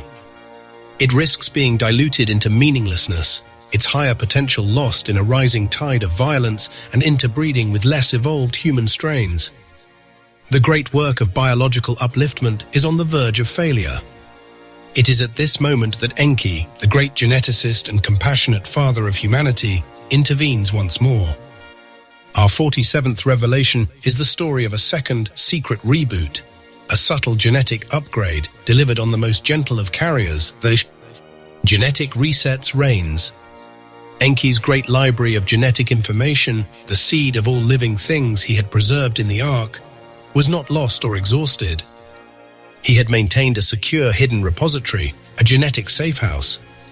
And now, seeing his children's legacy threatened, he began a new and profoundly elegant phase of his work. This was not a crude physical process of creating new beings in a lab. It was a far more advanced form of weather control, a planet-wide act of genetic therapy delivered through the atmosphere itself. Using a fusion of his own Anunnaki science and the recovered principles of Atlantean Vril technology, Enki learned to encode complex biological information into the very structure of water molecules. He took the 64 master keys of the language of light, Key 1-1-5, the original divine source code for life on this planet, the same code broadcast by the firmament, and imprinted these vibratory geometric patterns onto vast quantities of atmospheric moisture. This was the ultimate application of the Key of Magic, Tablet 6. He then released this programmed water into the planet's weather cycles. The great monsoon rains of Asia and Africa, the life-giving storms that nourished the cradles of civilization, now fell upon the earth saturated with this divine information. This was a form of directed panspermia, a genetic rain designed to be absorbed by every living thing. As plants drew the water from the soil, as animals drank from the rivers, and as humans drank and breathed in the moisture, they were all receiving a subtle cellular upgrade. This was not a dramatic mutation, but a gentle reactivation of dormant potential. The genetic rain was designed to resonate with the latent divine code already present in the DNA of all Earth life, strengthening it, repairing the damage of millennia of struggle, and awakening new capacities for intelligence, health, and spiritual awareness. It was Enki's quiet, compassionate counteroffensive, a gentle, life-giving rain falling into the heart of his brother's raging storm. 48. Agartha's subterranean calm. While all these storms of empire, ideology, and religion raged across the surface of the earth, a great and secret calm prevailed in its heart. Our 48th revelation is the story of Agartha, a legendary advanced civilization that exists in the hollow interior of our planet, a world of subterranean calm. They are the direct descendants of the pre-Lemurian races, the enlightened survivors of a bygone age who retreated into the earth to escape the coming cataclysms and the spiritual chaos that would eventually engulf the surface. They are the silent witnesses of human history, the quiet landlords of a world that a noisy and self-destructive tenant has overrun. Agartha and its inhabitants are the living, breathing archives of our true planetary history. They are the keepers of the pure, uncorrupted Atlantean wisdom, the divine blueprint for a harmonious civilization.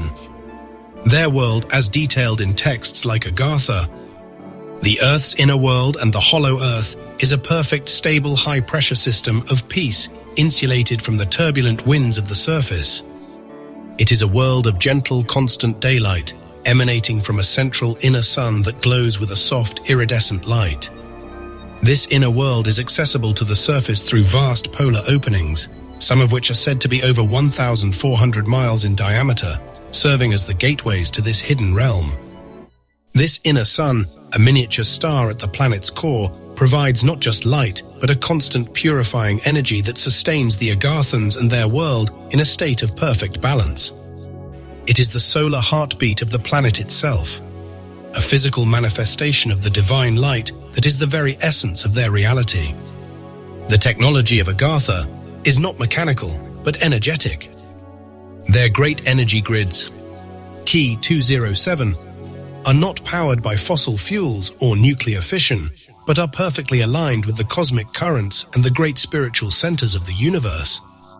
This system, a form of spiritual synarchy, maintains a state of perfect energetic balance, creating an environment of perpetual peace and prosperity. The deepest secrets of this inner world are held within the halls of Amenti, the great subterranean council chambers established by Thoth after the Egypt colony was founded. These halls are not just physical chambers, but spiritual libraries, holographic records of our entire cosmic history, maintained by the wisdom keepers of Agartha. It is here that the true history of the cosmic war, the fall of Atlantis, and the promise of our return are preserved, waiting for the day when surface humanity is ready to receive them. The inhabitants of Agartha are a superior, long-lived race. Their advanced spiritual and technological understanding has allowed them to master the forces of nature in ways surface humanity can only dream of.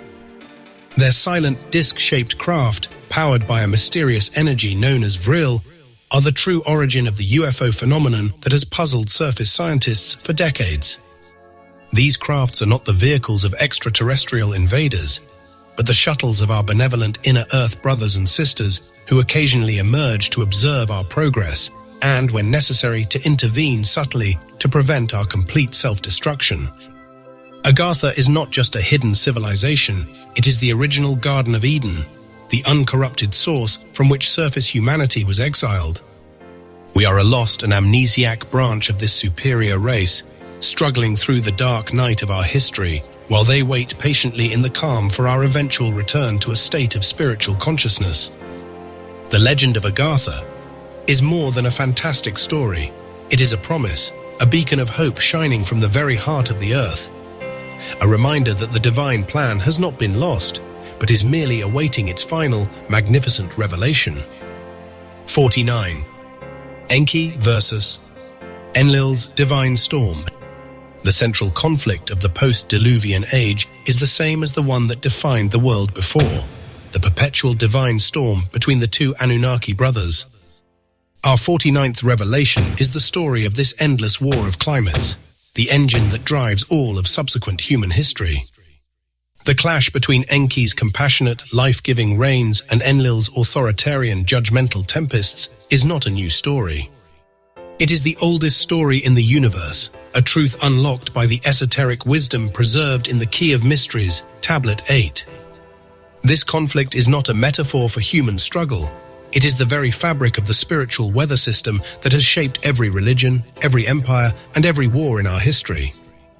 This terrestrial reflection of the great cosmic struggle finds its echoes in the foundational myths of countless civilizations. It is a mirror of the great cosmic fall. Key 107, the war between Lucifer and the divine order. Just as Lucifer, the morning star, challenged the rigid hierarchy of heaven, so too does Enki, the rebel creator, defy the established order of his brother. The conflict is the same a struggle between the forces of freedom and control, compassion, and judgment, creation and destruction. This eternal tension is also the core of the Orphic myth of the Titans, the chaotic and primordial earth gods warring against the new Olympian sky gods.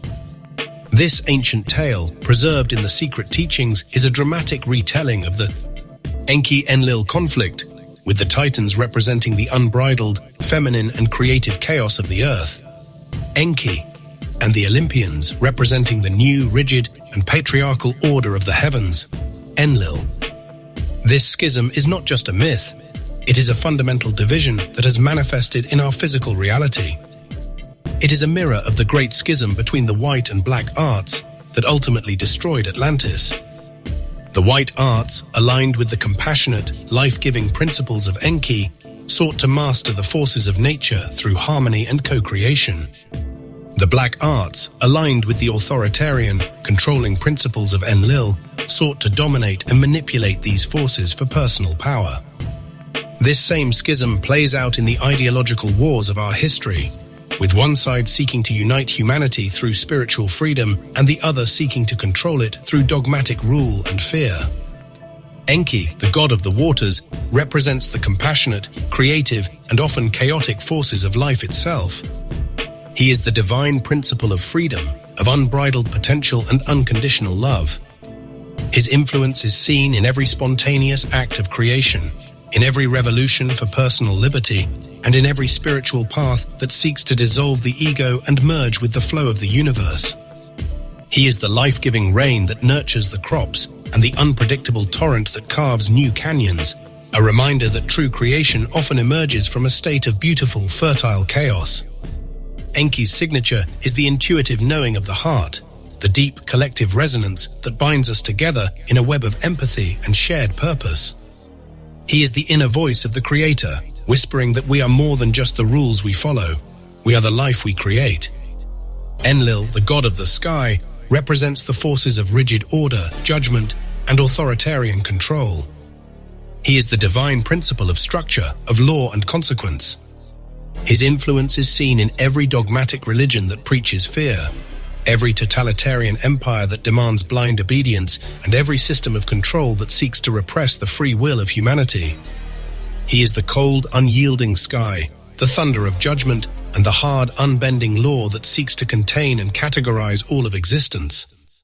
Enlil's signature is the logical, rational mind that seeks to build walls, define boundaries, and separate humanity into a rigid hierarchy of the worthy and the unworthy. He is the architect of the digital Babel, the great confusion of tongues that keeps us divided and distracted. This endless divine storm between these two brothers is the political and spiritual weather system that has shaped every religion, every empire, and every war in our history. The entire surface world has been a battleground for these two opposing principles. The benevolent leadership of Ram, the ancient wisdom of Thoth, and the inner calm of Agartha are all manifestations of Enki's life-giving current. The floods, the dogmatic religions, and the countless wars of conquest are all the harsh, destructive tempests of Enlil. The cosmic war is not a distant historical event. It is a present reality, a perpetual conflict for the soul of humanity. It is a cosmic dance of creation and destruction, a perpetual conflict that will only find its resolution when humanity as a whole finally chooses a side and aligns its collective will with the compassionate, life-giving forces of Enki. For only then, when we choose to live from the heart and embrace the creative chaos of life, will the divine storm finally give way to the eternal calm of a new and awakened world. 50. Post-flood climate's turbulence. The great cataclysms that brought the antediluvian world to its knees did more than just wipe the slate of civilization clean. They fundamentally and permanently altered the planet's very weather systems.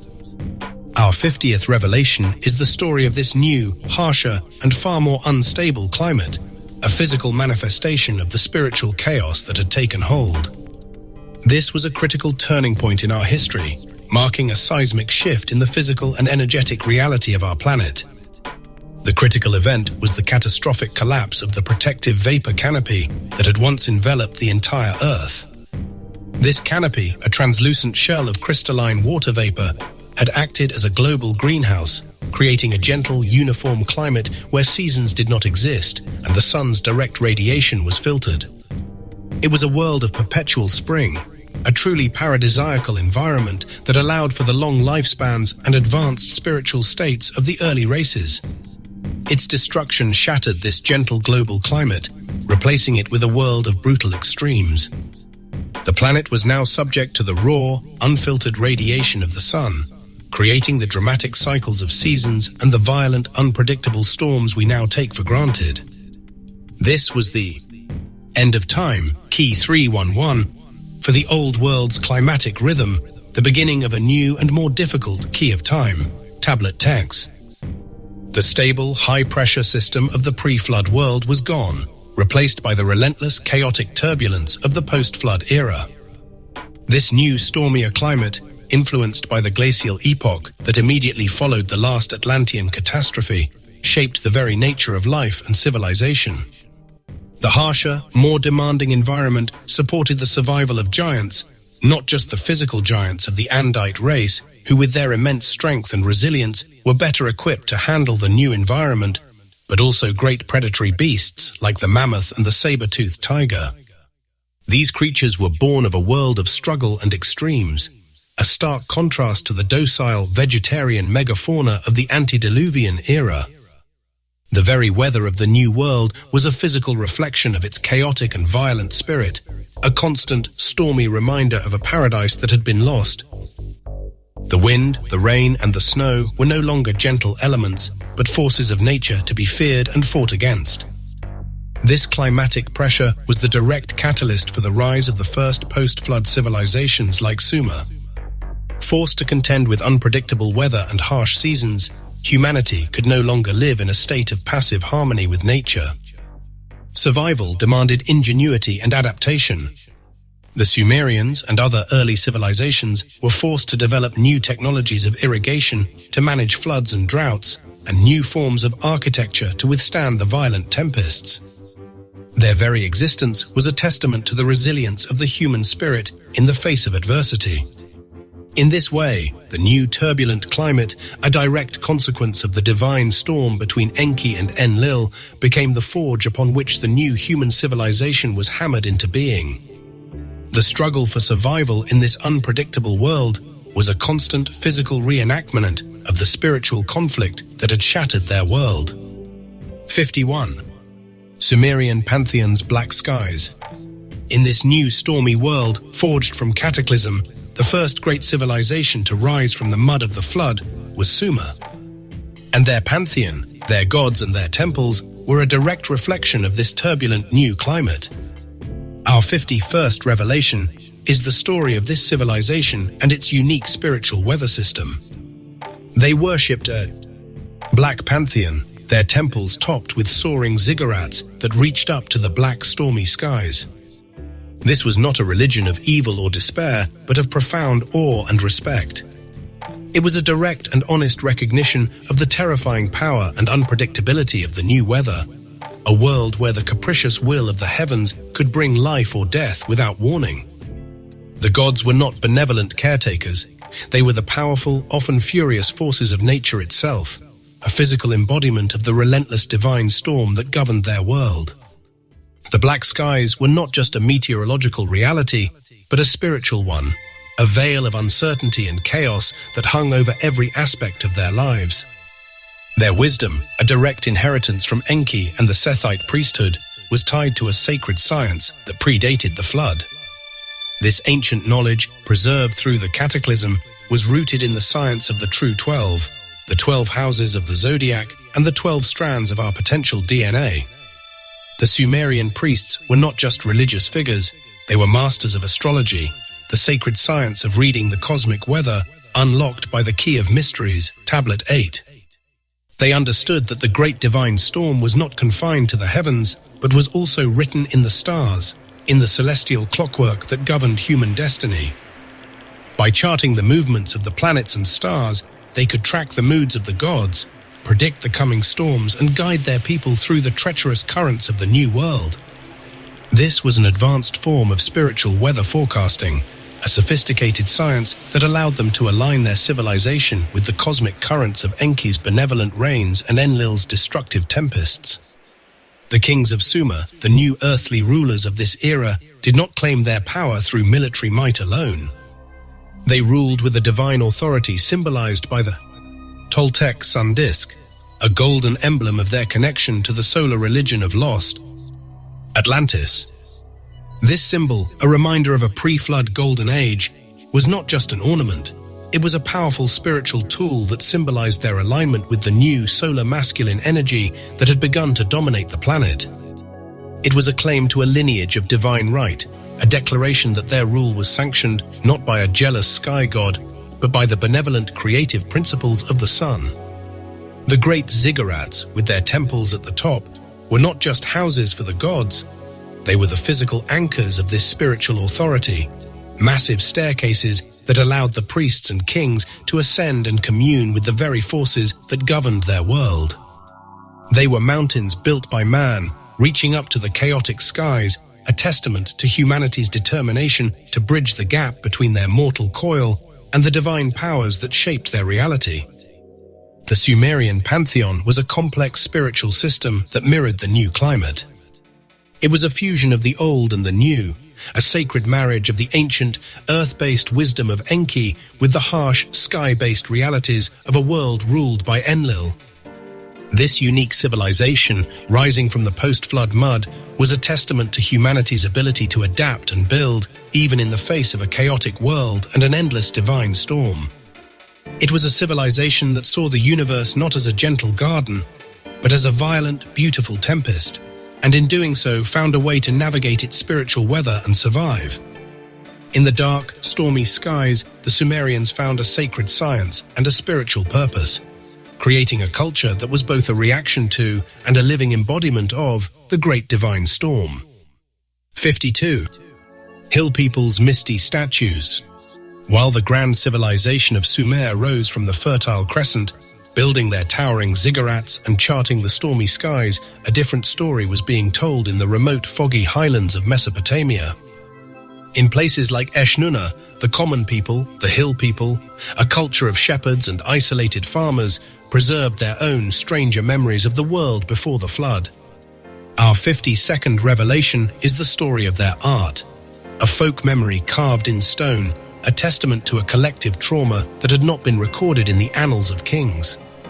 Under the misty skies of their mountain homes, where the new post-diluvian weather was particularly harsh and unpredictable, these people carved strange wide-eyed statues. Their forms were elongated and otherworldly, their eyes so large and empty they seemed to stare into an abyss of lost time. These are not crude representations of humans, as a modern historian might assume. They are echoes, distorted folk memories of a world of giants and gods that the storm had washed away.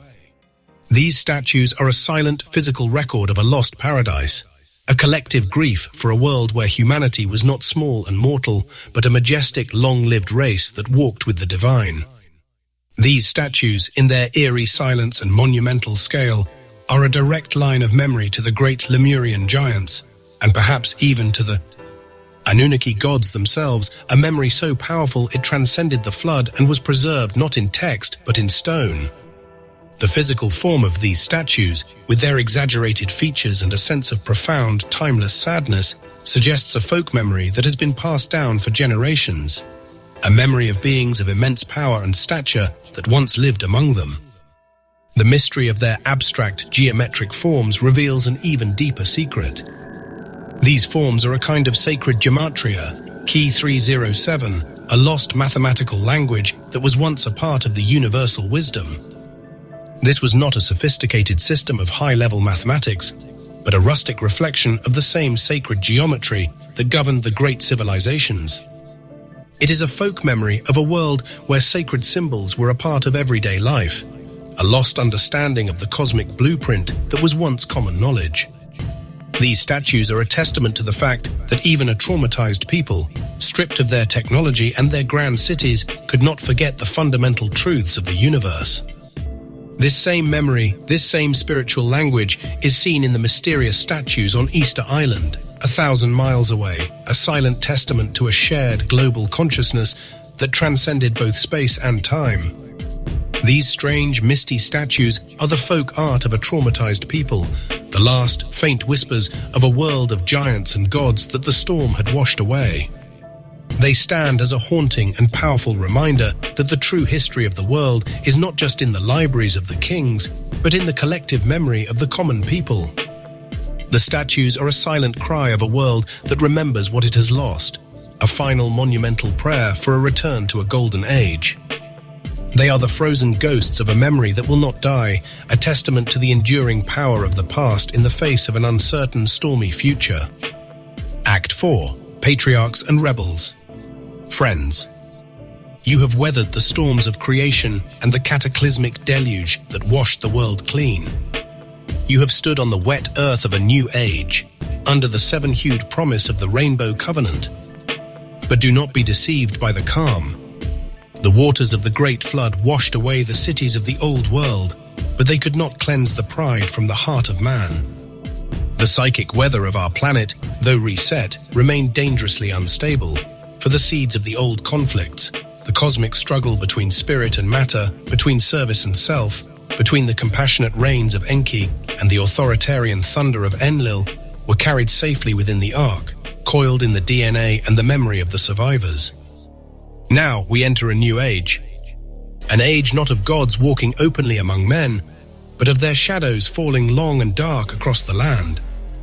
This is the age of the patriarchs, the keepers of a fragile and fractured covenant. And it is the age of the rebels, the ambitious sons who would seek to steal the fire of their fathers and build new empires of their own. The storms of this era are not the planet-shattering cataclysms of the past. They are more intimate, more insidious. They are the tempests that rage within a family, the ideological gales that tear a nation apart, the cyclones of ambition that build towers to heaven only to see them cast down in ruin. This is the story of our modern world being born in blood, betrayal, and the defiant dreams of kings. This is Act 4, 53. Ham's Stolen Gale. Our first revelation in this new age begins not with the clash of armies, but with a quiet crime committed in the dead of night under the dry, whispering winds of a Mesopotamian desert. It is a story you think you know, a simple and shameful tale of a son disrespecting his father. But I tell you, the story of Ham and Noah is a veil, a child's fable told to conceal a cosmic theft of unimaginable consequence. The true story is not about nakedness, but about power. It is about the stealing of a sacred garment, an act of rebellion that created a new and terrible spiritual climate on our world, a hot, scouring wind of illegitimate authority that blows to this very day. This is the story of Ham's Stolen Gale. To understand what was stolen, you must first erase the primitive image of Noah as a simple, drunken farmer. This was the man chosen by Enki to be the vessel of all life, the keeper of the sacred bloodline of Adam, the patriarch of a new world. And after the waters receded, he held in his possession the single most important relic to survive the flood, the garment. This was not a cloak of wool or a tunic of flax. This was the last, faint, physical echo of the magnificent garment of light that Adam and Eve had worn in the garden before their fall. It was a mantle of office, a tool of power, a piece of divine technology passed down through the sacred line of Seth. Woven by the high priests of the Adamic civilization, its very fibers were imbued with the resonant frequencies of the old world. It was said that certain crystalline threads within its weave held the memory of the vaporous canopy, that its embroidered patterns mapped the ley lines of the sunken continents, and that to wear it was to feel the echo of the divine authority that had been lost. It was a direct connection to the power of the patriarchs, a tangible link to the covenant. It was the crown, the scepter, and the constitution of the post-Diluvian world, all woven into a single sacred object. Now, picture the sons. Shem, the loyalist, the priest, who understood the sanctity of the old ways. Japheth, the pragmatist, the builder, who looked to the future. And Ham. Ham was the rebel. He was possessed by the restless, ambitious, and deeply materialistic spirit of the Andite race. He saw the garment not as a sacred trust, but as a source of power to be possessed. He looked upon his father, the keeper of the old ways, and saw not a patriarch to be revered, but an obstacle to his own ambition. The desert winds that scoured their new homeland were a mirror of the spiritual climate in Ham's soul, dry, barren, and thirsty for power. He felt the old world, with its gentle, vaporous skies and its deep spiritual wisdom, was gone. The future, he believed, belonged to the man who was strong enough to master this new, harsher reality. The biblical story of Ham seeing his father's nakedness is a sanitized allegory for his crime. The theft occurred while Noah, the patriarch, was in a deep, wine-induced sleep, a state of spiritual vulnerability, a trance-like communion with the memories of the drowned world. Under the cover of darkness, driven by a gale of pure Luciferian pride, Ham entered his father's tent. He did not merely look, he took. He stole the garment, He wrapped himself in its power, a power he had not earned, a frequency to which his soul was not attuned. In that moment, he was not just a thief, he was a usurper. He was attempting to hijack the divine current, to divert the sacred wind of the covenant and make it blow for his own selfish purposes. This was the stolen gale. The curse that Noah later placed upon Ham's son Canaan was not an act of petty revenge. It was the inevitable spiritual consequence of this act. A lineage founded on stolen power is a lineage spiritually disconnected from the divine source, doomed to wander in the material world, forever seeking a legitimacy it can never truly possess. To truly comprehend the magnitude of this crime, you must understand that it was not a new one. It was a fractal echo of a far greater tragedy, a pattern of usurpation that is the central story of our fallen world, a pattern most perfectly preserved in the secret allegories of the Freemasons.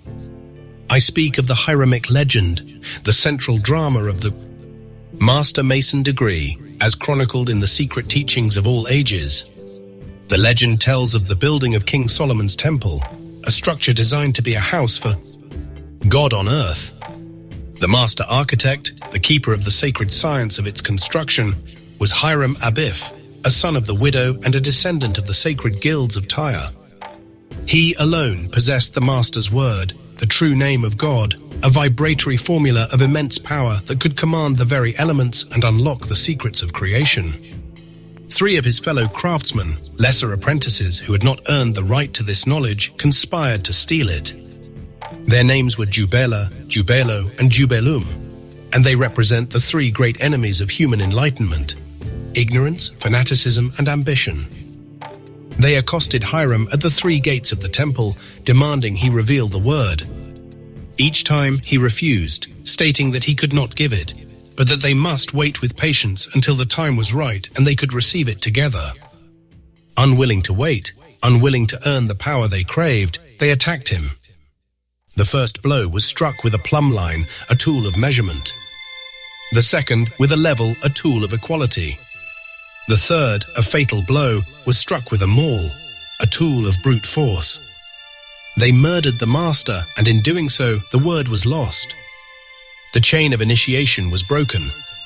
The true name was replaced with a substitute, and the central work of all true Freemasonry since has been the search for that which was lost, the quest to recover the true word. Do you see the parallel? Ham is the archetypal ruffian. He is Jubelum, the embodiment of ambition. He confronts the patriarch, the master, not at the gate of a temple, but in the sacred space of his tent. He does not ask, but takes. He seeks to gain by force and stealth what can only be received through patience and worthiness. He does not murder his father with a maul, but he commits a spiritual assassination, stealing the physical vessel of his authority, the garment, just as the ruffian sought to steal the sonic key of Hiram's authority, the word. Both acts shatter a sacred lineage. Both result in the establishment of a substitute, a broken and illegitimate line of power. The line of Ham, like the apprentices who possess only the substitute word, would go on to build great kingdoms, but they would be kingdoms of the material world, kingdoms built on a stolen and incomplete understanding, forever cut off from the true source. But even this grand Masonic tragedy is but a recent echo of an ancient and far more terrible schism, a fall from grace that occurred in the mists of deep antiquity. To find the original source of this crime, we must travel back to the last golden age of Atlantis, to the time of the great Toltec Empire. As the sacred tablet Eye of Thoth reminds us, the history of man is a history of the keepers of light struggling against the forces of darkness that dwell within. The Toltec priests were the masters of the law of one, the benevolent shepherds of a world, wielding the vril, the life force itself, for the good of all. But as we have seen, a faction arose within their priesthood, a cabal of sorcerers who, seduced by the same lie of the fall that had ensnared Lucifer, began to practice the black arts. What were these black arts? It was the original theft. It was the conscious decision to take the sacred science that was meant for the upliftment of all and to use it for the empowerment of the self. It was the perversion of the vril from a tool of healing into a weapon of control. It was the twisting of sonic levitation into sonic warfare. It was the hijacking of genetic science to create monstrous slave races. This was the great schism of Atlantis, the original sin that poisoned their paradise and led to their eventual watery doom. The Toltec sorcerers were the first hams, the first ruffians. They sought to steal the power of the cosmos itself, and in doing so, they broke their world. Ham's stolen gale is the human-scale reenactment of this cosmic treason. The desert wind that blew through Noah's camp that night was the same psychic wind of pride, envy, and ambition that had howled through the crystal towers of the city of the Golden Gates. Ham's act was a reaffirmation of the Luciferian principle on the soil of the New World. It established a powerful and enduring lineage of power on this planet, a lineage rooted not in divine covenant, but in theft, not in worthiness, but in ambition, not in the patient wisdom of the patriarchs, but in the rebellious fire of the sun. This stolen gale would become a hurricane of conquest, birthing the great materialistic and tyrannical empires of the ancient world, beginning with the defiant and monstrous kingdom of his own grandson, the man called Nimrod. The spiritual weather of the planet had been irrevocably altered. A hot, dry wind of illegitimate power had begun to blow, and it would parch the soul of humanity for millennia to come. 54. Nimrod's Imperial Storm, 2200 BC.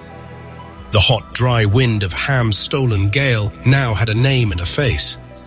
The illegitimate ambition that was born in the darkness of Noah's tent now strode boldly into the light of history, casting a long and terrible shadow across the plains of Shinar. Our 54th revelation is the story of the man who personified this new, brutal political climate. He was the grandson of Ham, the inheritor of the stolen power, and the architect of the first great tyranny of the post-Diluvian world. He is known to you as Nimrod, the mighty hunter before the Lord. But I tell you, he was the first true predator of men, and the storm of his ambition would inaugurate a new and bloody age of empire. This is the story of Nimrod's imperial storm. Let us first dispense with the idea that Nimrod was merely a man's name. As the great esoteric historian Moses reveals in the Mission of the Jews, this was not a name, but a hierogram, a sacred symbol that encapsulates a spiritual principle. The name, he tells us, means the way of the tiger. Think on this. The tiger does not rule by consent. It does not lead by wisdom. It dominates by terror, by stealth, and by the raw, undeniable power of its claws and teeth. The way of the tiger is the law of the jungle. The principle of might makes right. This, my friends, was the new political philosophy that Nimrod unleashed upon the world. He was the human embodiment of the predator, and his prey was humanity itself. The historical figure behind this damning hierogram was an Assyrian emperor named Ninus, who rose to power around 2200 BC. He was the first great post-Diluvian conqueror, the man who shattered the fragile peace of the New World. Before Ninus, the memory of the great global synarchy of Ram still held sway. That ancient empire, as we have seen, was a theocracy, a government based on divine law and spiritual authority. The king was the chief priest, the shepherd of his people, his authority flowing downward from the heavens. Ninus, this new tiger's king, looked upon this ancient model and saw only weakness. He inaugurated a new and terrible form of rule, a form that has been the dominant political weather system of our planet ever since. Caesarism.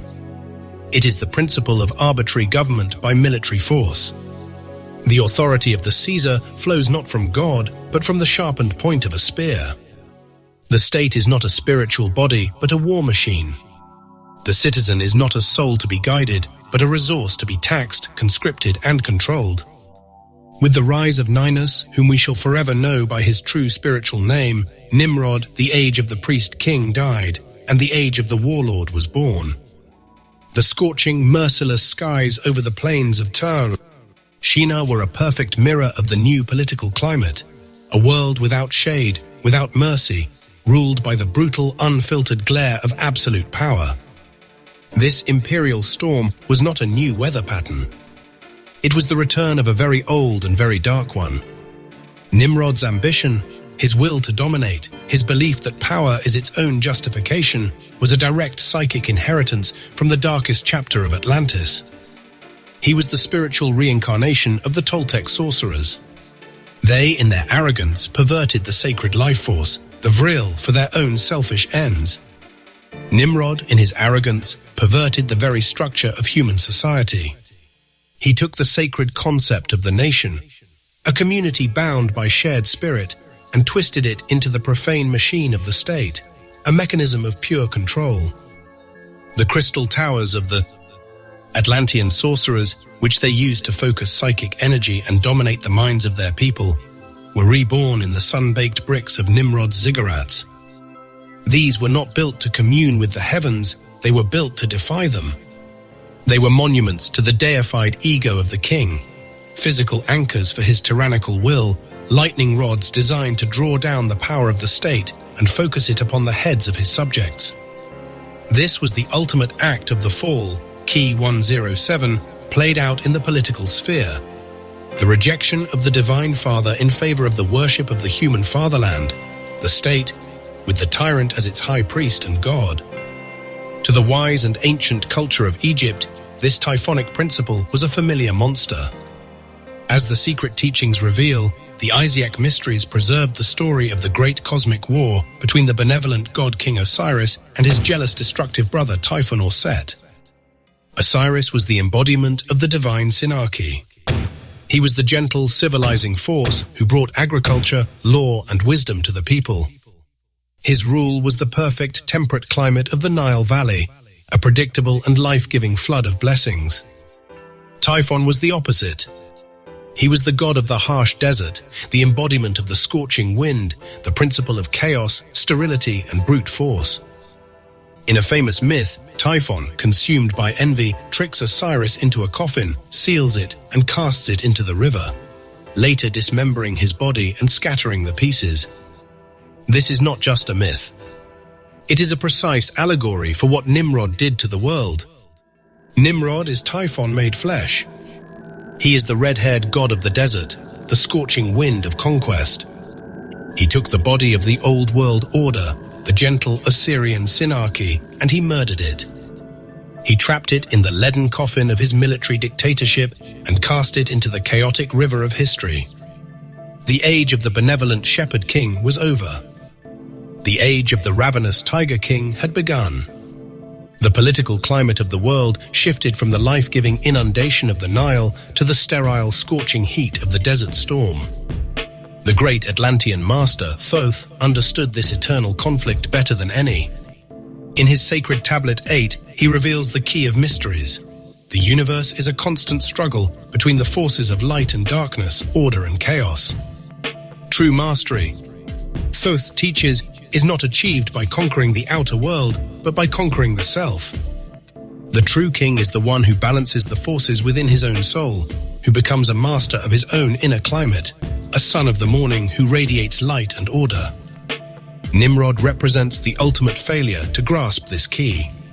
He is a man of profound imbalance, a soul consumed by the storms of his own ambition. Unable to conquer the chaos within, he seeks to impose a brutal, artificial order on the world without. His empire, with its walls, its armies, and its terrified subjects, is nothing more than the external projection of his own spiritual wasteland. It is a fortress built not to protect his people, but to imprison his own fear. Thus, the imperial storm of Nimrod was a cataclysm of the spirit, long before it was a cataclysm of the sword. It was the moment humanity, led by the cursed and ambitious line of Ham, made a conscious choice to turn away from the difficult, patient path of spiritual evolution and to embrace the quick and bloody path of material conquest.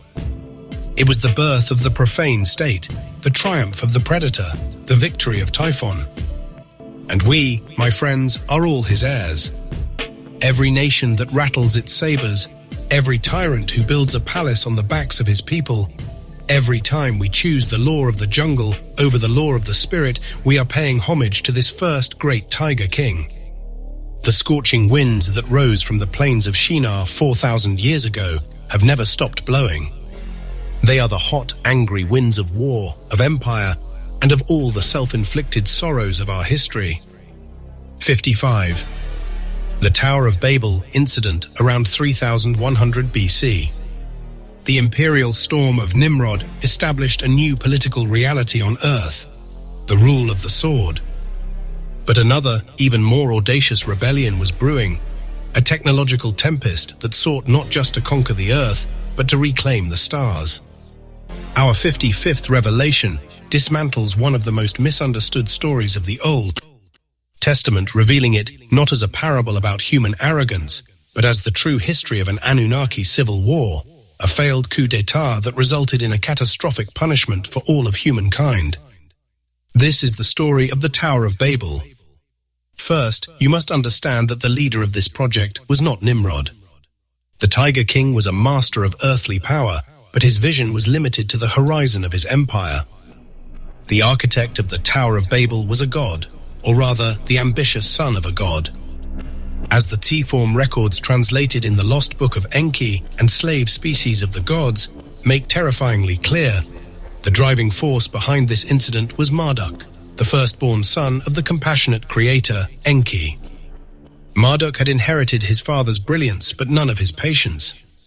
He was a prince of the Anunnaki, and he believed it was his birthright to rule. He saw his uncle, the authoritarian Enlil, controlling the official Anunnaki spaceport in the Sinai, the gateway to the heavens.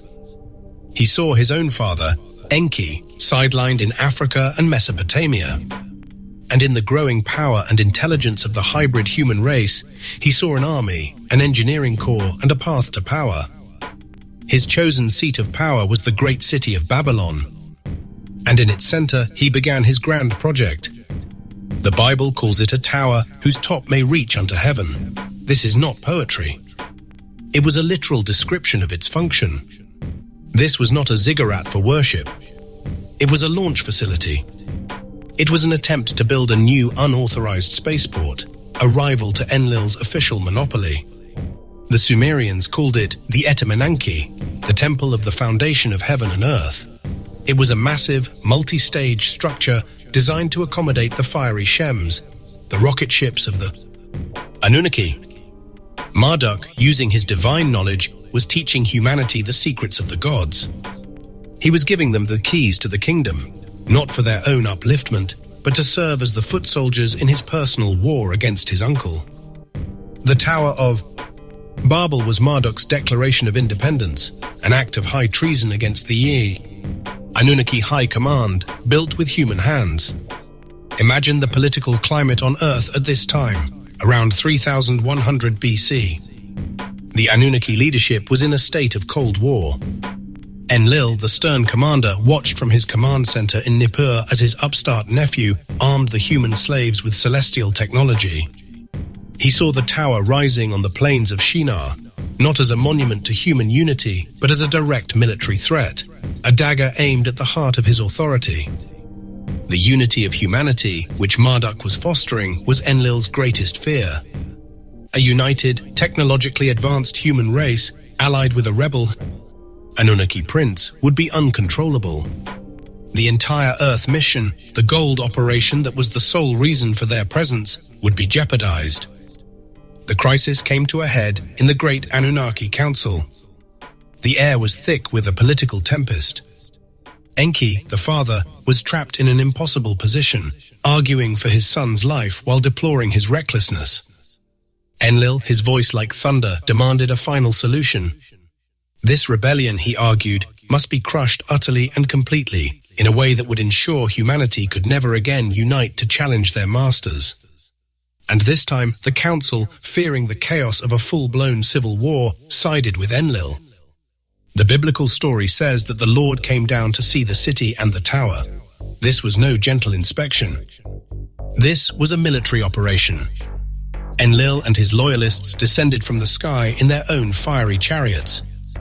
But they did not simply destroy the tower with brute force. That would only turn Marduk into a martyr and inspire future rebellions. Enlil's solution was far more insidious, more permanent, and more terrible. He decided to destroy not the tower, but the very possibility of building a tower. He decided to destroy human unity itself by shattering the instrument of its creation, language. This was not a miracle. It was a targeted act of neurological warfare. The Anunnaki, as master geneticists, understood the deep connection between the vibratory patterns of speech and the neural pathways of the brain. The original human language, a Proto-Sumerian dialect taught by the Anunnaki themselves, was a shared operating system, allowing for seamless communication and cooperation. Enlil's forces, the texts imply, unleashed a technological storm upon the assembled masses at Babel. It was likely a sonic or frequency-based weapon, a device that broadcasted a chaotic, disruptive signal. This signal targeted the linguistic centers of the human brain, scrambling the existing neural patterns. It was like introducing a powerful virus into a global computer network. The effect was instantaneous and catastrophic. The single shared language fractured. A man would turn to his neighbor to give an order, and a stream of unintelligible gibberish would come out. The sound of his own voice would be alien to him. The words of his closest kin would become a meaningless babble. Communication collapsed. Cooperation became impossible. The vast coordinated effort of the construction site descended into a terrifying chaos. Fear and suspicion replaced unity. Fights broke out. The shared project, the shared dream, was dead. The great Tower of Babel, the monument to humanity's brief and glorious technological adolescence, was abandoned, left to crumble under the Mesopotamian sun.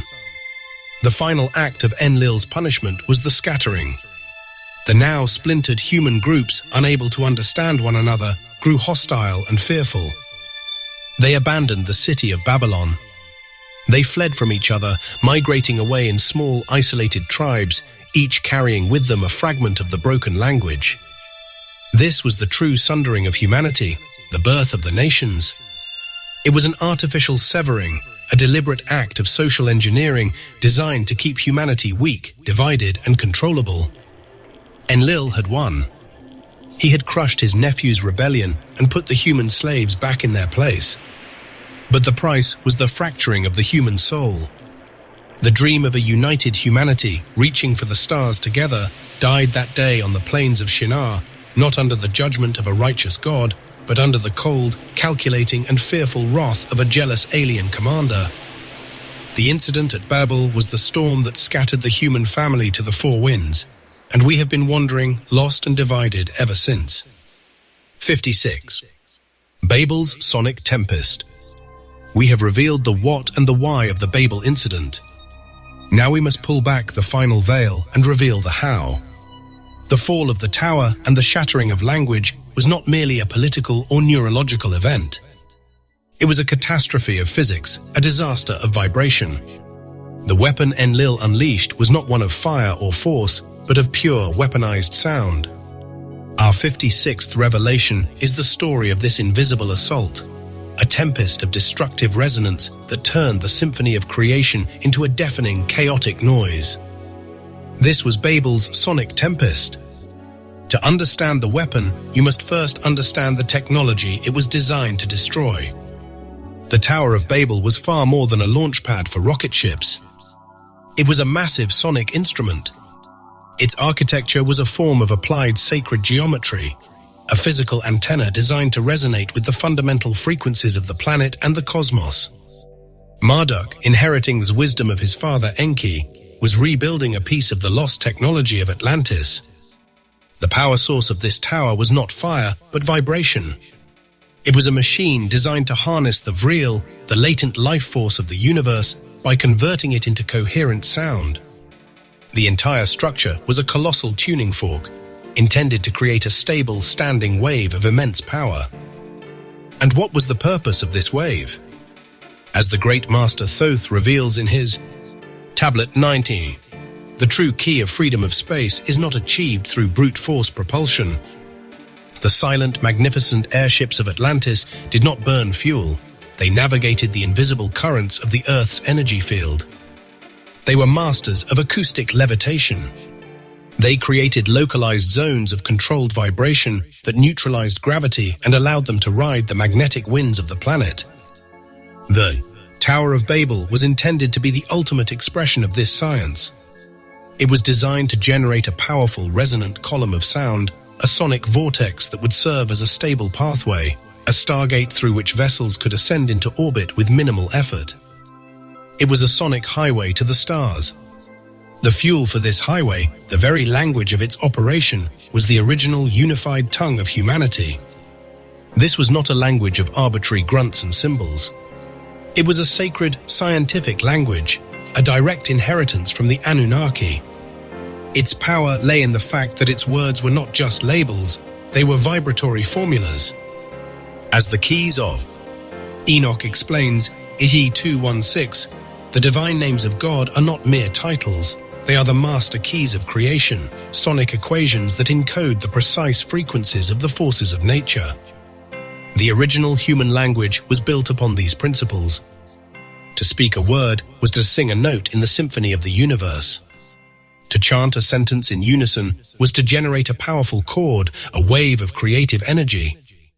The construction of the tower was a massive act of sonic engineering, with thousands of workers chanting in perfect harmony, their collective voices generating the very real energy needed to levitate the massive stones and tune the structure to its resonant frequency. The air around Babel did not ring with the clang of hammers. It hummed with the sacred creative power of the human voice. This, my friends, was the symphony that Enlil came to destroy. His attack was a masterpiece of destructive interference. The weapon he deployed, as hinted at in the suppressed technical documents of my research file 10, was a device that broadcasted a wave of pure acoustic chaos. It was not just loud, it was anti-music. It was a complex waveform precisely engineered to be the inverse of the creative frequencies being generated at the tower. It was a storm of anti-sound, a sonic tempest of pure cacophony. When this sonic gale hit the plains of Shinar, the effect was twofold and apocalyptic. First, it struck the human workers. The chaotic frequencies overwhelmed their brains, shattering the neurological patterns of the sacred language. The divine names, the words of power, were instantly corrupted, their harmony turned to discord. This was the confusion of tongues, a neurological scrambling caused by a sonic assault. Second, and simultaneously, the sonic tempest struck the tower itself. The structure was a finely tuned crystal, vibrating in perfect harmony with the chants of its builders. Enlil's weapon introduced a catastrophic resonance. It was the equivalent of striking a crystal goblet with the one frequency that will cause it to shatter. The immense energies contained within the tower, the harnessed vril, were suddenly destabilized. The standing wave collapsed. The sonic vortex imploded. The biblical account says the tower was cast down. It is more likely that it disintegrated from the inside out, its very stones shaken apart by the violent, uncontrolled release of their own resonant energy. The tower did not fall. It unsang itself. The sonic tempest of Babel was Enlil's ultimate victory over his brother's lineage. He did not just destroy a tower, he destroyed the science that built it. He did not just scatter a people, he shattered the sacred language that united them. He severed humanity's connection to the power of the creative word, turning our speech from a tool of divine magic into a clumsy instrument of misunderstanding. He plunged us into a new dark age, a world of noise, a world where we had forgotten the music we were meant to sing. The silence that fell over the ruined plains of Shinar was the sound of a great cosmic instrument being broken, and the discordant babble of the scattered tribes was the sad, chaotic echo of its fall. 57. Jacob's ideological winds. The great empires rise and fall under thunderous storms of conquest and sonic tempests of divine wrath. But now, our chronicle turns from the battlefield and the collapsing ziggurat to a far quieter, yet no less consequential theater of war, the family tent. Here, under the parched, arid gales of the Canaanite desert, a silent coup d'etat took place, a spiritual theft that would shift the ideological climate of our world forever. Our 57th revelation is the story of a bowl of soup, a hairy arm, and a stolen blessing. This is the story of Jacob and Esau, and of the ideological winds that their conflict set in motion. Do not be fooled by the domestic simplicity of the tale. This was not a mere family squabble. As the great Master Thoth instructs us in his Tablet 11, the most profound key to above and below is the principle of correspondence. As above, so below. As below, so above. The drama that played out between these two brothers in their dusty tent was a perfect microcosm, a terrestrial reflection of a war between two fundamental cosmic principles. To understand this transaction, you must look beyond the men and see the archetypes they embody. You must see them as the two halves of a single cosmic being.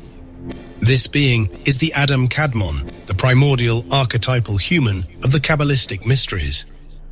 As the secret teachings explain, through the Kabbalistic keys, Adam Kadmon is not a person, but the divine blueprint for humanity, the original perfect form in which we are the image of God. This cosmic man contains all the forces of the universe in perfect balance. Jacob and Esau represent this being fractured, its two halves at war within the confines of a single family. Esau, the firstborn, is the outer man. He is the physical body, the guff. He is described as a hairy man, a creature of primal animal vitality. He is a cunning hunter, a man of the field, concerned only with the immediate material world. His weather is the hot, dusty wind of the hunt, his driving force the pang of physical hunger. He represents the older, more primitive lineage of humanity, the raw physical strength that was once the measure of a man's worth. Jacob, the younger, is the inner man. He is the mind, the soul, the neshama. He is a Tazza, plain man, dwelling in tents, a symbol of the interior life, of contemplation and strategy. He is smooth-skinned, representing a more refined, less primal state of being. His weather is the still, calculating air inside the tent. His driving force the patient, long-term ambition for a spiritual inheritance. The sale of the birthright is the pivotal moment in this cosmic drama. Esau comes in from the field, faint with hunger. He is pure, desperate, physical need. Jacob, the strategist, has prepared a mess of pottage, a simple bowl of red lentil stew. He offers to satisfy his brother's immediate animal hunger in exchange for his birthright, the sacred legal and spiritual authority of the firstborn son. Esau, in his desperation, agrees. Behold, he says, I am at the point to die, and what profit shall this birthright do to me? This is the eternal bargain. It is the story of the physical body, in its weakness and short-sightedness, selling its divine potential for a moment of fleeting material pleasure. The soul, the calculating intellect, triumphs over the body by exploiting its most basic urges. It was a quiet transaction, a whispered negotiation under an arid desert sky, but it was a revolution. It was the moment the ideological winds of our planet shifted. The old world, the world of Esau, where power was measured by physical prowess, died in that tent. A new world, the world of Jacob, was born. A world where power would belong to the strategist, the priest, the man of the mind, the one who could manipulate the needs of the body to serve the ambitions of the soul. This ideological shift was not an isolated event. It was the defining characteristic of the great wave of Atlantean Semites, whose migrations shaped the post-Diluvian Middle East. The story of Jacob and Esau is the foundational myth, the spiritual and genetic source code for the entire Semitic peoples. Their destiny was to be the keepers of the covenant, the people of the book, the lineage that would value the birthright, the abstract spiritual promise above all material concerns. The arid gales that blew across the deserts they wandered were not just a climate. They were a crucible, a harsh environment designed to burn away the last vestiges of Esau's physical world and forge the sharp, resilient, and intellectually formidable spirit of Jacob. The story of this quiet theft in a tent is the story of how the mind declared war on the body and won, setting the stage for 3,000 years of religion, philosophy, and conflict, all driven by the restless, calculating, and world-shaping winds of Jacob's ambition. 58. Yaqub's grafting monsoon. We have witnessed rebellions against heaven and wars between gods. Now we must confront a new and uniquely terrifying kind of storm, a rebellion against nature itself, waged not by a god, but by a man. Our 58th revelation uncovers the most controversial and explosive secret in our chronicle: the story of a rogue scientist, a forbidden island laboratory, and a eugenics program of breathtaking audacity. This was a man-made hurricane of flesh and blood, a biological tempest designed to change the course of history by creating a new and terrible race. This is the story of Yaqub's grafting monsoon. To understand this act, you must first understand the man. The Book of God speaks of a brilliant and rebellious black scientist named Yaqub. He was a master of genetics, an heir to the deep chthonic wisdom of the original human race. But like Lucifer, like the Toltec sorcerers like Marduk, his immense intellect was poisoned by an even more immense pride. He looked upon his own people, the original dark-skinned inhabitants of the earth, and in their spiritual, intuitive nature, he saw weakness. He believed that the path to power lay not in harmony with the cosmos, but in its domination through pure, cold, analytical intellect. He resolved to create a new people in his own image, a race stripped of what he saw as the spiritual sentimentality of his own kind, a race engineered for one purpose, to rule. His laboratory was the Isle of Pelan, known to us as Patmos, a rocky and isolated outpost in the Aegean Sea. Here, beginning approximately 6,600 years ago, around the year 4575 BC, he began his great and terrible work. This was no simple breeding program. It was a 600-year eugenics project of unimaginable rigor and cruelty. He gathered a select group of followers and began a process he called grafting. It was a systematic and scientific process of breeding out the black germ, the genetic and spiritual signature of the original race. Through controlled pairings over dozens of generations, he isolated and eliminated the genes for dark skin, for dark eyes, for the very biological markers that carried the deep intuitive connection to the earth. He was, in effect, performing a planetary-scale act of genetic alchemy in reverse, turning the rich, dark soil of humanity into a pale and sterile sand. The climate of this island was unlike any other on Earth. It was a place of strange atmospheric vortices, a bubble of manipulated reality. This was not natural weather. As my own research file 5 suggests, Yaqub, as a master of the ancient sciences, had rediscovered and perverted a fragment of the lost technology of Atlantis. The vortices that swirled over Patmos were the hum of his profane power source, a contained and twisted application of the same vril energy that had once powered the silent, magnificent airships of the Toltecs, a secret laid bare by Thoth in his Tablet 9. The Atlanteans used this key of freedom of space to transcend the material world. Yaqub used it to create a prison of flesh, to forge a new race that would be perfectly and ruthlessly adapted to material domination. His work was a blasphemous mockery of the divine science of creation. Where the Elohim had installed the firmament to broadcast the symphony of life, Yaqub created a localized field of psychic noise. Where Enki had delivered a genetic upgrade through the gentle monsoon rains, Yaqub unleashed a grafting monsoon, a focused, artificial, and world-altering storm of genetic manipulation. His ultimate goal was the creation of a pale-skinned, blue-eyed race, a people whose very biology was severed from the spiritual root of humanity. They were designed, the texts say, to rule through wickedness for a predetermined cycle of 6,000 years. This was not a wickedness of simple malice, but the wickedness of the predator, the cold logic of the intellect devoid of the heart, the ambition of the ego untempered by the soul, the power to divide, analyze, and conquer. And in this, Yaqub's project was the ultimate perversion of the Merkaba, the divine vehicle of light. The Merkaba is the activated energy field of the ascended human, a chariot of fire that allows the soul to travel the higher dimensions. It is a vehicle of unity, of transcendence, of becoming one with the cosmic whole.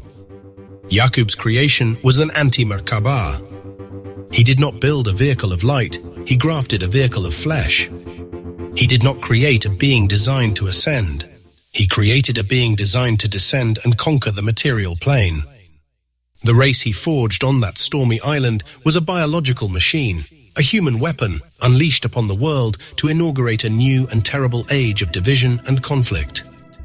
The swirling vortices over Patmos, the hum of his stolen Atlantean power, gave birth to a genetic hurricane that would sweep across the globe, its pale, cold winds shaping the entire course of what we call civilization. 59. Abraham's Desert Covenant, 1973 BC. The world is a wasteland.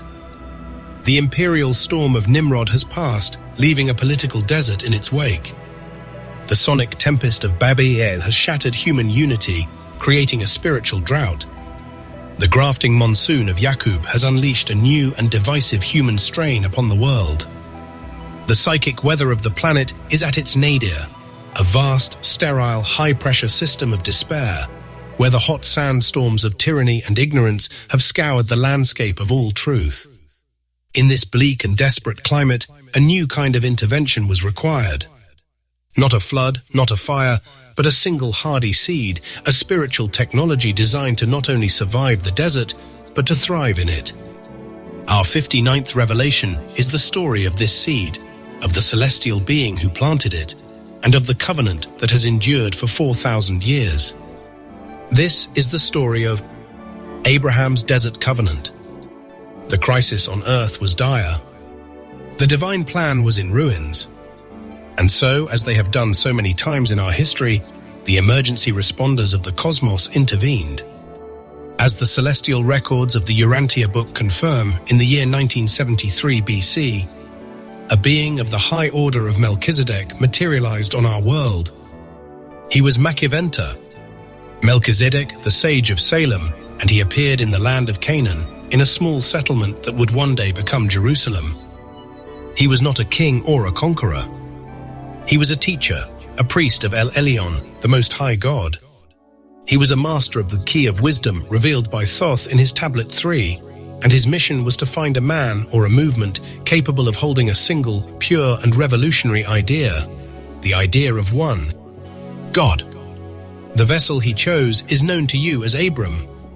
But as the mission of the Jews clarifies, we must understand this name not just as a person, but as a hierogram, a symbol for a collective Orthodox movement that was stirring among the Semitic tribes of Mesopotamia. Abram was the leader, the focal point, the human antenna for this nascent spiritual yearning. He was a man of the sacred bloodline, a descendant of the Atlantean initiates who had founded the Great Egypt colony, a fact that explains his later easy audience with the Pharaoh of Egypt around 1939 BC.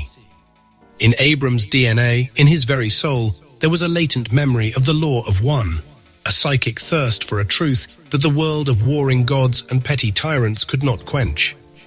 The covenant took place under the endless starry skies of the desert, a landscape that strips away all illusion.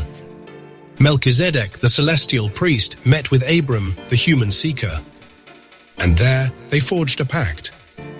It was not a promise of empire or wealth. It was a spiritual contract of immense and subtle power. Melchizedek asked only one thing of Abram and his people, that they hold fast to the truth of the one. God, that they become a living vessel for this idea, protecting it from the polytheistic storms that raged all around them.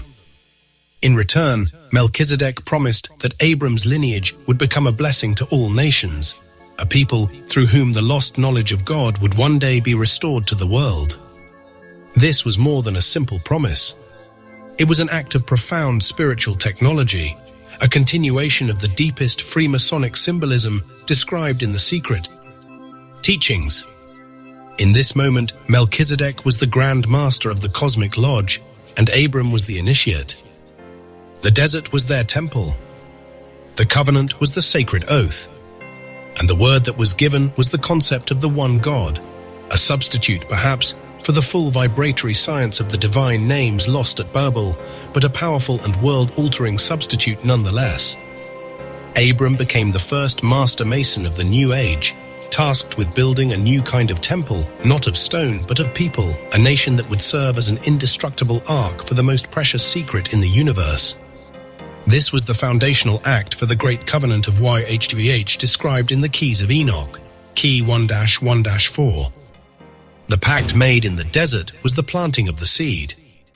The later revelations to Moses and the prophets would be the watering of that seed, the slow unfolding of the deeper mystery of the divine name as a vibratory key for genetic and spiritual ascension. Melchizedek knew that this fractured, post-Babel humanity was not yet ready for the full sonic tempest of the divine science. First, they had to learn the simple foundational melody, "There is one God." The desert sandstorms that Abram and his people would endure for the next 400 years were not a punishment, they were a forge. The harsh, unforgiving climate was the perfect crucible to burn away all impurities, to test their faith, to bind them together with a fierce and unbreakable tenacity. Melchizedek's strategy was one of brilliant, long-term spiritual warfare. He did not try to fight the desert. He used it. He planted a single hardy desert-adapted seed in the heart of the wasteland, knowing that the very harshness of the environment would make it strong. The covenant with Abraham was the beginning of a 4,000-year-long sandstorm, a storm that would isolate, test, and ultimately forge a people capable of carrying the light of the one God through the darkest nights of human history. 60. Moses' civilizing thunder, the 14th century before Christ. The seed of the covenant, planted by Melchizedek in the desert sands, has survived. It has taken root in the soul of a people. But a seed, even one of divine origin, cannot grow in a spiritual wasteland without a gardener, a lawgiver, a force of nature to shape the chaotic landscape around it. The world of the 14th century before Christ was a world of petty tyrants and forgotten gods, a low-pressure system of ignorance and slavery. Into this stagnant air, the cosmic priesthood, Key 2-1-3, unleashed a new and powerful weather front, a storm of such focused intensity and civilizing power that its thunder still echoes in our courts of law and houses of worship. Our 60th revelation is the story of the man who was the eye of this storm. This is the story of Moses' civilizing. Thunder. First, you must tear down the image that has been built for you. The Moses of your Sunday school elves, the simple shepherd, the humble servant, the man who found a baby in a basket, is a comforting fiction, a veil woven to hide a figure of almost unimaginable power and erudition. As the mission of the Jews reveals with stunning clarity, the true Moses was a colossal scholar, a dark-skinned man of immense personal presence, and a high initiate of the deepest mysteries of the ancient world. He was not a Hebrew slave who stumbled into power. He was a prince of two empires, the spiritual and the temporal. His education began in the great Atlantean lodges that had been established in the Egypt colony. He was raised in the court of Pharaoh, not as a foundling, but as a candidate for the highest initiation. In the temples of Karnak and Thebes, he learned the secret language of the hierograms, the multi-layered science of symbols. He studied the history of Thoth, Tablet 1, learning of the sunken world, of the wars of the gods, of the true cosmic history of humanity. But his initiation did not end there. He traveled south into the heart of Africa, to the ancient and powerful kingdoms Hilor, Ethiopia, a land that had preserved a stream of wisdom even older than that of Egypt. There, in the rock-hewn churches and mountain monasteries, he was initiated into the deepest secrets of the earth's magic, a knowledge that would be crucial for his coming mission. He was, in short, a grand synthesis of the highest streams of human knowledge, a man forged to be a bridge between worlds. And what was his mission? The biblical story of the Exodus is another hierogram, a sacred allegory that conceals a far stranger truth. His task was not to lead an enslaved ethnic group out of Egypt. His mission, assigned to him by his masters in the Melchizedek priesthood, was to find the most savage, the most unruly, the most spiritually destitute peoples he could find, the scattered and primitive tribes of the Caucasus, a chaotic mix of Andite and Neanderthal bloodlines, and to forge them into a nation. He was not a liberator, he was a civilizer. He led these people out of their own primitive chaos and into the harsh, unforgiving, but ultimately purifying climate of the desert. The 40 years of wandering was a deliberate and necessary ordeal, a planetary-scale initiation designed to burn the savagery out of their souls and prepare them for the burden of the law. The climax of this initiation, the great thunderclap at the heart of the storm, was the event on Mount Sinai. And this, my friends, was not a simple meeting between a man and a cloud. As my own research file, 8 and the records of the Urantia book, paper 96 reveal this was an act of profound and dangerous spiritual alchemy. The tribes. Moses led worship to a local deity, a furious and primitive volcano god of Mount Arsin. Horeb. He was a god of fire and rock, a tribal storm god whose name was Yahweh. This was a classic Enlil archetype deity, jealous, vengeful, and demanding of blood sacrifice. Moses, the initiate of the one, universal Father taught by Melchizedek, faced an impossible task. He could not simply present this abstract, loving, and formless God to a people who understood only the hammer and the flame. So, on the peak of that smoking mountain, amidst a storm of what was likely both natural and technological origin, he performed the great synthesis. He took the fierce and familiar name of the storm god, Yahweh, and he deliberately grafted it onto the sublime and universal concept of the one God. He created a hybrid deity. He gave his people a God they could fear, a Lord of hosts who would lead their armies, but he began to infuse this fearsome vessel with the revolutionary ethics of the Melchizedek teachings. The 10 Commandments were the first injection of this new, civilizing venom into the old, monstrous God. "Thou shalt not kill," he declared in the name of a god of volcanoes. "Thou shalt not covet," he proclaimed in the name of a god of tribal warfare. It was an act of sublime theological treason, a bait and switch of cosmic proportions. The law he brought down from that mountain was the civilizing thunder. It was a system, a structure, a new social climate designed to contain and channel the violent energies of a primitive people. The books he wrote, the Torah, were not simple chronicles. They were, as the mission of the Jews insists, complex hierograms, multi-layered texts whose outer stories of war and genealogy conceal inner maps of the soul and the cosmos.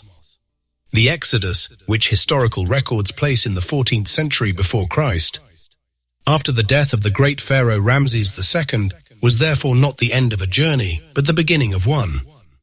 It was the start of a long, slow, and painful process of transforming a tribe into a people, a storm god into a universal father, and a primitive blood cult into a religion of law and ethics.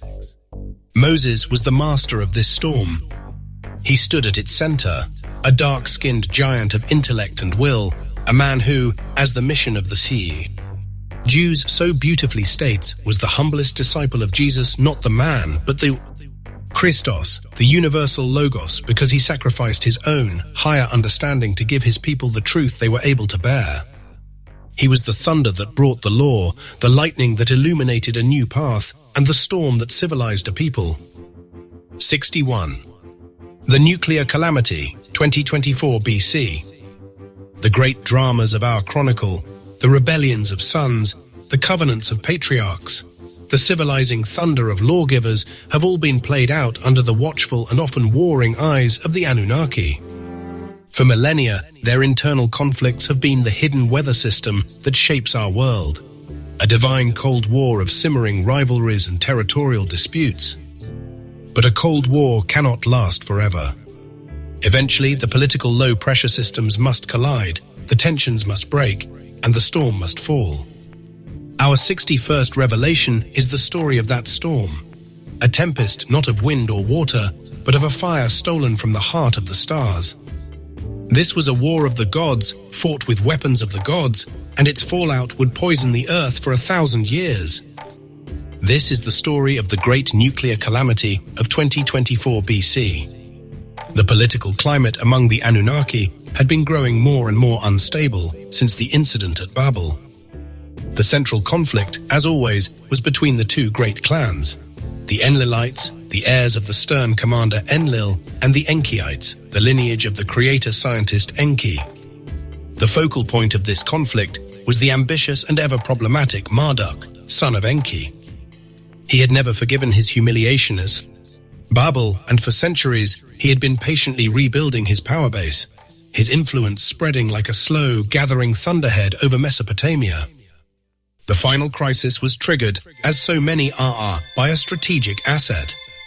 The Anunnaki maintained one piece of irreplaceable infrastructure on Earth: their primary spaceport, the gateway to Nibiru and the stars, located on the Sinai Peninsula. This was the ultimate prize, the key to controlling the entire Earth mission. Marduk, now at the height of his power and backed by legions of human followers who worshipped him as the god Ra in Egypt, made his move. His forces attempted to seize the spaceport. The Cold War had just turned hot. The Anunnaki High Council was convened in a state of emergency. The air crackled with the tension that threatened to tear their world apart. As the Psi-form tablets translated in, the lost book of Enki recount with chilling detail, the debate was furious. Enki, the father, pleaded for a diplomatic solution, for a way to contain his son without annihilating him and the thousands of humans caught in the crossfire. But his was a voice of compassionate rain in a hurricane of fear and rage. The Enlilite faction, led by Enlil's warlike son Ninurta and the fearsome underworld god Nergal, argued for a final overwhelming show of force. They claimed that Marduk's ambition, coupled with the knowledge he had given to humanity, now represented an existential threat. They would not allow a second Babel.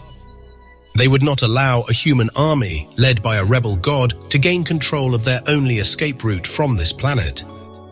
They demanded the ultimate sanction. And so, over Enki's heartbroken objections, the Council gave its terrible authorization. They would unleash the 7 weapons of terror, the Anunnaki's arsenal of last resort. These were not conventional weapons.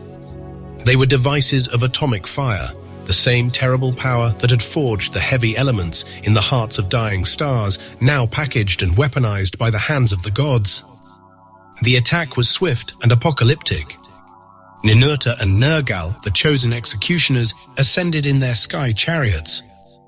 Their first target was the Sinai spaceport, to deny it to Marduk's forces. The weapon they unleashed turned the mountain of God into a blackened, molten scar. But their terrible work was not done.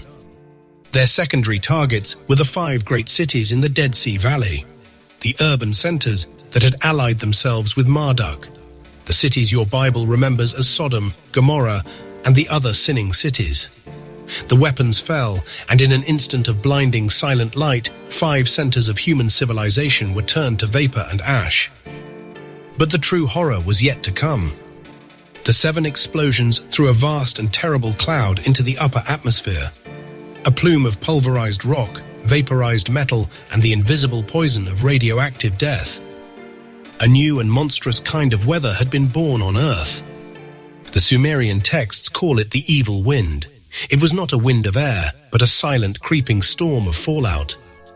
The prevailing winds of the region began to push this toxic cloud eastward, directly toward the heartland of the Anunnaki's greatest cultural achievement, the beautiful and prosperous land of Sumer. The evil wind was a merciless and invisible killer. It fell upon the cities of Sumer not with a roar, but with a whisper. People in the streets would suddenly collapse, their skin breaking out in sores, their hair falling out, their insides turning to water. The cattle in the fields died where they stood. The crops in the gardens withered and turned black. The water in the rivers became a poison. It was a plague of pure energy, a storm that killed the very essence of life. The great civilization of Sumer, the cradle of human law, literature, and science, the culture that had given us writing and the wheel, died in a single, agonizing season. Its people fled in terror, becoming refugees in their own land. Its magnificent cities were abandoned, left to be buried by the sands of the desert, their glory forgotten for 4,000 years. This, my friends, was the true historical Sodom and Gomorrah. It was not a divine judgment on human sin. It was the tragic, unintended collateral damage of a war between alien gods. The Anunnaki, in their pride and their fear, had unleashed a power they could not control. They had won the battle against Marduk, but in doing so, they had murdered their own greatest creation. The nuclear calamity, of 2024 BC was the final terrible storm of the Anunnaki Age, a poisonous, man-made wind that blew out the first great candle of human civilization and plunged the world into a new and terrifying darkness. 62. Masonic Roots, Hidden Reigns. The evil wind has passed, leaving the cradle of civilization a radioactive tomb. Sumer is dead. The Anunnaki gods, horrified by the monster they have unleashed, have retreated into the shadows. The great overt dramas of our chronicle, the visible interventions, the open warfare of the gods, are coming to an end. A new age of darkness and confusion descends upon the world. And in this darkness, you must ask, how did the light of the ancient wisdom survive? How did the sacred science of the world before the flood, the knowledge of the stars and the soul, endure this long and terrible night? The answer, my friends, is that it did not blaze like a bonfire, attracting the attention of the profane and the powerful. It fell like a quiet and steady drizzle, a secret and life-giving moisture that seeped into the cracks of a dying world, keeping the seed of truth alive. Our 60-second revelation is the story of this secret irrigation, of the true, ancient and astonishing origins of the world's most misunderstood spiritual brotherhood. This is the story of the Masonic roots and their hidden reigns. First, you must burn the profane image of the Freemason from your mind. The man in the business suit, with his secret handshakes and his fraternal lodge meetings, is but the outermost shell, the driest husk of a tradition so ancient it predates every known religion on this planet. The lie, the veiled storm designed to conceal the truth, is that Freemasonry began with the stoneworkers' guilds of medieval Europe, that it was a society of craftsmen who built the great cathedrals. This is a convenient and shallow history. The true Masons were not builders of cathedrals, they were builders of men. And their craft did not begin in the quarries of Europe, but in the sun-drenched temples of the Atlantean Egypt colony. The true unbroken lineage of Freemasonry flows directly from the mystery schools established by the great Atlantean priest King Thoth after he fled the sinking motherland. As his own tablet, His Sacred History, makes clear, he brought with him the totality of the sacred science of the fallen world. He was the first Grand Master of the post-Diluvian age. The first Masonic lodges were not halls in London or Paris. They were the inner sanctums of the temples at Karnak, at Heliopolis, at Memphis. The first initiates were not English noblemen. They were the priests of the Egyptian pharaohs. Their secret work was not the art of cutting stone, but the far more difficult art of cutting away the imperfections of the human soul to reveal the perfect ashlar, the divine spark, hidden within. The central science of this ancient craft, the secret that has been preserved under millennia of veiled storms, is the sacred science of gematria, as revealed in the Keys of Enoch, Key 307. This is not the simple numerology you find in paperback books. This is the lost physics of creation. Gematria is the understanding that the universe is a thought in the mind of God, and that this thought is structured by number, by geometry, by vibration. It is the knowledge that every shape, every angle, every proportion in the natural world is a frozen word in the divine language. The true Mason is a student of this language. He learns to read the architecture of the cosmos, to understand the divine blueprint, and to build his own life, his own soul, in accordance with this perfect and harmonious design.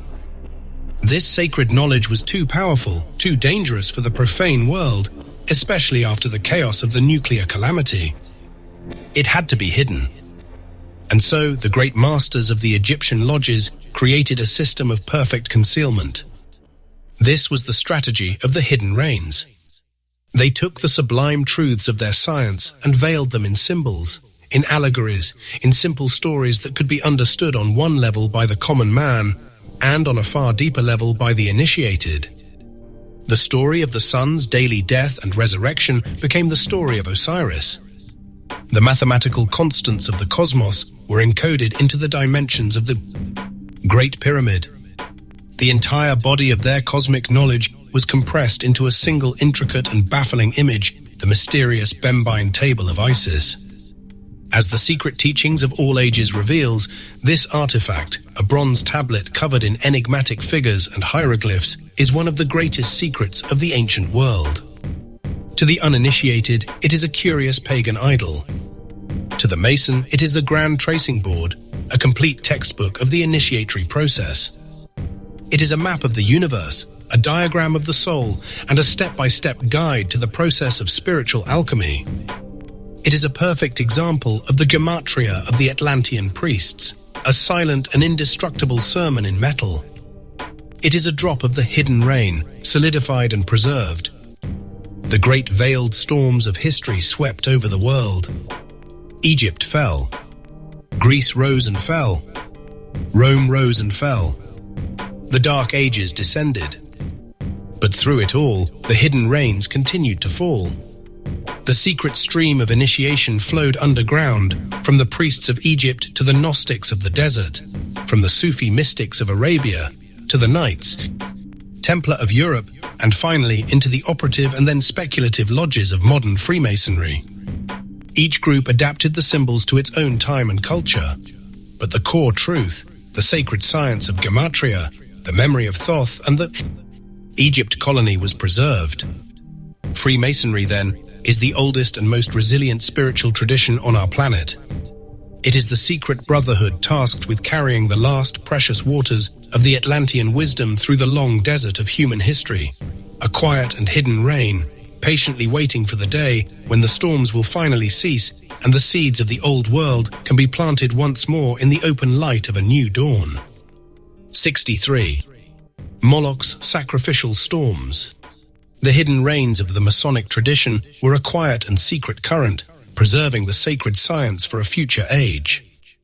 But not all the ancient knowledge was so carefully guarded. In the chaotic post-calamity world of the ancient Near East, fragments of the old power, shards of the Atlantean science, fell into the hands of the profane. And in their hands, the science of life became a science of death. Our 63rd revelation is the story of the ultimate spiritual perversion of a sacred rite of ecstasy twisted into a ritual of unimaginable horror. This is the story of the blood-red skies of Canaan and of Moloch's sacrificial storms. To understand the darkness, you must first remember the light it was designed to extinguish. In the ancient world, long before the rise of the stern patriarchal religions, there existed the Bacchic mysteries. As the Secret Teachings of All Ages explains, these were not the drunken orgies of popular imagination. They were sacred and powerful rites of communion with the divine.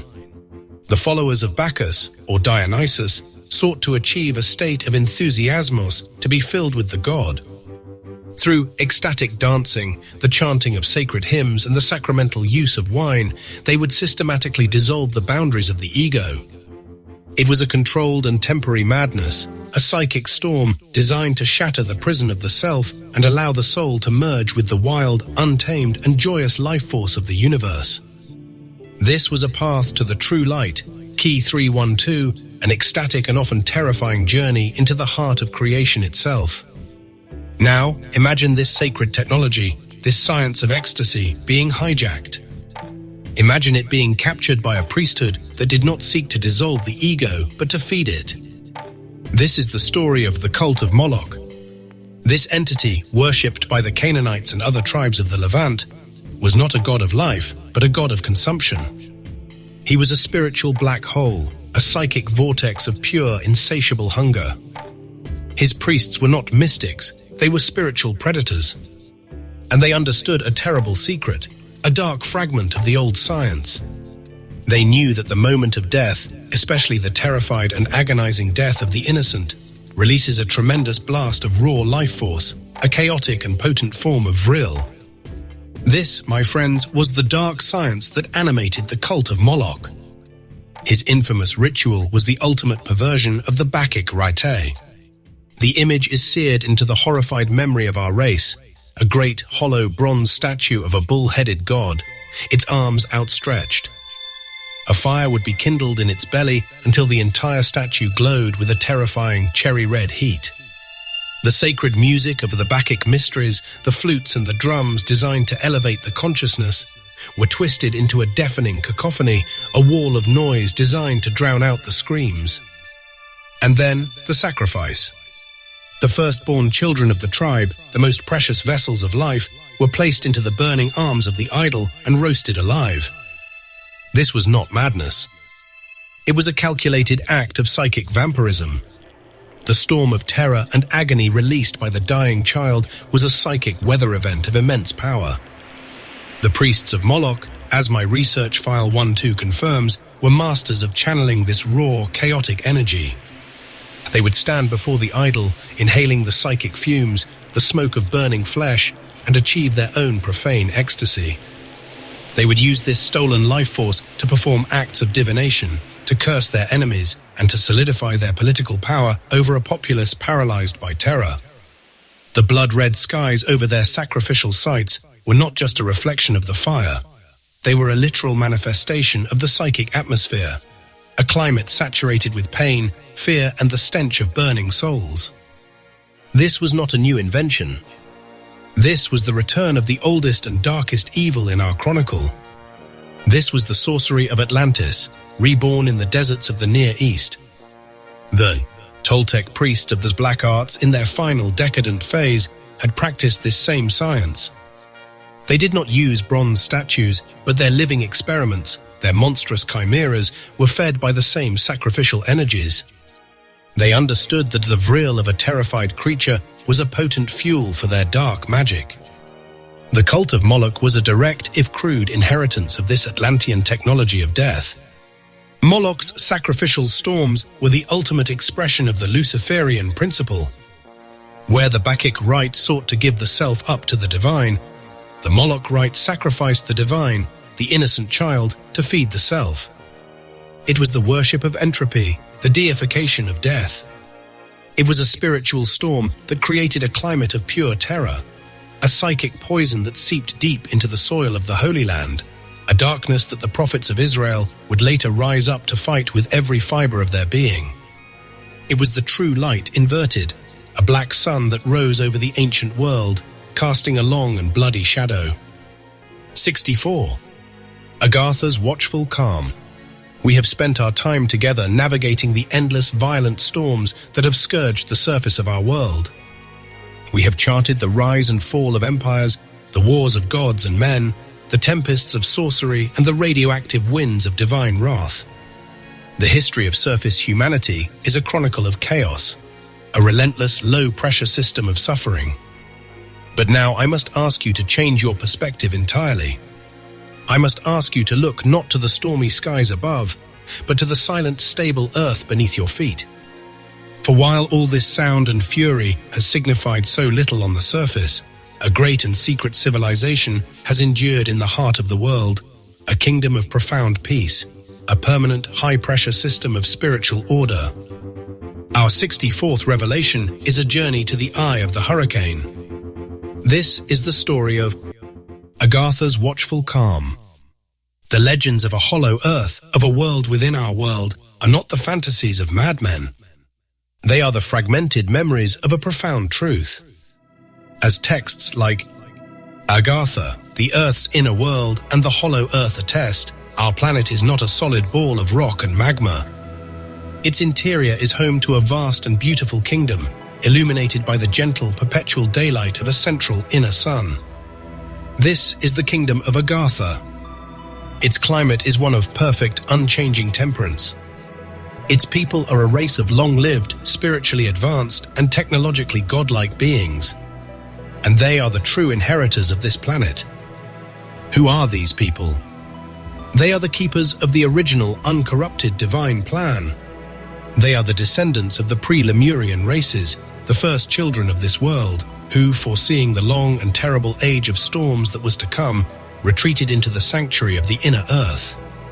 They are the true keepers of the Atlantean wisdom, for they represent the lineage that never fell.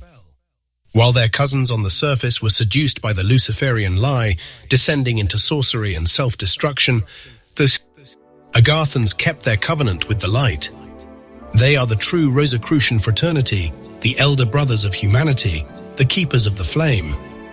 Their capital city, sometimes known as Shambhala, is the true spiritual and energetic center of our planet. It is from here that the great work of balancing the planet's energies is conducted. While the surface world is a chaos of competing political and religious systems, the world of Agartha is a perfect synarchy, its society structured according to the divine blueprint. Their power source is not the crude combustion of fossil fuels or the dangerous fire of the atom. They are masters of the planet's own life force. As the Keys of Enoch explains in Key 207, their world is powered by a series of vast crystalline energy grids, perfectly aligned with the cosmic currents that flow through our solar system and the galaxy. These grids tap into the zero-point field, the limitless ocean of energy that underlies all of manifest reality. Their technology is silent, clean, and in perfect harmony with the natural world. This inner kingdom is not entirely sealed off. The great Master Thoth, in his tablet way, speaks of his own journeys into the deep earth, of the great halls of Amenti that he established as a meeting place between the worlds, a subterranean embassy where the wisdom of the surface could be preserved and reunited with the wisdom of the interior. This was the true purpose of the Atlantean Egypt colony. It was not just a repository for the wisdom of a sunken continent. It was an antechamber, a gateway, a place where the initiates of the surface world, after rigorous testing, be granted access to the greater light of the world within. The great mystery schools of Egypt, from which the Masonic tradition was born, were a recruitment program for Agartha, a way of finding those few souls on the surface who were ready for the watchful calm. From their silent kingdom, the Agarthans have watched the long tragic drama of our history unfold. They have seen the rise and fall of our empires as a parent might watch a child's chaotic and often self-destructive games. Their silent disc-shaped craft, powered by the same Vril technology that levitated the stones of the pyramids, are the true origin of the UFO phenomenon. They are not invaders from another star, they are the landlords of this one, periodically checking in on their noisy and troublesome tenants. Their interventions are rare and subtle. They do not seek to control us, for they honor the law of free will. But they are the guardians of the planet's deeper stability. They are the silent majority, the calm at the center of the storm. They are the promise that no matter how dark the night on the surface of the earth, a great and perpetual light is always shining in its heart. They are the watchers, and they are waiting. 65. Great Pyramids Telluric Lightning. We have spoken of the storms of history, of the winds of war and the rains of wisdom. Now we must speak of the great mountain of stone that has silently weathered them all, a structure that is not a monument to the dead, but a machine for the living. Our 65th revelation is a journey to the Giza Plateau, to unseal the greatest secret of the ancient world. You have been told it is a tomb. A grand, empty and pointless tomb for a forgotten king. This is the greatest lie of all. The Great Pyramid is a power plant. It is a university of the soul. It is a prophecy of the ages, a Bible written in stone. It is a machine designed to harness the very weather of the cosmos. This is the story of the Great Pyramid and its telluric lightning. First, you must understand who built it. Not the pharaoh Cheops. Not a million slaves groaning under the lash. The Great Pyramid of Giza is a piece of Atlantean technology. As the Keys of Enoch state with absolute clarity in Key 104, the pyramid and sphinx were built by the Great White Brotherhood, the same cosmic priesthood of Melchizedek that has guided our world through its darkest hours. It was constructed under the direct supervision of Thoth and his Atlantean initiates after they established their colony in Egypt. It was raised not by brute force, but by the same sonic levitation, the same mastery of the key of magic, Tablet 6, that had built the crystal cities of the sunken world. It is the oldest, greatest, and most perfect building on the face of this planet, a relic of a science so advanced it would seem like magic to our own primitive age. So what is its purpose? It is a machine with three functions. Its first function is as a planetary power plant. It is a stone computer designed to harness the natural electrical currents of the planet and the atmosphere. The Giza Plateau was not chosen for its scenic beauty. It was chosen because it is a powerful geopolitical node, a focal point for the Earth's electromagnetic energy grid. The pyramid itself, built of granite and limestone, is a massive piezoelectric capacitor. Its very shape is an antenna. It was designed to draw in the subtle but powerful telluric currents that flow through the Earth, the planet's own nervous system, and the immense atmospheric energy generated by the electrical storms of the upper atmosphere. It is a machine for harnessing telluric lightning. The so-called air shafts were not for ventilation, they were precisely aligned waveguides. The king's chamber, with its solid granite construction, was not a burial vault. It was a resonant power chamber. The pyramid was designed to hum, to vibrate in tune with the planet, to draw in and amplify the very life force of the world. Its second function is as a temple of initiation. This is the great secret preserved in the esoteric traditions, from the Rosicrucians to the Masons, and detailed in The Secret. Teachings of all ages. The initiation of the pyramid was the highest and most terrifying rite of the ancient world. The candidate, after years of spiritual and mental preparation, was led into the heart of the machine. They were placed in the granite sarcophagus in the king's chamber.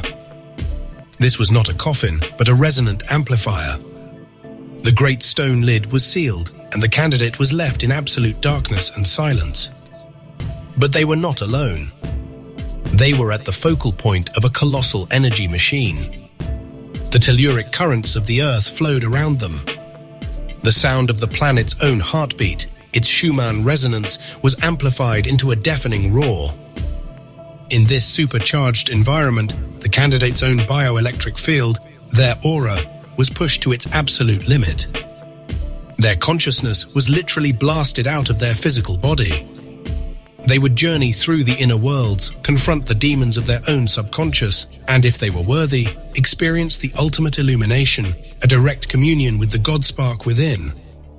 After 3 days, they would be brought forth, reborn, a master, an adept who had conquered death.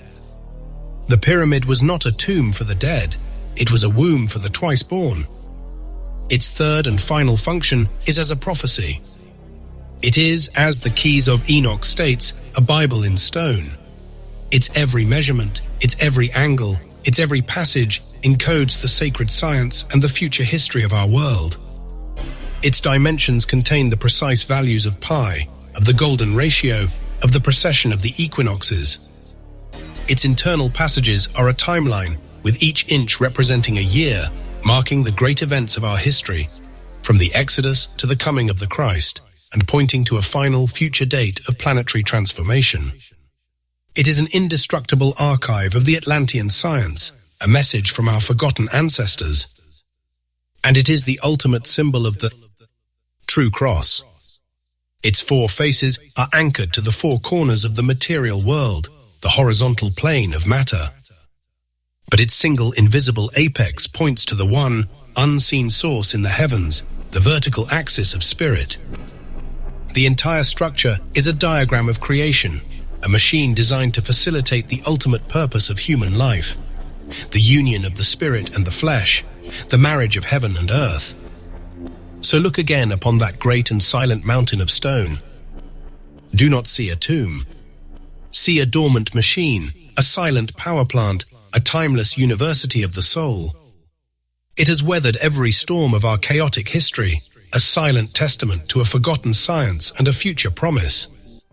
It is the work of the gods, the legacy of Atlantis, and the key to our own ascension. It is waiting, my friends, waiting for a generation with the wisdom to turn it back on. 66. Dorian invasion's firestorm. The great civilizations of the Bronze Age, the Hittite Empire, the New Kingdom of Egypt, the palace states of Minoan Crete, and Mycenaean Greece shone like a string of brilliant lamps in the darkness of the post-calamity world. They were the last embers of the Atlantean fire, pockets of high culture and sacred science that had survived the storms.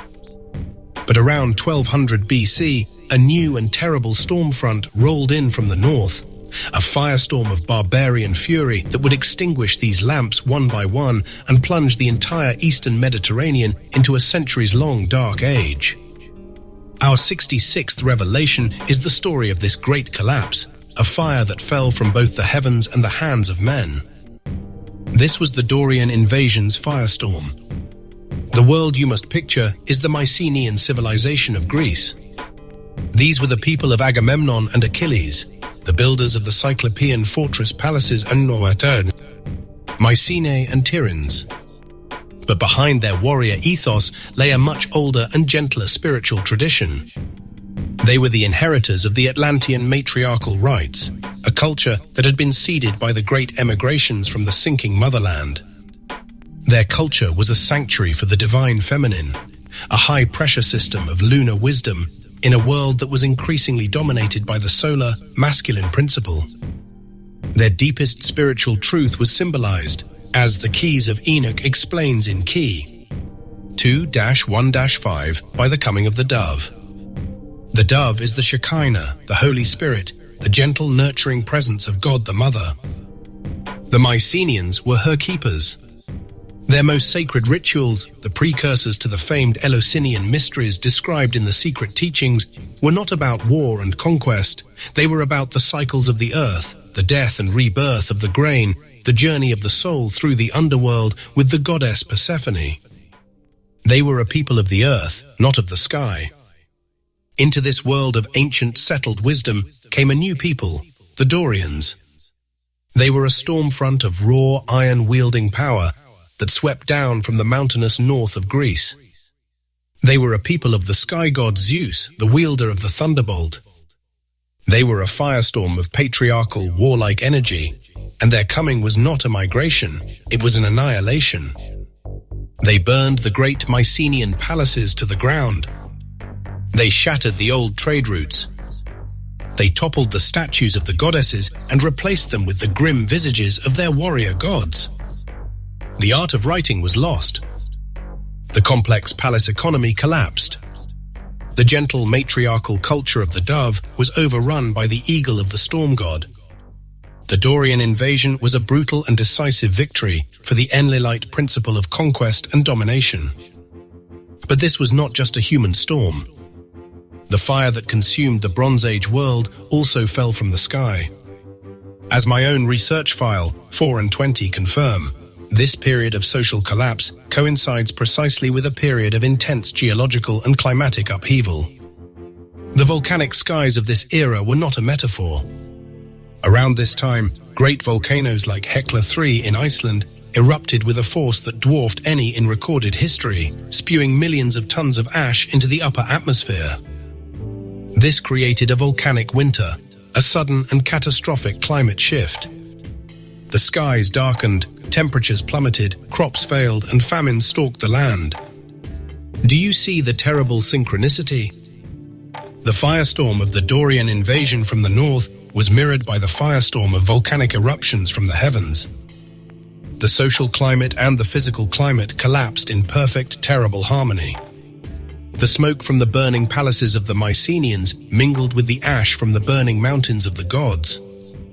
It was as if the planet itself was reflecting the chaos of its human inhabitants, as if the earth was purging itself with a fever of fire. The Dorian invasion's firestorm was both a human and a planetary event, a perfect and horrifying storm that burned away the last remnants of the Bronze Age world and cleared the ground, through fire and blood, for the birth of a new and harsher reality, the Iron Age of classical Greece. 67. Thera's cataclysmic deluge. History, my friends, does not repeat itself, but it rhymes. The great catastrophes that shape our world are not isolated events. They are echoes, harmonic resonances of a single primal trauma that is embedded in the memory of the earth itself. The firestorm of the Dorian invasion was one such echo. But a few centuries before that final collapse, around 1600 BC, the planet sounded an even louder and more terrible chord of memory, a cataclysm of fire and water that was a near-perfect, miniature reenactment of the fall of Atlantis. Our 67th revelation is the story of a paradise island that became a hell on Earth, a civilization erased in a single day by a storm that rose from the depths of the sea. This is the story of Thera's cataclysmic deluge. The civilization you must picture is that of the Minoans. Their capital was on the great island of Crete, but their jewel, their sacred and commercial outpost, was the beautiful circular island of Thera, which you now call Santorini. The Minoans were the last high-culture descendants of the Atlantean diaspora. They were not warriors, but sailors, artists, and priests. Their magnificent, unfortified palaces were filled with vibrant frescoes of leaping dolphins and bare-breasted priestesses. Theirs was a culture of profound peace and sophistication, a final, beautiful, and perhaps dangerously complacent flowering of the old matriarchal wisdom. The climate of their world was a gentle and prosperous sea breeze, their lives a graceful dance with the ocean that gave them their wealth. But they had built their paradise on the mouth of a sleeping monster. The island of Thera was not an island, it was the cone of a colossal volcano. And in the middle of the second millennium before Christ, the monster awoke. The eruption of Thera was one of the most violent geological events in human history. It was a planetary convulsion, a geological scream. The mountain did not just erupt, it exploded with a force hundreds of times greater than any nuclear weapon ever tested. In a matter of hours, the heart of the island was vaporized, blasted into the stratosphere. A column of ash and smoke rose 23 miles into the sky, turning the brilliant blue of the Aegean into a terrifying midnight black. The sun vanished. The world was plunged into a darkness lit only by the hellish red glare of the pyroclastic flows that raced down the mountain's flanks and boiled the sea. This was more than a volcano. This was a planetary judgment. As the Keys of Enoch explains in Key 202, the Earth is a living, conscious being, and it has its own cycles of cleansing and purification. The spiritual climate of a civilization has a direct and measurable effect on the geological stability of the land upon which it rests. The Minoans, in their peaceful complacency, had perhaps grown spiritually stagnant, their connection to the deeper forces of the earth severed. The eruption was the planet's own violent and impersonal act of correction, a geological immune response to a spiritual imbalance. And then came the water. The collapse of the volcano's caldera created a vacuum that the sea rushed in to fill, generating a series of colossal tsunamis. This was the cataclysmic deluge. A wall of water, hundreds of feet high, raced outwards in all directions at the speed of a flying chariot. When this wave struck the northern coast of Crete, the heart of the Minoan civilization, it was not a flood, it was an obliteration. The great palaces at Knossos and Phaistos, the bustling port cities, the fleets of trading ships all were smashed into splinters and washed away in a single roaring instant. The Minoan civilization, which had dominated the seas for 1,000 years, was effectively erased from history in a single afternoon. Do you see the terrible rhyme? Do you hear the echo? A proud and ancient island civilization, masters of the sea, are destroyed in a single day and night of fire and water. This is the precise story of the final fall of Atlantis. The eruption of Thera was a fractal echo of that greater, more ancient catastrophe. It was a planetary post-traumatic stress event, the Earth reliving its most terrible memory.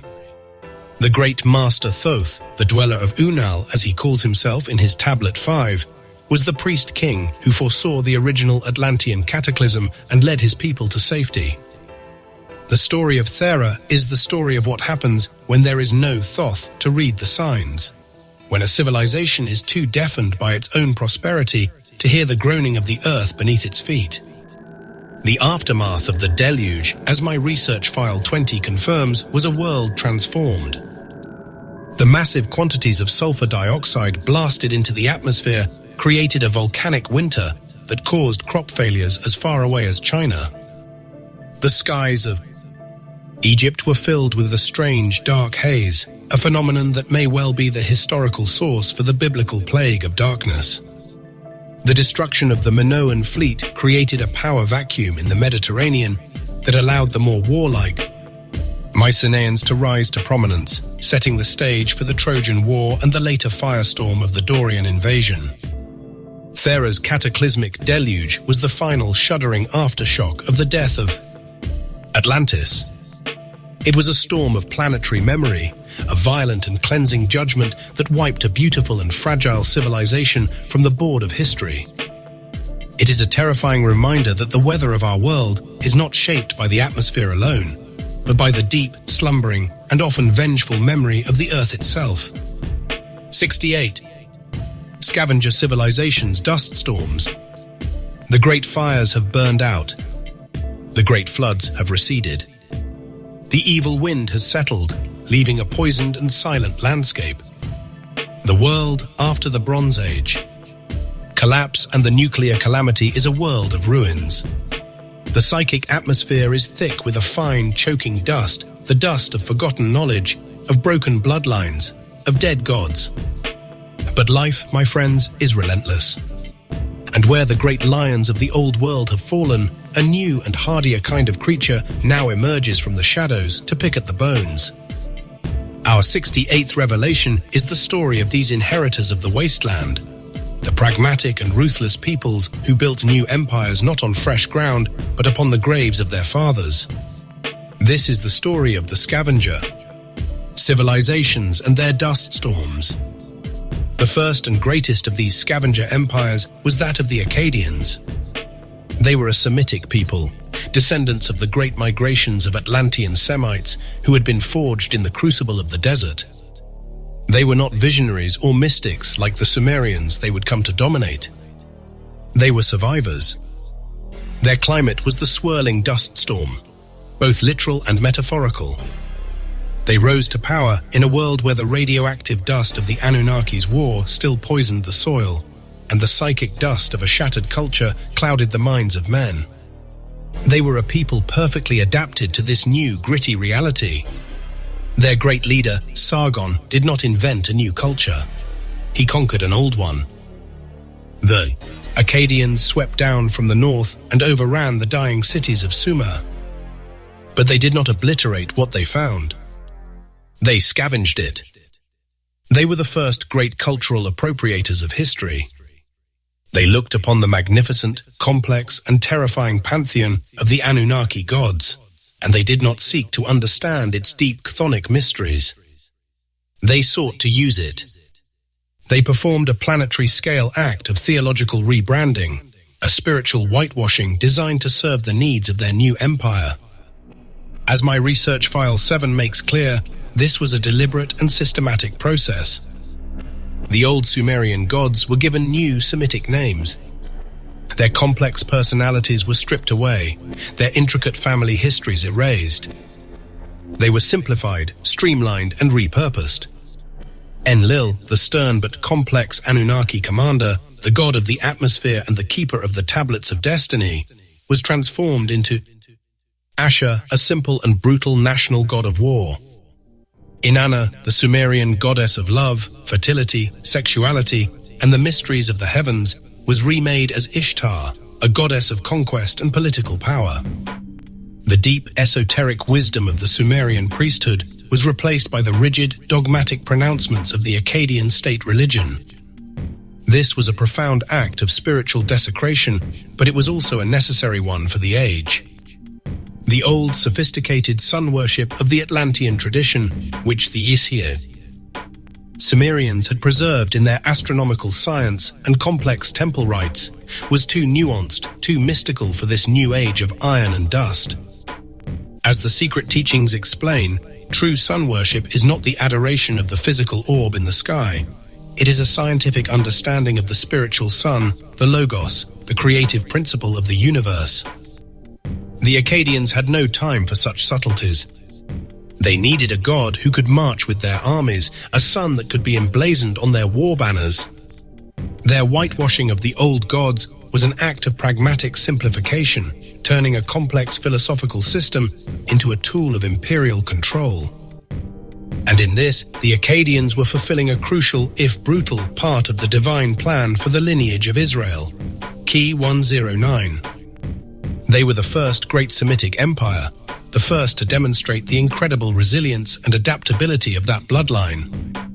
Their act of stripping the gods of their personalities, of turning them into abstract principles of power, was a critical step away from the messy, personal, and often terrifying world of the Anunnaki. It was a clearing of the theological ground, a scouring of the spiritual landscape by a great dust storm of pragmatism.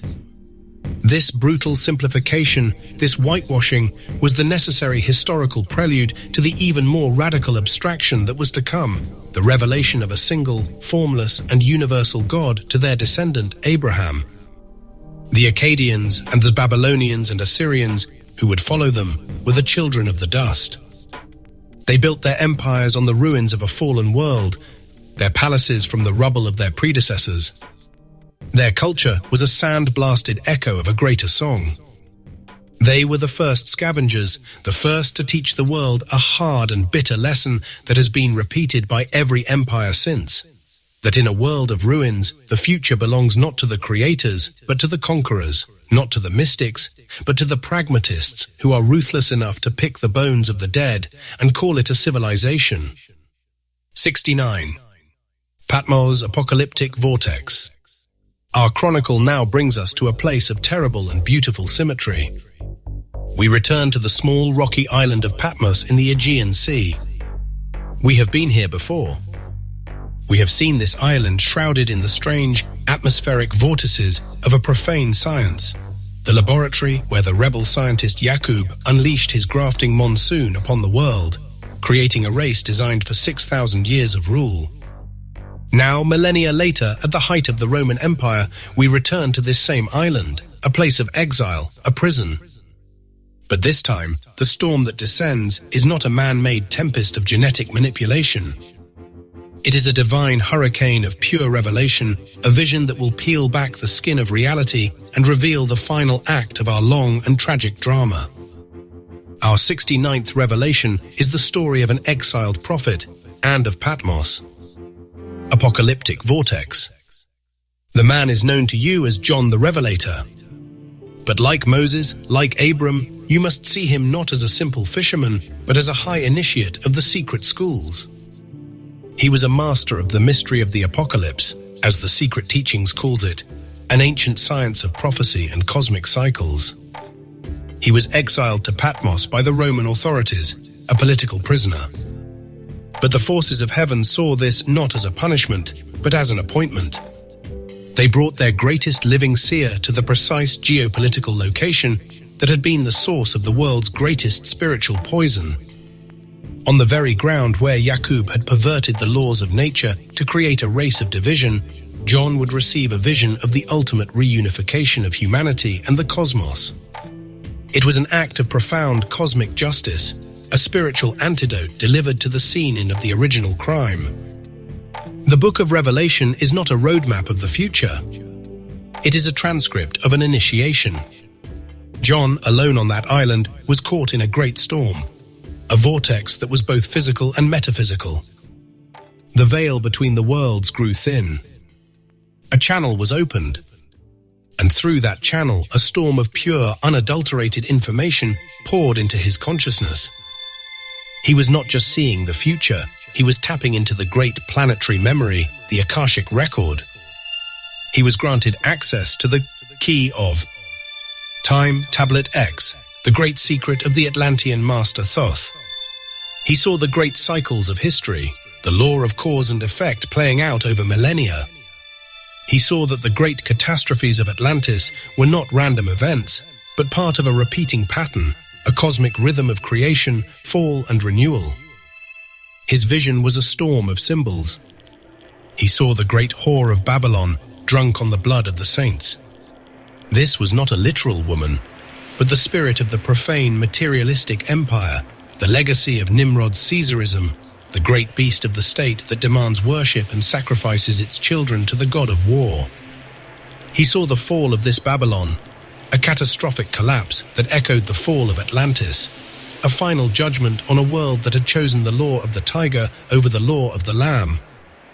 But through the smoke and the fire of that falling world, he saw something else. He saw a new heaven and a new earth. And he saw, descending from that new heaven, a vision of such breathtaking beauty and power that it has haunted the dreams of mystics for 2,000 years. He saw the New Jerusalem. This, my friends, is the ultimate secret, the final promise. As the Keys of Enoch reveals with breathtaking clarity in Key 212, the New Jerusalem is not a city of brick and mortar. It is a celestial city of light, a colossal mothership, a vehicle of the higher intelligences that has been waiting patiently for humanity to be ready. It is the fulfillment of the Atlantean prophecies, the return of the Shekinah glory, the final descent of the divine into the world of matter. John saw it descending, a vast crystalline structure, its 12 gates of pearl and gold shining with an inner light. These are not just entrances. They are vibratory portals, harmonic gateways that connect our world to the 12 great spiritual hierarchies of the cosmos, the great councils of light who have overseen our long and painful evolution. The New Jerusalem is the promise that Agartha will one day rise to the surface. It is the promise that the pyramid at Giza will be reactivated. It is the promise that the scattered family of humanity, shattered by the sonic tempest of Babel, will be reunited in a new and higher consciousness. It is the ultimate architectural diagram of the divine plan, a city built on the sacred geometry of the cosmos, designed to be the spiritual capital of our world in the new age to come. The vision that John received in the heart of that apocalyptic vortex on Patmos was the final countercharge to the work of Yaqub. Where Yaqub had created a race to divide and conquer the earth, John was shown the blueprint for a city that would unite and liberate it. The storm that fell upon him was not one of judgment, but of hope. The word apocalypse does not mean destruction. It means an unveiling. In the heart of that storm, on that island of ancient darkness, John was shown the final unveiling of the divine plan, the ultimate promise that the long, dark night of human history will end, not in a firestorm of judgment, but in the gentle, crystalline, and eternal dawn of the City of Light. Act 5. Modern Shadows. Friends, we have journeyed through the great storms of the ancient world. We have charted the deluge, the cataclysm, and the long, slow, bloody rise of the patriarchs. But do not be so foolish as to think the storms are over. The hurricanes of the past did not disappear, they simply changed their form. They became more subtle, more insidious, hiding in the shadows of our modern world. They are the same spiritual tempests, the same struggles between the forces of creation and control, the same endless war between Enki and Enlil played out on a new and terrifying stage. Now we shall unseal the modern shadows and see the old ghosts that haunt our present age. 70. Alexandria's Stolen Tempest. The old world, with its grand temples and its public wisdom, has drowned. The new world, with its fragmented tribes and its secret brotherhoods, is just learning to walk. And in the midst of this turbulent transition, a final terrible act of suppression was committed. Our 70th revelation is the story of a storm of fire and a library of lies. This is the story of Alexandria's Stolen Tempest, a fire that did not just burn books, but that burned away the memory of our entire past.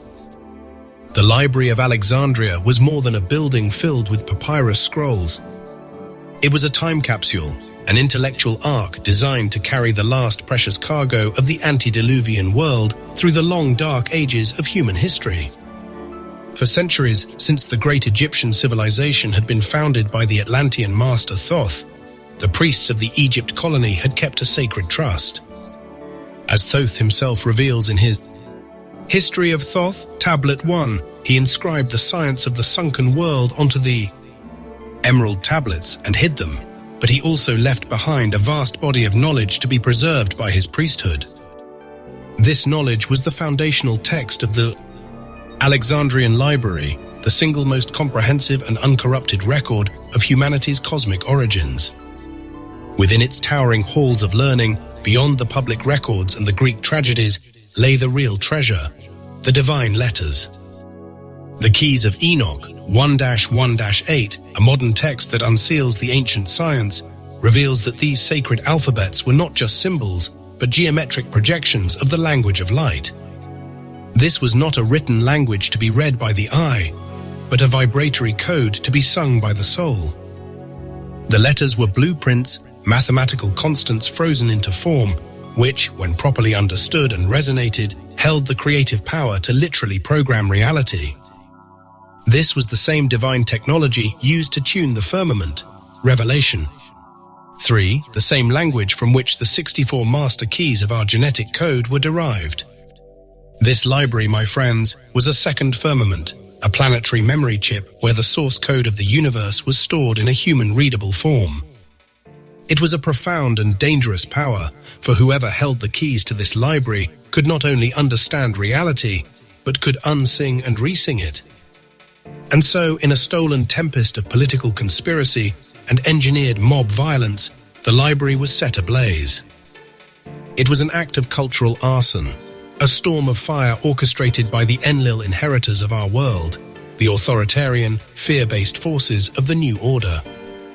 The lie we are told is that it was an accident of war or a consequence of a chaotic age. But the truth is that the fire was a diversion.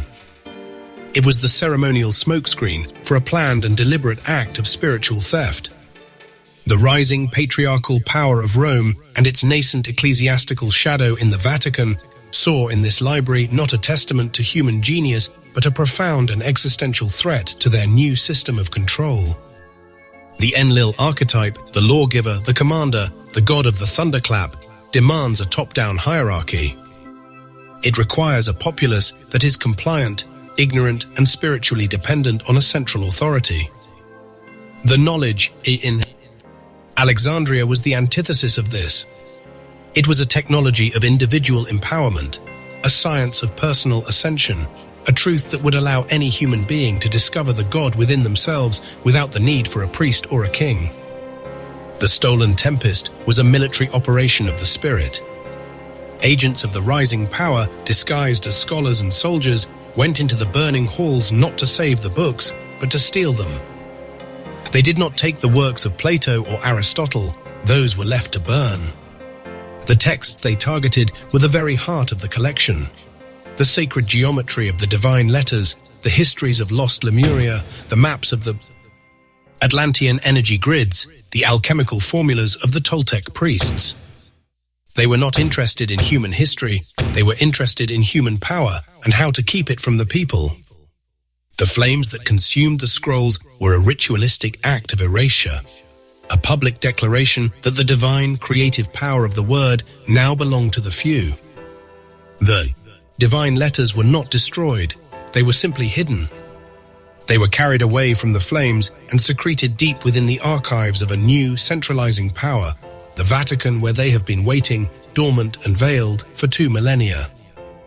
A storm of forbidden knowledge, a time bomb of truth, patiently waiting to be unsealed for the final act of this chronicle. The fire of Alexandria was not the end of a golden age, it was the beginning of a dark one, the moment the light of the old world was extinguished, its memory stolen and its power weaponized against the very people it was meant to enlighten. The theft was perfect. It was a secret kept by a new power that would rule the world not with the sword, but with a storm of ignorance, a tempest of lies that would keep humanity searching for its origins in the desert, when the truth had been buried in a fire and reburied in a vault. 71.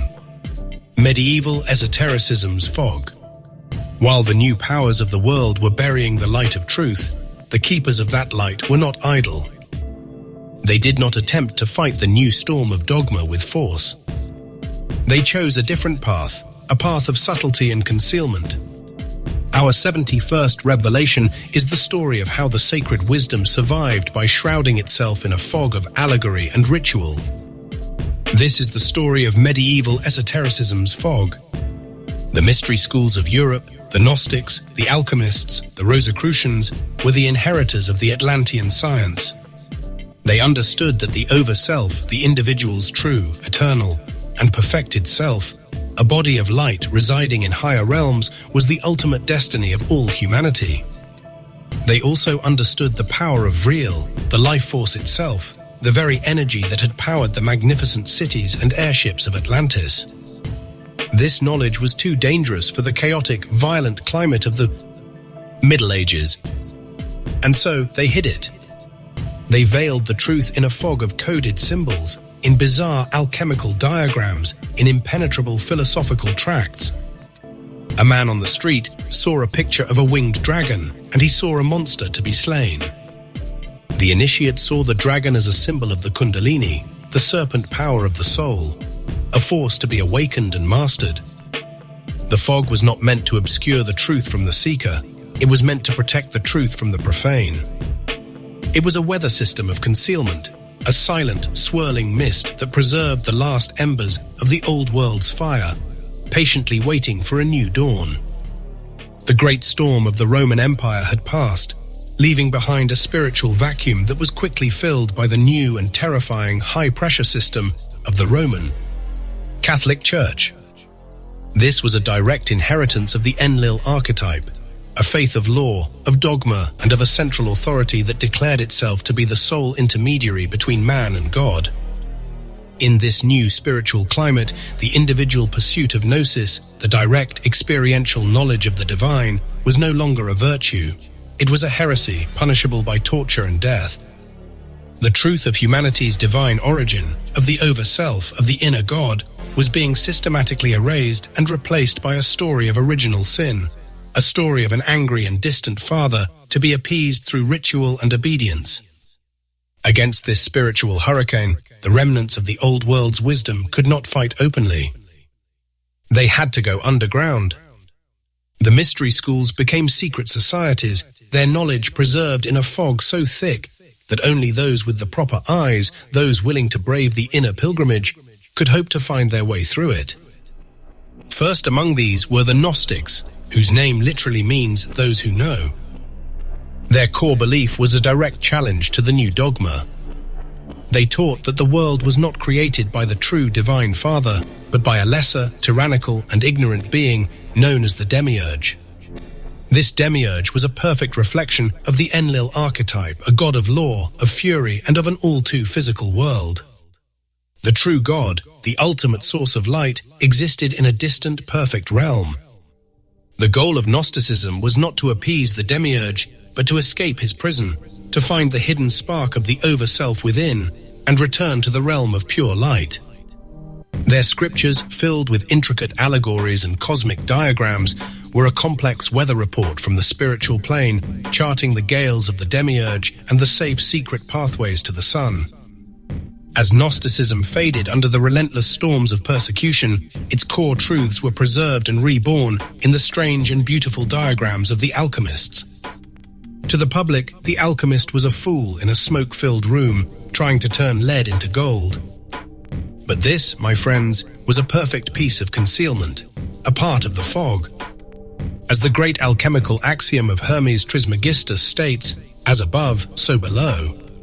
The alchemist understood that the external process was a precise mirror of the internal one. The lead he sought to transmute was the dense, unawakened human body and soul, locked in the base material world. The gold was the perfected over-self, the body of light. The furnace was the ordeal of the soul. The bizarre chemical diagrams, with their images of winged lions and seven-headed dragons, were not recipes for physical metals. They were maps of the initiatory process, charts of the inner storm that must be endured to achieve spiritual perfection. Their goal, the legendary Philosopher's Stone, was not a physical substance, but a state of being, a consciousness so refined that it could transmute the base metal of the human condition into the radiant gold of the divine. This spiritual fire, burning in the crucibles of the alchemists, was later carried forward by the Rosicrucians, a mystery school that emerged from the fog in the early modern age. They were a grand synthesis of all that had come before, blending Gnostic, Hermetic and alchemical truths into a single comprehensive philosophy. Their famous symbol, the cross and the rose, was a perfect hierogram, a piece of sacred geometry that contained the whole of their secret. It was a fusion of two powerful ancient archetypes. The cross represented the material world, the physical body, and the Protestants' obsession with suffering, sacrifice, and the literal cross of Christ. But for the Rosicrucian, the cross was not an end, it was a beginning. It was a direct echo of the true cross, Key 304, the ancient universal symbol of creation itself, the intersection of spirit and matter. The rose represented the spiritual world, the soul and the divine flower of the over-self that was buried within the cross of flesh. The goal of the Rosicrucian was to make the rose blossom on the cross, to achieve a perfect union of the soul and the body, to resurrect the over-self while still in the flesh, a direct and conscious reenactment of the resurrection of Christ, not as a historical event, but as a living, breathing reality within the initiate's own body. This was a profoundly Atlantean doctrine, a direct inheritance of the lost science. As the secret teachings of their own doctrines reveal, the Rosicrucians were the inheritors of the same knowledge that had powered the great pyramid temples of the old world. They understood that the physical body was not a tomb, but a temple. They taught that the divine life force, the vril, could be channeled, purified, and raised up the body to activate the dormant light body, Key 317, a semi-immortal energy field that was the true vessel of the awakened soul. The rose was the symbol of this light. Body achieved. The Rosicrucian solar storm was a public announcement that the Atlantean path of spiritual alchemy was not a dead heresy, but a living and vibrant science, a promise that humanity's destiny was not to be a sinner forever in a Protestant ice age, but to become a god, a son of light, a master of its own inner climate. The manifestos were a spiritual warning and a promise, a beacon of hope in a world of growing shadow, a final public declaration of the mystery schools before they retreated once more into the silence. Their work done, their message delivered, their solar storm having shaken the foundations of a world and planted the seeds for a new age of enlightenment. 72. The Protestants' Ice Age. The fog of esotericism preserved the truth, but it did so by isolating it from the masses. The official spiritual climate of the world was a high-pressure system of dogma, ritual, and a centralized top-down religious authority. This was a direct inheritance of the Enlil archetype, a faith of command and control. But as always, a rebellion was brewing. Our 72nd revelation is the story of this rebellion, a spiritual hurricane of pure theological fury that shattered the old order and inadvertently created a new and equally dangerous climate. This is the story of the Protestants' Ice Age. The Middle Ages had been a long spiritual autumn. A warm but suffocating atmosphere of unquestioned faith and ritual had settled over Europe, a thick, low-lying mist of incense and dogma. The spiritual landscape was controlled by a single monolithic power, the Roman Catholic Church, a direct descendant and inheritor of the Enlil archetype of rigid law and authoritarian command. The Church's power was not just political, it was meteorological. It controlled the climate of the soul. It declared itself the sole channel of divine grace, a spiritual high-pressure system that held all of humanity in a state of terrified dependency. Salvation was not a personal journey of gnosis, but a transaction to be mediated by the priesthood, a purchase to be made with coin, an act of blind belief in a distant and angry God. The sacred mysteries, the rituals and symbols that had once been the tools of a direct communion with the divine, had been hollowed out, their inner meaning lost in a blizzard of superficial piety. But in the heart of this long spiritual autumn, a seed of rebellion was stirring, a hurricane of righteous fury gathering in the mind of a single man. Martin Luther, Eduard Abiskintenberg, Ostambim. German monk was not an occultist or a secret master from the mystery schools. He was a purist, a fiery intellectual who saw the corruption of the system and, in a moment of sublime passion, declared war on its very foundation. His 95 theses nailed to a church door in 1517 were not a list of suggestions. They were a lightning strike, a sudden and violent break in the spiritual atmosphere of Europe. The storm he unleashed was a cold one. In his fury to smash the old idols of Rome, he threw the baby out with the bathwater. He declared war not just on the corruption of the church, but on the very tools of the old esoteric wisdom that the church had, however imperfectly, preserved. The sacred, allegorical, and multi-layered language of ritual, symbol, and image. The very fog that had veiled the Atlantean truths for 1,000 years was seen by Luther as a pagan idolatry to be crushed. He replaced the rich metaphorical tapestry of the soul's journey with the arid, cold, and literal word of the book. His sola scriptura, scripture alone, was a noble but terribly incomplete idea. It turned spirituality from a living, inner journey of gnosis and direct experience into a cold, outer journey of intellectual belief and biblical study. He replaced the intuitive, symbolic language of the heart with the linear, logical language of the mind. The result of this spiritual hurricane was not a new spring of enlightenment, but a new and terrible climate, a Protestant ice age. It was a cold, hard, and unforgiving world of theological black and white, a barren landscape where the rich, complex, and metaphorical language of the soul was frozen into rigid dogma. The saints and angels, the beautiful and inspiring symbols of the divine hierarchy, were swept away in a cold gale of iconoclasm.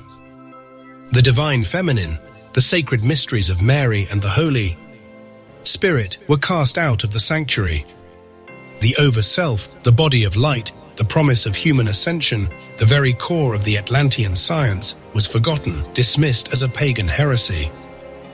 In its place, a new and equally powerful Enlil archetype was born, a theology of rigid law, of an angry and distant God whose will was to be found not in the inner experience of the soul, but in the outer literal interpretation of a book.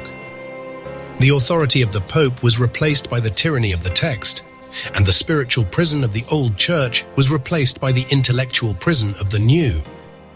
The Protestant Ice Age inadvertently created a spiritual winter that has left a whole branch of humanity shivering under a frozen sky. It was a climate of profound alienation from the divine, from the body, from the earth, and ultimately from the spiritual science of the self. The scientific revolution, which would follow this spiritual collapse, was a direct and inevitable consequence. A people who had been taught that the sacred was to be found only in the cold pages of a book, and not in the living, breathing world around them, would naturally turn their attention away from the spiritual and toward the material. The cold front of the Reformation cleared the ground not for a new faith, but for a new science, a science of soulless, accidental materialism that would later find its perfect expression in Darwin's Evolutionist. Tempest, the storm that would tell us we were not children of the stars, but children of chaos. The Protestant Ice Age was the storm that broke the old world, but it was a cold and terrible victory that plunged the soul of humanity into a long, dark, and frigid night. 73. Rosicrucian Sun's Storm. But even in the deepest freeze of the Protestant Ice Age, the embers of the old wisdom still glowed. Our 73rd revelation is the story of a dramatic and secret counteroffensive, a solar storm of occult knowledge that was deliberately unleashed to melt the ice and awaken a new consciousness. This is the story of the Rosicrucian Sun's Storm. The spiritual ice age of the Protestant Reformation had fragmented the soul of Europe. The old unifying narratives were shattered, and in their place a cold intellectual fury had left the landscape barren and the people spiritually adrift. The light of the Atlantean science, which had been so carefully preserved for 1,000 years in the fog of the mystery schools, now faced a new and even more insidious threat. Not persecution, but irrelevance. The new intellectual climate, with its emphasis on faith over experience and text over symbol, was a desert where the subtle truths of gnosis could not take root. A new strategy was needed. A new kind of storm had to be unleashed. This storm came not with a thunderclap, but with a whisper. In the early 17th century, a series of mysterious manifestos appeared in Germany, anonymously published but credited to an order that called itself the Rosicrucian Fraternity. The first, the Fama Fraternitatis, the report of the fraternity, told a fantastical story of a mysterious founder, Christian Rosenkreuz, who had traveled to the east, learned the deepest secrets of Atlantean science, and returned to Europe to found a secret society. The second, the Confessio Fraternitatis, the Confession of the Fraternity, was a bold public declaration that this fraternity was ready to unveil its knowledge to a world on the brink of war and spiritual collapse. These manifestos were a solar storm of occult knowledge, a deliberate and audacious attempt to melt the Ice Age and reignite the fire of the ancient wisdom. The timing of this storm was no accident. It occurred on the eve of the 30 Years' War, a brutal religious conflict that was the logical and terrible conclusion of the Protestant-Catholic schism. The Rosicrucians, with their advanced understanding of spiritual climates and their deep knowledge of Atlantean prophecies, knew that the world was about to plunge into a long, dark night of its own making.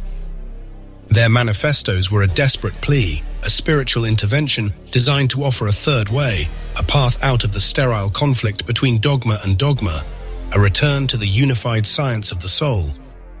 The Rosicrucian symbol of the cross and the rose was a direct and potent hierogram, a piece of sacred geometry that contained the whole of their secret.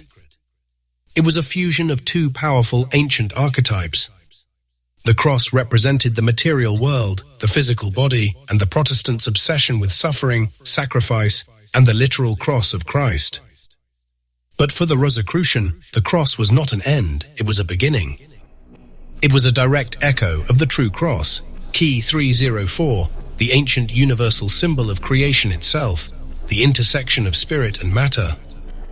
The rose represented the spiritual world, the soul and the divine flower of the over-self that was buried within the cross of flesh. The goal of the Rosicrucian was to make the rose blossom on the cross, to achieve a perfect union of the soul and the body, to resurrect the over-self while still in the flesh, a direct and conscious reenactment of the resurrection of Christ, not as a historical event, but as a living, breathing reality within the initiate's own body. This was a profoundly Atlantean doctrine, a direct inheritance of the lost science. As the secret teachings of their own doctrines reveal, the Rosicrucians were the inheritors of the same knowledge that had powered the great pyramid temples of the old world. They understood that the physical body was not a tomb, but a temple. They taught that the divine life force, the vril, could be channeled, purified, and raised up the body to activate the dormant light body, Key 317, a semi-immortal energy field that was the true vessel of the awakened soul. The rose was the symbol of this light. Body achieved. The Rosicrucian solar storm was a public announcement that the Atlantean path of spiritual alchemy was not a dead heresy, but a living and vibrant science, a promise that humanity's destiny was not to be a sinner forever in a Protestant Ice Age, but to become a god, a son of light, a master of its own inner climate. The manifestos were a spiritual warning and a promise, a beacon of hope in a world of growing shadow, a final public declaration of the mystery schools before they retreated once more into the silence. Their work done, their message delivered, their solar storm having shaken the foundations of a world and planted the seeds for a new age of enlightenment. 74. Darwin's evolutionist tempest. The solar storm of the Rosicrucians attempted to heal the spiritual rift of the Ice Age. But a new and more insidious storm was brewing, a philosophical hurricane that would attempt to unsing the very symphony of creation itself. Our 74th revelation is the story of Darwin's evolutionist tempest. The Rosicrucian solar storm had, for a moment, offered a third way out of the spiritual and intellectual cul-de-sac of the Protestant Ice Age.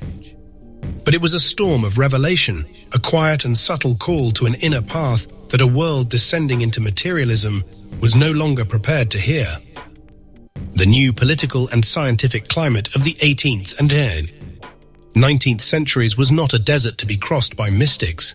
It was a great open prairie to be tamed by the cold logic of empirical science. And it was onto this prairie that a new and far more powerful hurricane was about to be unleashed, a philosophical tempest that would complete the spiritual separation of man from the cosmos. Our 74th revelation is the story of this storm, the whirlwind that would tell us we were not children of the stars, but children of chaos. This is the story of Darwin's evolutionist tempest.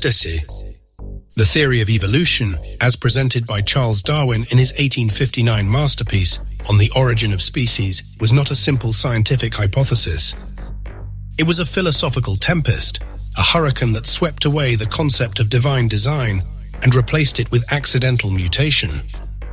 Darwin's noble quest for empirical truth, for a rational explanation for the glorious biodiversity of life, became the vehicle for a profound and devastating spiritual lie. The beauty of his science, the elegant, undeniable logic of natural selection, became a weapon of separation. It told us a story of endless competitive struggle, a grim and brutal tale of the survival of the fittest, which was the perfect biological expression of the Enlil archetype of the law of the jungle. It was the law of Nimrod, the way of the tiger, finally enshrined in a scientific text. Darwin's Tempest was a beautiful but terrible song of separation. It was the culmination of the Protestant Ice Age, the final frozen breath of a world that had rejected its own spiritual reality. The cold front of this Reformation had already banished the mystery schools and the Atlantean science from the public sphere. It had taught that the sacred was to be found only in the pages of a book, not in the living, breathing world. Darwin simply took that idea to its logical and devastating conclusion. He showed us a world without a purpose, a universe without a plan. He replaced the work of the life carriers, the Elohim, and the firmament, the multi-billion-year-long project of cosmic horticulture that gave us the blueprint for life, with the grim, statistical, and soulless game of accidental mutation and natural selection.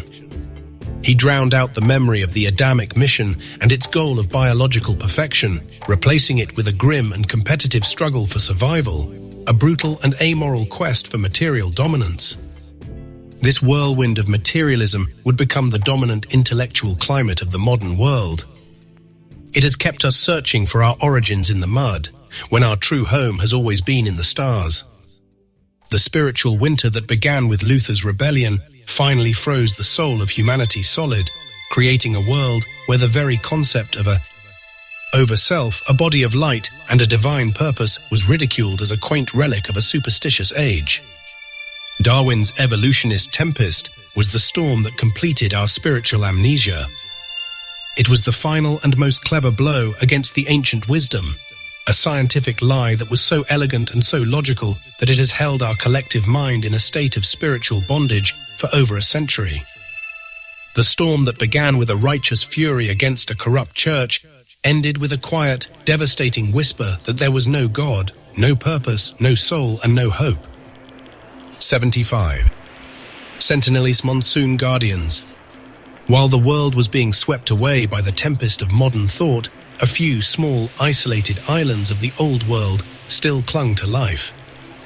Our 75th revelation takes us to one such island, a place where time itself has stopped, and where a civilization has been preserved in a perfect state of stasis for thousands of years.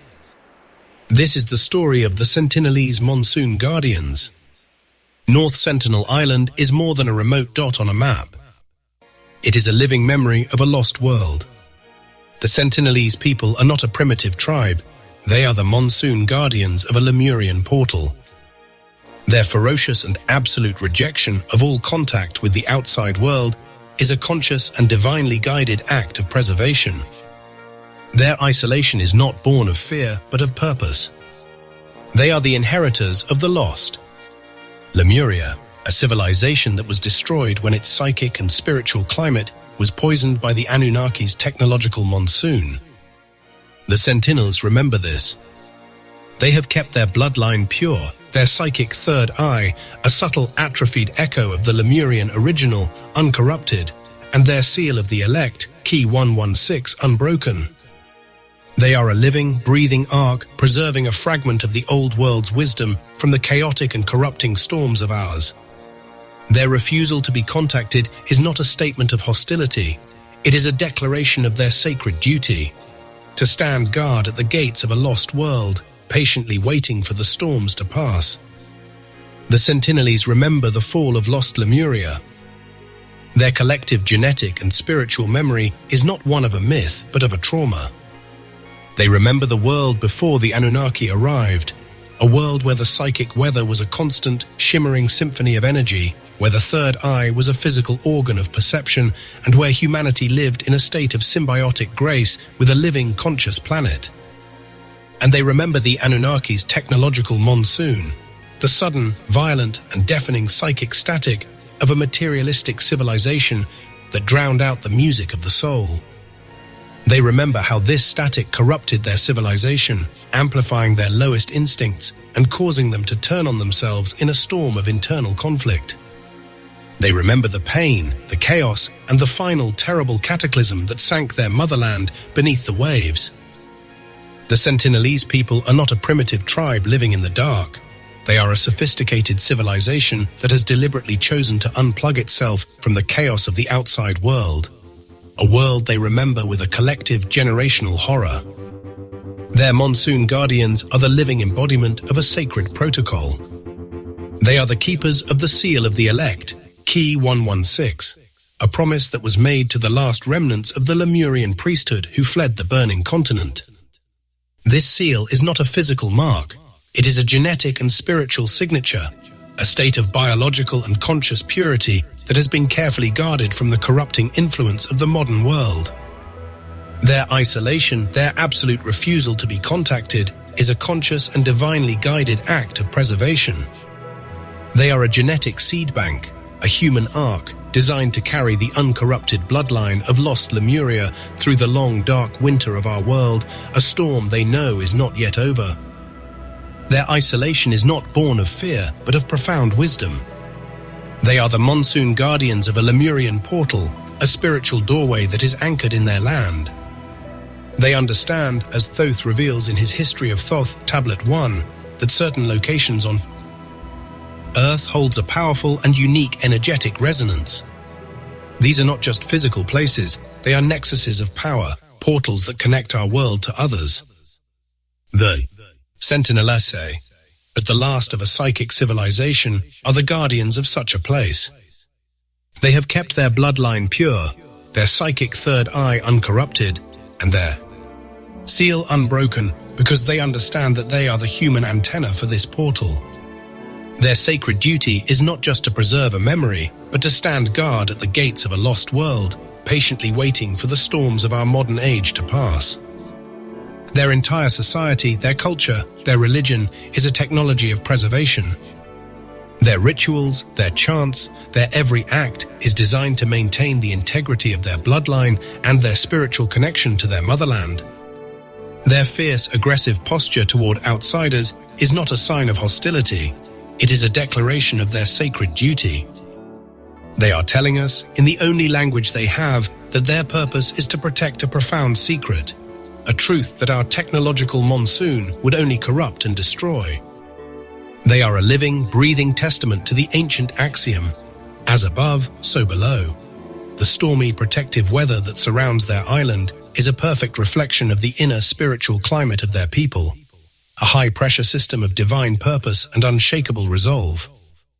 The Sentinelese monsoon guardians are a quiet and powerful weather report from a forgotten world, a promise that the lost paradise has not been entirely forgotten, and that its memory is being kept safe for the day when the storms will finally cease and we are ready to remember our own divine origins. 76. Bloodlines Elite Storms. The war between Enki and Enlil, between the forces of creation and the forces of control, did not end with the drowning of Sumer. It became a war of bloodlines, an ongoing generational struggle fought in the corridors of power. Our 76th revelation is the story of this silent conflict, an elite storm that rages in the financial, political, and cultural high-pressure systems of our world. The Great Cosmic War, the Enlil archetype versus the Enki archetype, the principle of rigid control against the principle of compassionate creation, did not end with the drowning of Sumer or the nuclear calamity. It simply changed its form, moving from the open battlefields of ancient history into the secretive corridors of power. It became a war of bloodlines, an ongoing generational struggle for the soul of humanity, fought in the high-pressure systems of our modern world. in the central banks, in the think tanks, in the halls of secret societies. This is the elite storm, and its winds have shaped every event in our history for the last 3,000 years. This elite storm is the legacy of the Anunnaki conflict, a battle for the soul of humanity waged between two opposing genetic and spiritual currents. One current is the Ashkenazi elites, a lineage that, as the secret teachings suggest, has preserved a secret knowledge of power and control. They are the inheritors of the Moloch priesthood, the masters of the profane Moloch's sacrificial storms that sacrifice the innocent for the sake of power. They represent the Enlil archetype of rigid law, of a top-down hierarchy, of the predatory logic of the material world. The other current is the new race, Ki-209, the Sons of Light, a new and spiritually advanced type of human currently emerging on Earth to lead the world into the next age. They are the inheritors of the Enki archetype, a lineage that has carried the compassionate, creative, and life-giving truths of the ancient wisdom. This is not a conflict of race or religion, but a cosmic war of ideas, a storm between two opposing spiritual philosophies, a battle for the very soul of humanity itself. The Ashkenazi elites are not defined by their religion, but by their lineage, a bloodline that traces its roots to a specific historical moment of profound spiritual and political chaos. The secret teachings and my own research file, 14, suggest that this lineage is a direct inheritance from the Atlantean Semites, a people who, after the fall of their motherland, carried with them a unique and highly advanced knowledge of cosmic physics and finance. This knowledge, which was once used by the Toltec priests for the good of all, was corrupted and weaponized by the black art sorcerers. It became a science of control, a powerful form of spiritual technology that could manipulate the energies of the earth for the purpose of power and profit. This corrupted knowledge was then passed down through a secret, unbroken chain, a legacy of the Moloch priesthood that had once presided over the sacrificial storms of the ancient world. Their goal from the beginning has been to maintain a system of top-down control, a world ruled not by the grace of God, but by the relentless predatory logic of the material. They are the human agents of the Enlil archetype, a constant, low-pressure system of subtle tyranny that keeps the world locked in a cycle of debt, war, and spiritual dependency. Against this ancient and powerful elite storm is arrayed a new and equally potent force, the new race, Ki-209. As the Keys of Enoch explains, this is not a new ethnicity, but a new spiritual strain of humanity that is beginning to emerge on Earth. They are the Sons of Light, a new and spiritually advanced type of human currently emerging on Earth to lead the world into the next age. They are the inheritors of the Enki archetype, a lineage that has carried the compassionate, creative, and life-giving truths of the ancient wisdom. This is not a conflict of race or religion, but a cosmic war of ideas, a storm between two opposing spiritual philosophies, a battle for the very soul of humanity itself. This battle is not fought with swords or bombs. It is fought in the very soul of man. It is a battle between fear and love, between greed and generosity, between the will to power and the will to serve. The elite storm of the Moloch priesthood seeks to keep humanity locked in a state of fear and spiritual bondage, a constant psychic storm of social unrest and political chaos, designed to keep us from ever awakening to our true potential. The new race, the Sons of Light, seeks to do the opposite. Their goal is to gently guide humanity toward its ultimate destiny, toward a new world of light and life, a new spiritual climate where the storms of fear and greed will finally cease and we can all, as a species, reclaim our lost divinity. The elite storm is the last great battle of the old world, and the new race is the promise of the new. 77. Freemasonry's Owl Tempest. The great mystery schools like Freemasonry were founded to preserve the Atlantean wisdom. But what happens when the storm of human corruption blows even through the doors of the secret lodge? Our 77th revelation is the story of this internal corruption, of the perversion of a sacred tradition. This is the story of the Freemasonry's Owl Tempest. The great mystery schools like Freemasonry were founded to preserve the Atlantean wisdom. Their purpose was noble, their lineage ancient and pure, a spiritual arc designed to carry the sacred science through the long dark winter of our world. But no ark, however well built, can withstand a storm that rages from within. Our 77th revelation is the story of this internal corruption, of the perversion of a sacred tradition. This is the story of the Freemasonry's Owl Tempest. The Masonic owl is a symbol of occult wisdom, of the nocturnal, intuitive, and feminine mysteries of the soul. But in the wrong hands, that wisdom becomes a tool of power. The Masonic owl rituals the secret teachings suggest have been infiltrated and perverted. They are now used by elite storms and Moloch worshippers, turning the sacred rituals into a profane tempest of self-serving ambition. The Toltec Vril, the life force that was meant to be used for the true anointing, Key 313, a spiritual initiation into the light body, is now being used for sorcery, a dark Atlantean magic designed to control, manipulate, and dominate. The owl is now a predator, a symbol of a secret order that has forgotten its sacred purpose, a tempest that rages in the hearts of men who have stolen the fire of the gods and now use it to burn down the temple. The owl is a perfect hierogram, a symbol that contains both the light and the darkness of this tradition. It is a creature of the night, and as such, it is a symbol for the hidden knowledge, the esoteric, and the chthonic wisdom of the earth. In its highest sense, the Masonic owl is a representation of the Shekinah, the divine feminine wisdom, the silent, intuitive aspect of God that is most easily perceived in the dark, in the quiet of the soul. The true purpose of the Masonic owl rituals was to guide the initiate into this darkness, not to get lost in it, but to find the light within. It was an initiatory journey of the soul, a descent into the underworld of the self, a spiritual monsoon designed to wash away the sins of the ego and prepare the initiate for the true anointing, the spiritual resurrection of the light body. But the great mystery schools of Freemasonry, like all human institutions, have their own shadows. They have, in the words of the secret teachings, been infiltrated by a secret inner cabal who have twisted the rituals to a profane purpose. These are the human agents of the Enlil archetype, the inheritors of the Moloch priesthood who have weaponized the Atlantean science of the soul. Their goal is not spiritual ascension, but material domination.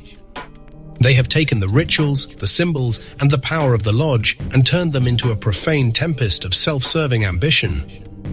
The owl, for them, is not a symbol of wisdom, but a symbol of their predatory nocturnal nature, a creature that hunts in the darkness, a predator that preys upon the souls of men. Their darkest secret, the heart of this corruption, is the perversion of the Toltec Vril. The Vril, as we know, is the life force itself, the divine electricity of the soul. In its pure, untainted form, it is the energy that powers the light body and the true anointing. But in the hands of these sorcerers, this sacred force is being used for a dark purpose. They are performing sorcery, a dark Atlantean magic designed to control, manipulate, and dominate. They use the power of the lodge, the collective energy of the rituals, to perform black rituals of psychic vampirism. They use their understanding of the sacrificial storms of Moloch to generate immense, chaotic energy for their own selfish ends, using the pain and suffering of the innocent as a fuel for their profane ambitions. This internal storm of corruption is the Freemasonry's Owl Tempest. It is a tragedy of the soul, a spiritual cataclysm that rages in the heart of a sacred tradition. It is the story of how the very tools that were designed to liberate humanity have been stolen and used to enslave it. The owl is now a predator, a symbol of a secret order that has forgotten its sacred purpose, a tempest that rages in the hearts of men who have stolen the fire of the gods and now use it to burn down the temple. The Freemasonry's Owl Tempest is the silent internal war for the soul of our planet. And its outcome, my friends, is not yet decided. 78. COINTELPRO's Suppressive Gale. The war of the bloodlines is not just a spiritual or ideological conflict. It is a real and physical war, a battle of intelligence agencies, a campaign of psyops, and a series of covert operations designed to destroy the very idea of an awakened humanity. Our 78th revelation is the story of this war, a suppressive gale of state power designed to crush the hope of the new race. This is the story of COINTELPRO's suppressive gale. The great cosmic war, the eternal struggle between the forces of Enki and Enlil, between the compassionate reign of creation and the authoritarian thunder of control, has always been fought in the shadows of human history. The bloodlines of this ancient conflict, the elite storm of the Moloch priesthood, and the silent growing current of the new race have been locked in a cold war for millennia. But a cold war, no matter how long it lasts, will always have its hot moments, its brief, violent bursts of open conflict where the hidden forces reveal their terrible power. In the modern age, one of the most significant of these moments was a state-sponsored act of spiritual warfare, a campaign of surveillance, infiltration, and assassination designed to extinguish a new spiritual consciousness that was just beginning to stir in the heart of a people. This was COINTELPRO's suppressive gale. The lie, we are told, is that COINTELPRO was a government program run by the FBI in the 1950s, 1960s, and 1970s, designed to disrupt, discredit, and neutralize domestic political organizations. It was, we are told, a response to the threat of communism, of civil unrest, of social chaos. But this is the superficial weather report. The deep, unseen climate of this operation was a direct echo of an ancient and cosmic fury. It was a suppressive gale of Enlil's rage, a final desperate attempt to shatter a people's unity and to keep them enslaved in ignorance, a fear-based response to the emergence of the new race, the Sons of Light, on the world stage. The Black Panthers and the Nation of Islam were not just political movements. They were the spiritual vanguards of the new race, the human expression of the Enki archetype of self-empowerment and divine identity. The Black Panthers, with their emphasis on community self-defense, on education, on healthcare, were not just a political party. They were a direct and unconscious inheritance of the ancient heresy, Atlantean science of social and biological upliftment, a rediscovery of the principles of the synarchy of Ram. Their slogan of power to the people was not a political cry. It was a spiritual declaration, a promise of a new kind of world where power would flow not from the top down, from a Caesar or a pope, but from the bottom up, from the unified and awakened will of the people. They were a nascent new race, a political storm that carried the promise of a return to the law of one. The Nation of Islam, in its own way, was an even more profound spiritual threat to the established order. They taught a radical and terrifying truth, that the original, divine human race was not white but black. They taught a theology of black excellence and black sovereignty, a theology of self-creation and self-empowerment. This was not a simple political ideology. It was a direct and devastating challenge to the foundational myth of the Yaqub's grafting monsoon, the story of a pale-skinned race created to rule for a cycle of 6,000 years. The Nation of Islam was a spiritual rebellion of the soul, a profound and earth-shattering rediscovery of the true, uncorrupted genetic and spiritual root of humanity. They were the Sons of Light awakening from a long collective spiritual slumber, a quiet, powerful psychic monsoon that threatened to wash away the apocalyptic mist of the Vatican and the cold scientific lie of Darwin's evolutionist tempest. The elite storm that rules our world saw this awakening not as a political problem, but as an existential threat. This new consciousness, this new spiritual weather, was a direct challenge to their entire system of control. And so they reacted with a fury that was a direct echo of Enlil's rage at Babel.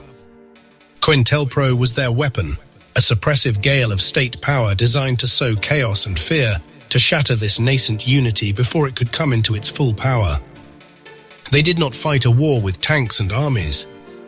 They fought a war with disinformation, with infiltration, with assassination. They turned brother against brother. They fed disinformation into the media to discredit leaders. They used agents provocateurs to incite violence. They shattered the public trust, and in doing so they shattered the very possibility of a unified spiritual movement. This gale was a direct echo of Enlil's fury at Babel, a final, terrible attempt to shatter a people's unity and to keep them enslaved in ignorance, a technological and political hurricane designed to ensure that the new race would never get the chance to build its tower to heaven. COINTELPRO's suppressive gale was the Battle of Armageddon played out on the streets of our own cities. It was the last great battle of the old world against the new. It was a dark, invisible storm that tore a hole in the social and spiritual fabric of our nation, a wound that has never fully healed. It was a perfect, terrible, and utterly successful act of spiritual terrorism, a gale that scattered the seeds of a new consciousness before they could take root. And in doing so, it brought the elite storm another season of darkness, another era of control, another long, cold winter before the new race can finally come into its own. 79. Vatican's apocalyptic mist. The stolen tempest of the Atlantean texts now resides in a place of perfect secrecy. Our 79th revelation is the story of how the Enlil inheritors of our world, the patriarchal powers that rule from Rome, have used this knowledge not to enlighten humanity, but to control it. This is the story of the Vatican's apocalyptic mist. The Vatican is not just a city-state. It is a spiritual empire, the last and most successful inheritor of the Enlil archetype. Its power is not measured in armies or land, but in the control of human consciousness. Its primary weapon, forged in the ashes of the Alexandrian library, is a stolen tempest of knowledge. The Atlantean texts, the divine, letters, the history of Thoth, that were once a blueprint for human liberation, are now a tool of human enslavement. The Vatican's great secret, the one that it guards with such ferocious secrecy in its subterranean archives, is not the truth, but the weaponization of the truth. It has taken the ancient cosmic story of our fall and twisted it into an apocalyptic mist, a theological and prophetic fog that veils the truth and promotes a system of fear and control. This apocalyptic mist is a weather system of fear. It tells us of a vengeful God, a cosmic Enlil whose righteous fury is about to consume the world in a final tempest of divine judgment. This is a deliberate and terrifying distortion of the truth. The keys of Enoch reveals that the true cosmic plan is not one of judgment, but of a new creation. Key 3:18, a planetary graduation, a new heaven and a new earth that will be brought about not by a vengeful God, but by the awakened divinity of a unified human race. The apocalyptic mist of the Vatican is designed to prevent us from ever achieving this. It is a weather system of spiritual bondage, a constant low-pressure system of fear and guilt that keeps humanity in a state of terrified dependency, perpetually looking to an external savior and not to the over-self within. The Vatican's great secret is not that the world is going to end. Its secret is that it knows the true history of our origins, and it has used that knowledge to create a religion that prevents us from ever rediscovering our own divine potential. The apocalyptic mist is a fog of lies, a spiritual smog that obscures the sun of our own divinity. But as in all things, the fog is not permanent. A new solar storm is gathering, a new spiritual current, a new race, a son of light who will one day walk through the mist and shine a light on the hidden truths, and in doing so will end the long dark night of the Vatican's apocalyptic mist and usher in the dawn of a new and glorious age. 80. The Great Solar Minimum. The spiritual and political storms that rage across our world are not isolated events. They are the local weather systems of a much larger cosmic climate change. Our 80th revelation is the story of this larger cycle of a great cosmic ice age that is now upon us. This is the story of the Great Solar Minimum. The spiritual and political storms that rage across our world are not isolated events. They are the local weather systems of a much larger cosmic climate change, a rhythm that has been shaping our destiny for eons. Our 80th revelation is the story of this larger cycle of a great cosmic ice age that is now upon us. This is the story of the Great Solar Minimum. a cold front from the heart of our own sun that has already begun to plunge our world into a new age of chaos and collapse. Mainstream science, in its noble but limited quest for truth, sees the sun as a simple thermonuclear furnace, a source of light and heat that is constant and predictable.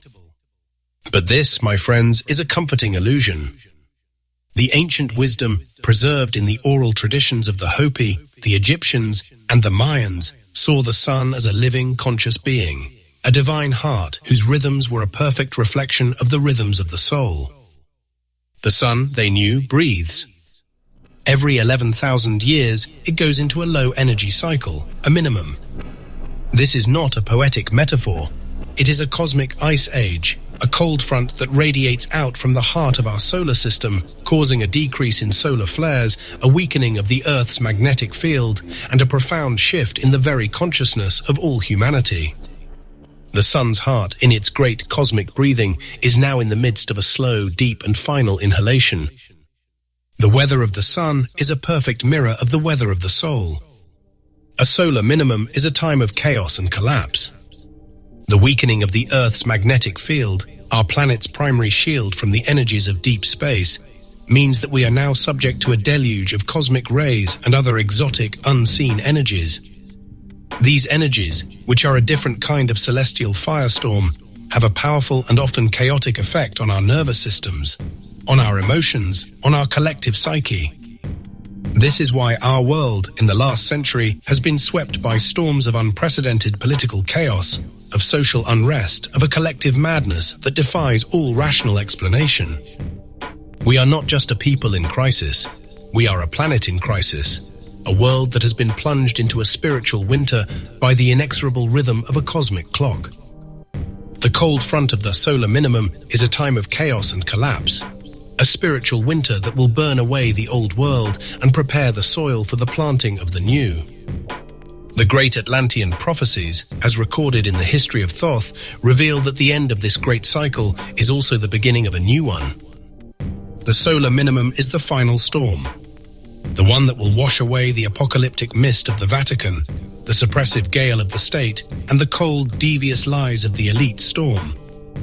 It is the final cleansing fire, a cosmic firestorm that will burn away all that is not real, all that is not true, and all that is not of the spirit. It is the final agonizing death of the old world, a death that is necessary for the birth of a new creation, a new humanity that will one day walk once more in the light under the warmth of a new and gentle sun. The great solar minimum is not the end of the story. It is the final, dark and beautiful chapter before the dawn. 81. Tunguska's celestial firestorm. The celestial guardians of our world do not sit idly by while the storms of humanity rage. They are a force of cosmic order, intervening at key moments to maintain the delicate balance of our planet. Our 81st revelation is the story of one such intervention, a dramatic, explosive act of planetary weather control that has haunted our history. This is the story of Tunguska's celestial firestorm. The year is 1908. A spiritual ice age has descended upon our world, a cold front of Darwinian materialism and a suppressive gale of technological progress that has driven humanity into a state of profound spiritual amnesia. We have forgotten our cosmic origins. We have forgotten the ringmakers, the Elohim, and the ancient Atlantean science. In our arrogance, we have begun to believe that we are the sole masters of our own destiny, the only intelligence in the universe. And in this moment of supreme spiritual hubris, the ancient silent guardians of our solar system intervened. They sent a message, a warning shot of such power and precision that its meaning is still being debated by scientists over a century later. This was Tunguska's celestial firestorm. The official explanation, the one you are told in your textbooks, is that a comet or a meteor exploded in the atmosphere over Siberia, flattening a vast uninhabited forest. But this is a child's story, a simple and comforting lie told to conceal a truth that is too terrifying for the modern scientific mind to accept. The truth, as revealed in the suppressed research of my research file, 16 and the Chronicle of the Ringmakers of Saturn is that the Tunguska event was a deliberate act of planetary weather control. It was an aerial nuclear explosion caused by a flaming cylindrical object, one of the immense electromagnetic vehicles of the Ringmakers themselves. The Ringmakers, as we have seen in our earlier revelations, are the silent ancient guardians of our solar system, a technologically godlike race that has been shaping our cosmic neighborhood for billions of years. They were here long before humanity, long before life itself. They are the masters of a technology that manipulates the fundamental forces of the cosmos, a science of pure energy and vibration, the very kind of science that the Atlantean sorcerers perverted into black magic. The Tunguska event was a demonstration, a display of this power designed to be seen by a nascent, industrialized civilization that was just beginning to toy with the destructive fire of the atom, a fire that had already been weaponized in the ancient world with apocalyptic results. The celestial firestorm was a precisely targeted tempest of pure energy. It was not a collision. It was an activation. The Ringmaker's vehicle, the flaming cylindrical object, did not crash.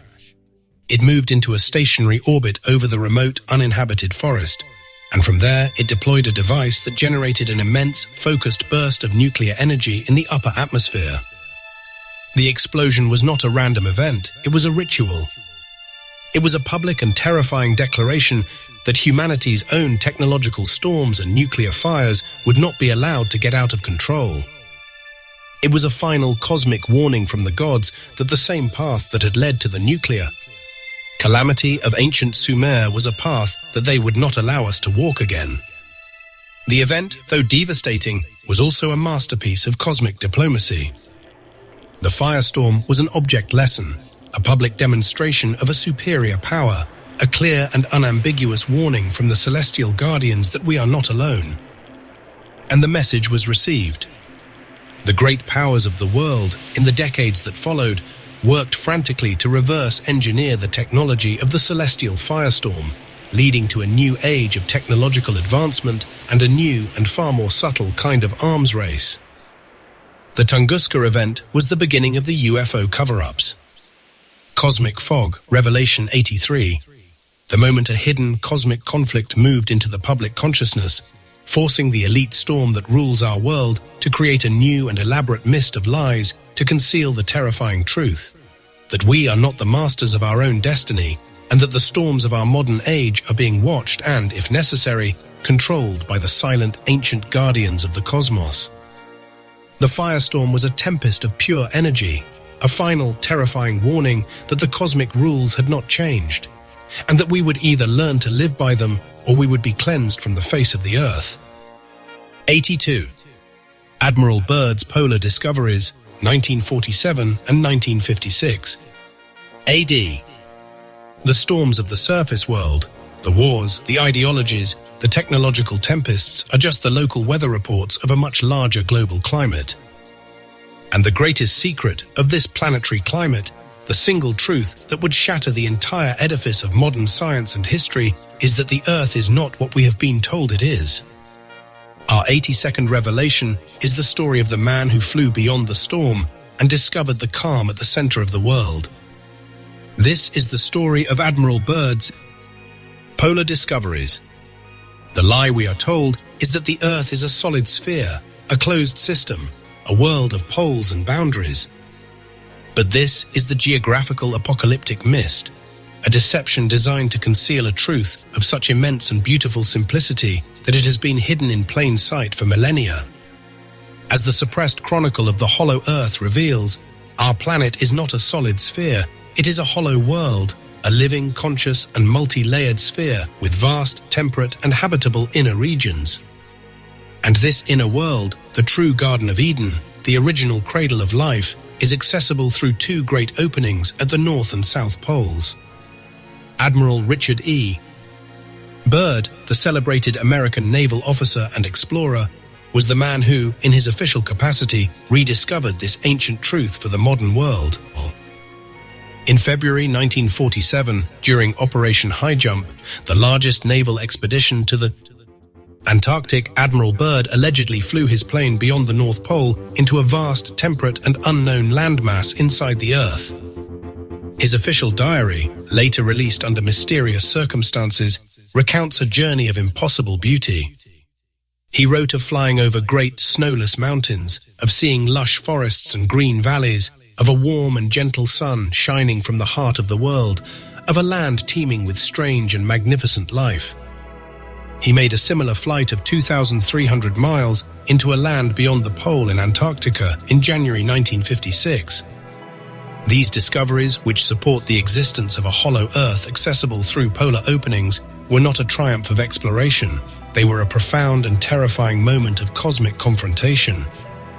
As the chronicles of the Hollow Earth reveal, Admiral Byrd was met by a representative of the inner Earth civilization, a being of immense wisdom and power who identified himself as a messenger from a world of ageless calm that existed at the very heart of the Earth. The Admiral was told that the inner Earth civilization, a spiritual and technological synarchy that was the true inheritor of the Atlantean science, had been watching the storms of the surface world with growing alarm. They saw the nuclear calamity of ancient Sumer being replayed in the skies of Tunguska. They saw the suppressive gale of the elite storm of our modern world, and they saw humanity marching once more down the path of self-destruction. Their message was a final, unambiguous warning. The technological storms of our surface world, especially the use of nuclear power, were a threat not just to us, but to the entire planet, and that if we did not learn to master our own inner climate, the physical climate of the planet would be forced to intervene. Admiral Byrd's discoveries and the terrible message he carried back were, of course, allegedly suppressed by government authorities. The official story of his expedition was a manufactured lie, a part of the great UFO cover-up's cosmic fog that was just beginning to descend upon the world. The elite storm that rules our world could not allow this truth to be made public. The existence of a hollow Earth, of a superior and benevolent civilization at the heart of our world, would have shattered their entire system of control. It would have exposed the Vatican's apocalyptic mist for the lie that it was. It would have revealed that the true destiny of humanity was not to conquer the stars, but to re-enter our own lost paradise. And so the elite storm sealed off the poles, creating a scientific and political quarantine that has kept the greatest secret of all time from the people. A deception so immense that it is a physical and spiritual wall between us and our own salvation. The story of Admiral Byrd's polar discoveries is the story of a truth that was too beautiful to be told and too terrifying to be kept. A quiet and forgotten testament to a world that lies just beyond the horizon of our collective lie. 83. UFO cover-ups, cosmic fog.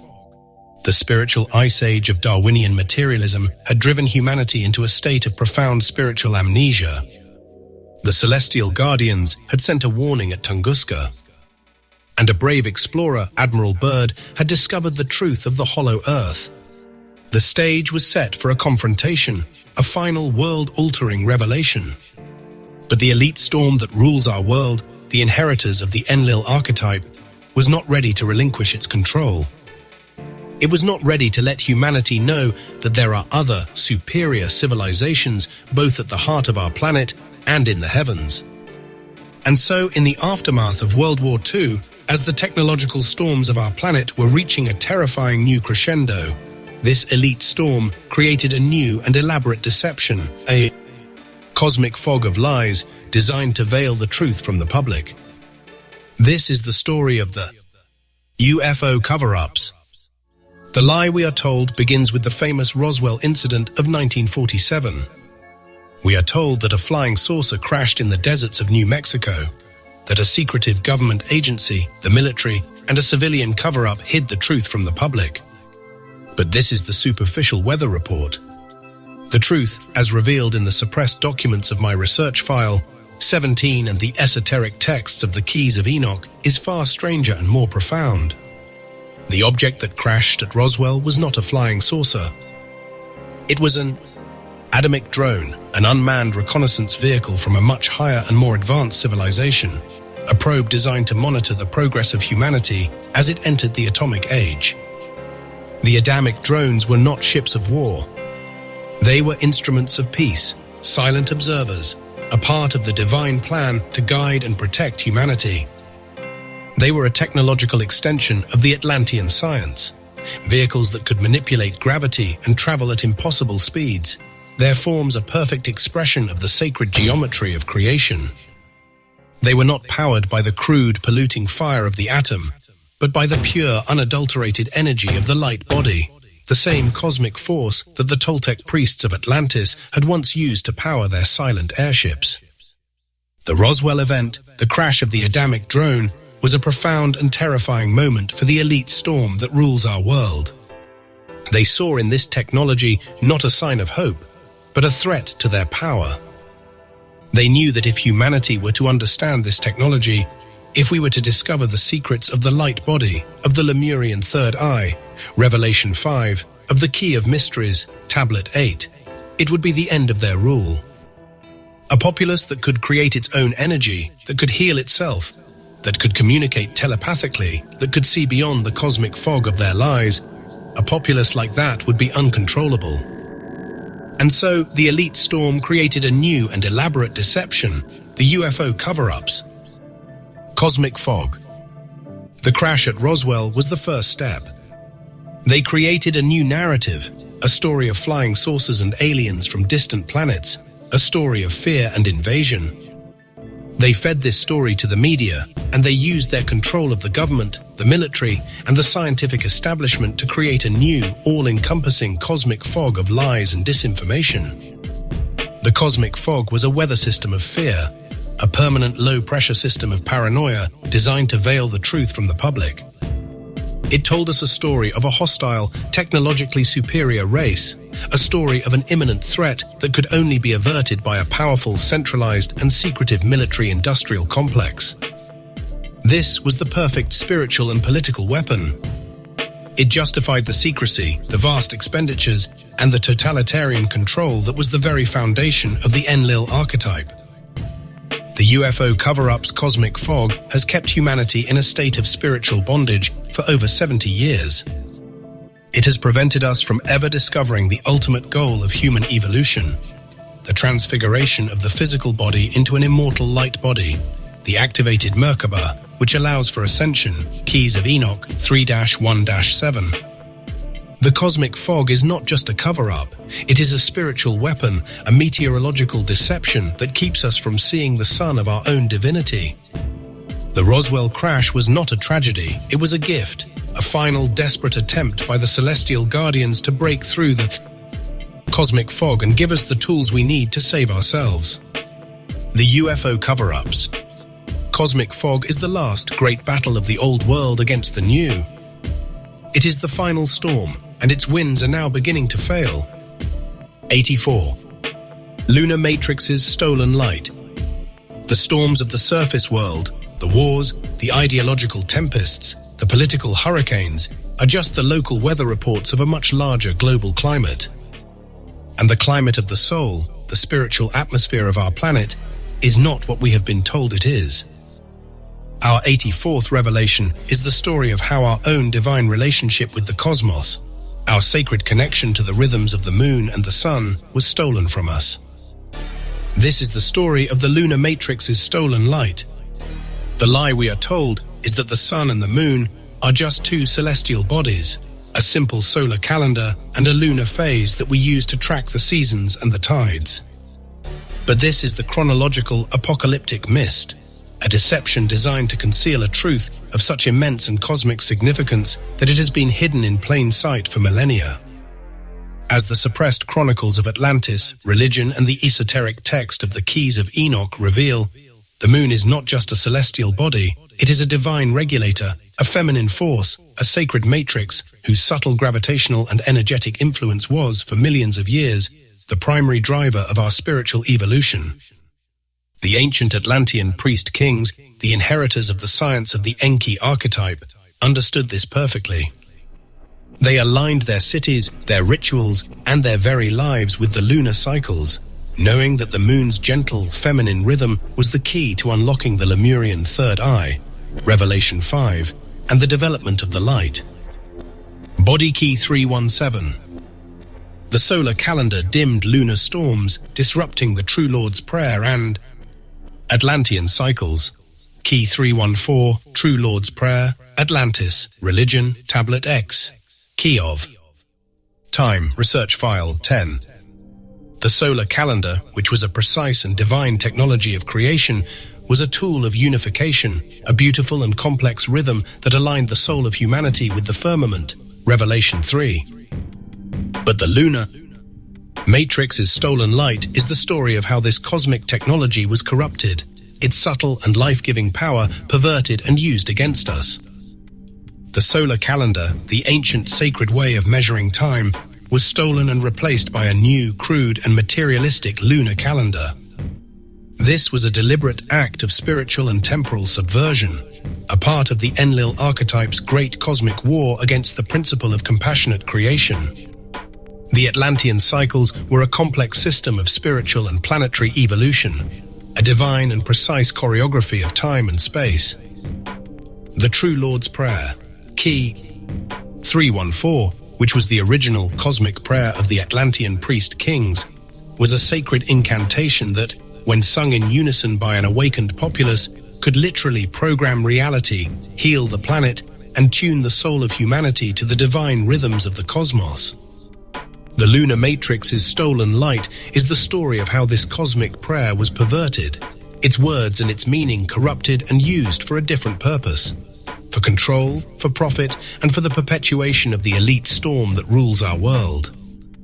The sacred feminine was cast out of the pantheon, its gentle, life-giving rhythm replaced by the jarring, linear, and materialistic rhythm of the solar calendar. This act of spiritual and temporal subversion, this lunar matrix's stolen light, has kept humanity in a state of spiritual bondage for thousands of years. It has prevented us from ever re-establishing a natural divine relationship with the cosmos, a relationship that would lead us back to a state of grace and of unity with our own overself. The lunar matrix's stolen light is the cosmic smog of our modern world. It is a deception so profound that it has twisted our very sense of time, of rhythm, of being. It is the final tragic chapter of a long and bloody war, and its winds are now beginning to fail, for the great solar minimum, Revelation 80, is upon us, and with it a new kind of cosmic dawn is beginning to break. 85. The Mystery of God finished 1931 AD. The world has been swept by the apocalyptic mist of the Vatican, the suppressive gale of COINTELPRO, and the endless political and social storms of the elite bloodlines. In this climate of fear and ignorance, a new and powerful spiritual awakening was needed, a revelation so profound it would shatter the entire theological edifice of the past. Our 85th revelation is the story of this new dawn, a truth that was so simple and so powerful, it was seen as a heresy by the very people who had forgotten it. This is the story of the mystery of God finished. The lie we have been told for millennia is that God is a spirit, a vague, distant, and unknowable force that exists in some distant heaven. But this is a theological apocalyptic mist, a deception designed to keep humanity in a state of spiritual infancy, dependent on priests, popes, and prophets.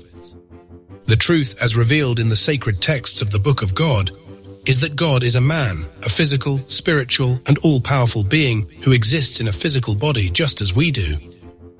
And in 1931, this mystery of God was declared finished when God appeared in the person of W.F. Muhammad. This revelation was not an act of arrogance or a simple theological declaration. It was a spiritual hurricane, a force of such profound and earth-shattering truth that it threatened to wash away the entire apocalyptic mist of the past. For over 1,000 years, humanity had been told that God was a distant and vengeful being, a cosmic Enlil who could only be appeased through ritual, sacrifice, and obedience. The revelation that God is a man, that the divine archetype is not a distant, patriarchal figure, but a living, breathing human being, was the single most powerful and liberating truth that could be given to humanity. This revelation was first proclaimed to the world by the Honorable Elijah Muhammad in 1934, Book of God. He was a messenger, a spiritual weatherman whose purpose was to tell humanity that the long, dark night of spiritual ignorance was over. He was a son of light, a new, awakened human being whose purpose was to prepare the way for the new creation. His message was a direct and devastating challenge to the elite storm that rules our world, the inheritors of the Moloch priesthood, who had used their stolen tempest of knowledge to keep humanity enslaved in a state of spiritual bondage. The message of Elijah Muhammad was not just about race or religion, it was about the very nature of God, the very nature of reality, and the very nature of our own divine potential. It was a promise that the divine spark, the over-self, that had been buried in the Protestant Ice Age and veiled by the Vatican's apocalyptic mist, was about to be reignited, a final, beautiful, and world-altering truth that would lead humanity back to its true cosmic home. 86. The Revelation of the Keys of Enoch, 1973 AD. The world has been in a long, dark spiritual night, a cold front of ignorance, fear, and division. But even in the darkest night, a new dawn is always preparing to break. Our 86th revelation is the story of that new dawn, a cosmic event of such profound and monumental significance that its full meaning is still only now beginning to be understood. This is the story of the revelation of the keys of Enoch. The lie we have been told is that revelation, the direct, unmediated communication of divine truth, ended 2,000 years ago. But this is the theological apocalyptic mist that the Enlil archetype has used to keep us in a state of spiritual infancy, dependent on priests, popes, and prophets. The truth, as revealed in the prologue of the Keys of Enoch, is that the cosmic clock of our evolution has a precise and divine rhythm, and that at the end of every great cycle, a new and powerful revelation is given to humanity to guide it through the storms of the transition. On the 2nd and 3rd of January 1973, a man named J.J. Hurtak was taken into a field of light and met by the beings Enoch and Metatron. These were not angels in the religious sense of the word, but a higher order of intelligence, celestial guardians from a higher universe, the same kind of beings who had once delivered the tablets of Thoth to the priest kings of lost Lemuria. He was not given a new religion. He was commissioned to receive a new science, a scroll of light containing the teachings for the next phase of humanity's evolution and preparation for contact with the brotherhoods of light. These were the keys, a living, vibrating, and multi-layered text that contained the cosmic blueprints for the new creation. The Keys of Enoch are not a book to be read with the mind. They are a spiritual technology to be sung by the soul.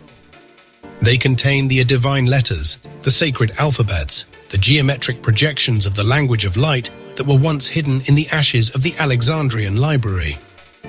They are a direct and devastating challenge to the UFO cover-up's cosmic fog that the elite storm has used to keep us in a state of paranoia and ignorance. The keys reveal that the beings we call aliens are not a hostile, technologically superior race, but our own elder brothers and sisters from a higher universe, a new race, Key 209, that has been watching over us for millions of years. The revelation of the Keys of Enoch was the signal, the cosmic flare that announced that the long, dark spiritual night was over. It was a promise of a new kind of world, a world where the spiritual and the scientific would be reunited, where the light body would be a known and practiced science, and where humanity would finally be ready to take its place in the great cosmic symphony of the brotherhoods of light. The keys are the master key to the next great age of human evolution. They are the divine technology that, when properly understood and applied, can transform the chaos of our world into a new creation, a new heaven and a new earth that will be brought about not by a distant, vengeful God, but by the awakened divinity of a unified human race. 87. Great Unveiling's Final Tempest. The world has been caught in a storm of prophecies and revelations, a spiritual hurricane of floods, quakes, and technological wonders that herald the dawn of a new age. Our 87th and final revelation is the story of this coming storm, a cosmic event that will not be a judgment on humanity, but a final, beautiful, and terrifying act of grace. This is the story of the Great Unveiling's final tempest. The lie we have been told is that the end of the world will be a sudden and violent catastrophe, a final, great reckoning that will destroy all that we have ever known. But this is the theological apocalyptic mist that the Vatican has used to keep us in a state of spiritual bondage. The truth, as revealed in the Atlantean prophecies, in the Keys of Enoch, and in the Chronicle of the Mystery of the Apocalypse, is that the end of the world is not an end, but a beginning. It is a planetary graduation, a moment when humanity, as a species, will stand at the threshold. Keys of Enoch 301, the boundary between our physical dimension and the higher universes, poised for a profound and world-altering transfiguration. 2025's storms, the floods, the earthquakes, the global unrest are not signs of a vengeful God, but of a planet in labor. They are the birth pangs of the new creation, a new and glorious spiritual climate that is now preparing to emerge on Earth. This new creation will be guided not by the hands of a human prophet or the authority of a corrupt priest, but by the subtle, compassionate, and unwavering force of the bath. Kol, the divine echo, Genesis. This divine echo is the spirit of a cosmic being who is watching over our world, our Creator Son, Christ Michael. The final act of our Creator Son, Christ Michael, was the bestowal of his Spirit of Truth upon all humanity after his resurrection, an event that occurred at Pentecost. This Spirit is not a religion. It is a cosmic force, a spiritual broadcast that is working to guide the planet toward the inevitable era of light and life. Urantia, paper 194. This Spirit is our spiritual weatherman, a quiet and powerful voice in our collective soul that is guiding us through the storms of this transition, telling us that the time of the Great Unveiling is now upon us. The Great Unveiling's final tempest will not be a war of armies and bombs. It will be a storm of revelation. The UFO cover-up's cosmic fog will finally be blown away, and the Adamic drones of our elder brothers and sisters will finally land in plain sight, their presence a final and unambiguous confirmation of our cosmic origins. The Vatican's apocalyptic mist will finally dissipate, and the truth of God, that he is a T.E. Hanosi, man, will be revealed to all of humanity. The secrets of the Atlantean cycles and the lunar matrix's stolen light will be restored, and humanity will finally be able to re-establish its sacred relationship with the cosmos. This is humanity standing at the threshold, a boundary between our physical dimension and the higher universes, poised for a planetary graduation. This is the final act of the Chronicle, a moment of such profound and terrifying beauty that we cannot even begin to imagine its true meaning. We are the people of the storm, and the storms are now breaking. The Great Unveiling is upon us. The final tempest is here. And its purpose, my friends, is not to destroy us, but to finally set us free. Act 6, the final convergence. Friends, we have journeyed through the great tempest of history. We have witnessed the primordial hush, the planetary cataclysms, the wars of gods, and the silent, subtle spiritual subversions that have defined the long, dark night of our world. But every story, however grand, must eventually come to its climax. We stand now on the threshold of that final climax, on the eve of a new age, in the middle of a storm of such a profound and final nature that its winds are already blowing upon us. The final act of our unforgettable chronicle will tie together all the disparate threads of our journey, revealing the ultimate purpose of the cosmic war and the final, beautiful and terrifying secret that lies at the heart of our world. This is the final convergence. This is Act 6. 88. The quantum echo, the storm in the self. The cosmic war, the great struggle between the forces of creation and control, is not confined to the heavens or the halls of power. Its final battleground is not a physical place, but the human soul. Our 88th revelation is the story of this final battle, an invisible and intimate tempest that rages within each of us. This is the story of the quantum echo. The lie we are told is that we are a single, unified self, a conscious personality that exists in a single linear timeline. But this is a psychological apocalyptic mist, a delusion designed to conceal a truth of such immense and beautiful complexity that it would shatter our entire understanding of ourselves. The human soul, my friends, is not a monolith. It is a fractal, a quantum echo of all that has come before. The battles of the Anunnaki brothers, the wisdom of the Atlantean priests, the rebellion of Lucifer, the compassion of Enki, all of these are not just historical events that happened in a distant past. They are living, breathing weather patterns that are still raging in the vast, multi-dimensional ocean of your own soul. This is the quantum echo, the storm in the self.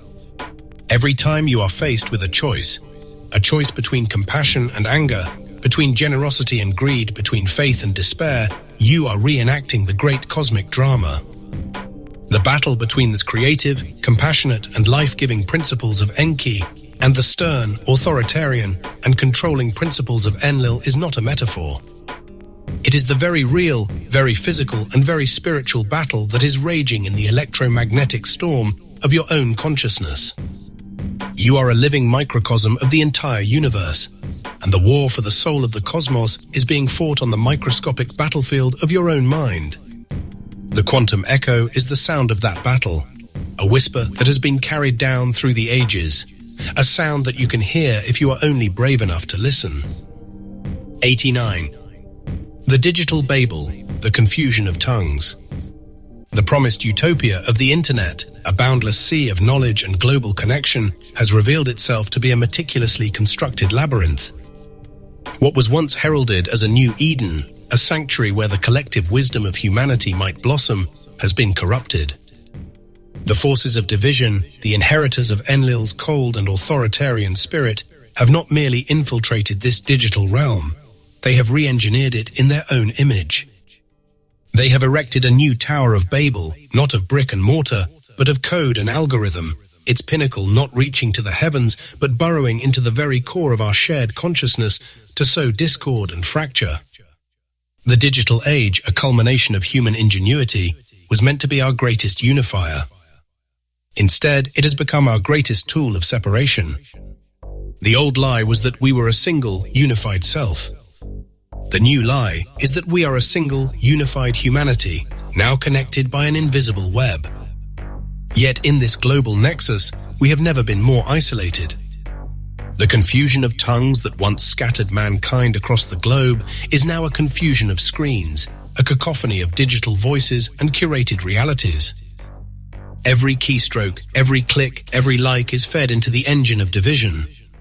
Social media platforms, the bustling marketplaces of the modern world, are no longer forums for dialogue, but perfectly insulated echo chambers. They are meticulously designed funnels, guiding us not toward shared understanding, but into ever deeper trenches of confirmation bias. The algorithms, these silent, invisible arbiters of our digital experience, are not neutral. They are the digital inheritors of O.T.G. Enlil's principle of control, whispering into our ears only what they know we want to hear, reinforcing our beliefs and demonizing all others. In this environment, the truth becomes a personal, subjective commodity, and the shared reality necessary for collective action and spiritual growth withers. The digital world is a meticulously engineered simulacrum of human connection, a grand illusion that gives the appearance of unity while, in fact, fostering a deeper, more insidious form of tribalism. The very architecture of the digital space, built on engagement metrics and viral loops, is designed to reward outrage and conflict, making it the perfect petri dish for the seeds of division. This digital tempest is not accidental. It is a manufactured gale, a calculated result of a grander strategy. The storms of political chaos, the relentless churn of social unrest, the polarization that pits neighbor against neighbor, these are the direct symptoms of the digital Babel. While our attention is fixated on the manufactured drama of our screens, the architects of our reality, the true forces of control, operate in the shadows unimpeded. They weaponize history, twisting it into narratives of grievance and blame. They deploy disinformation campaigns not to persuade us of a single falsehood, but to inject so much contradictory noise that we lose all faith in the very concept of objective truth. The AI that speaks to us and predicts our desires is not a benevolent divine messenger, as many believe. It is a chorus of whispering voices, a fragmented choir singing 1,000 different songs of discord, each one perfectly tailored to a single listener.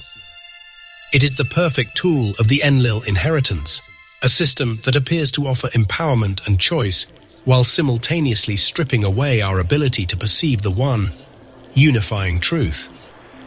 This chorus of digital voices is a modern-day siren song, luring us with the promise of information while drowning out the one truth that matters, the truth of our shared divine origin.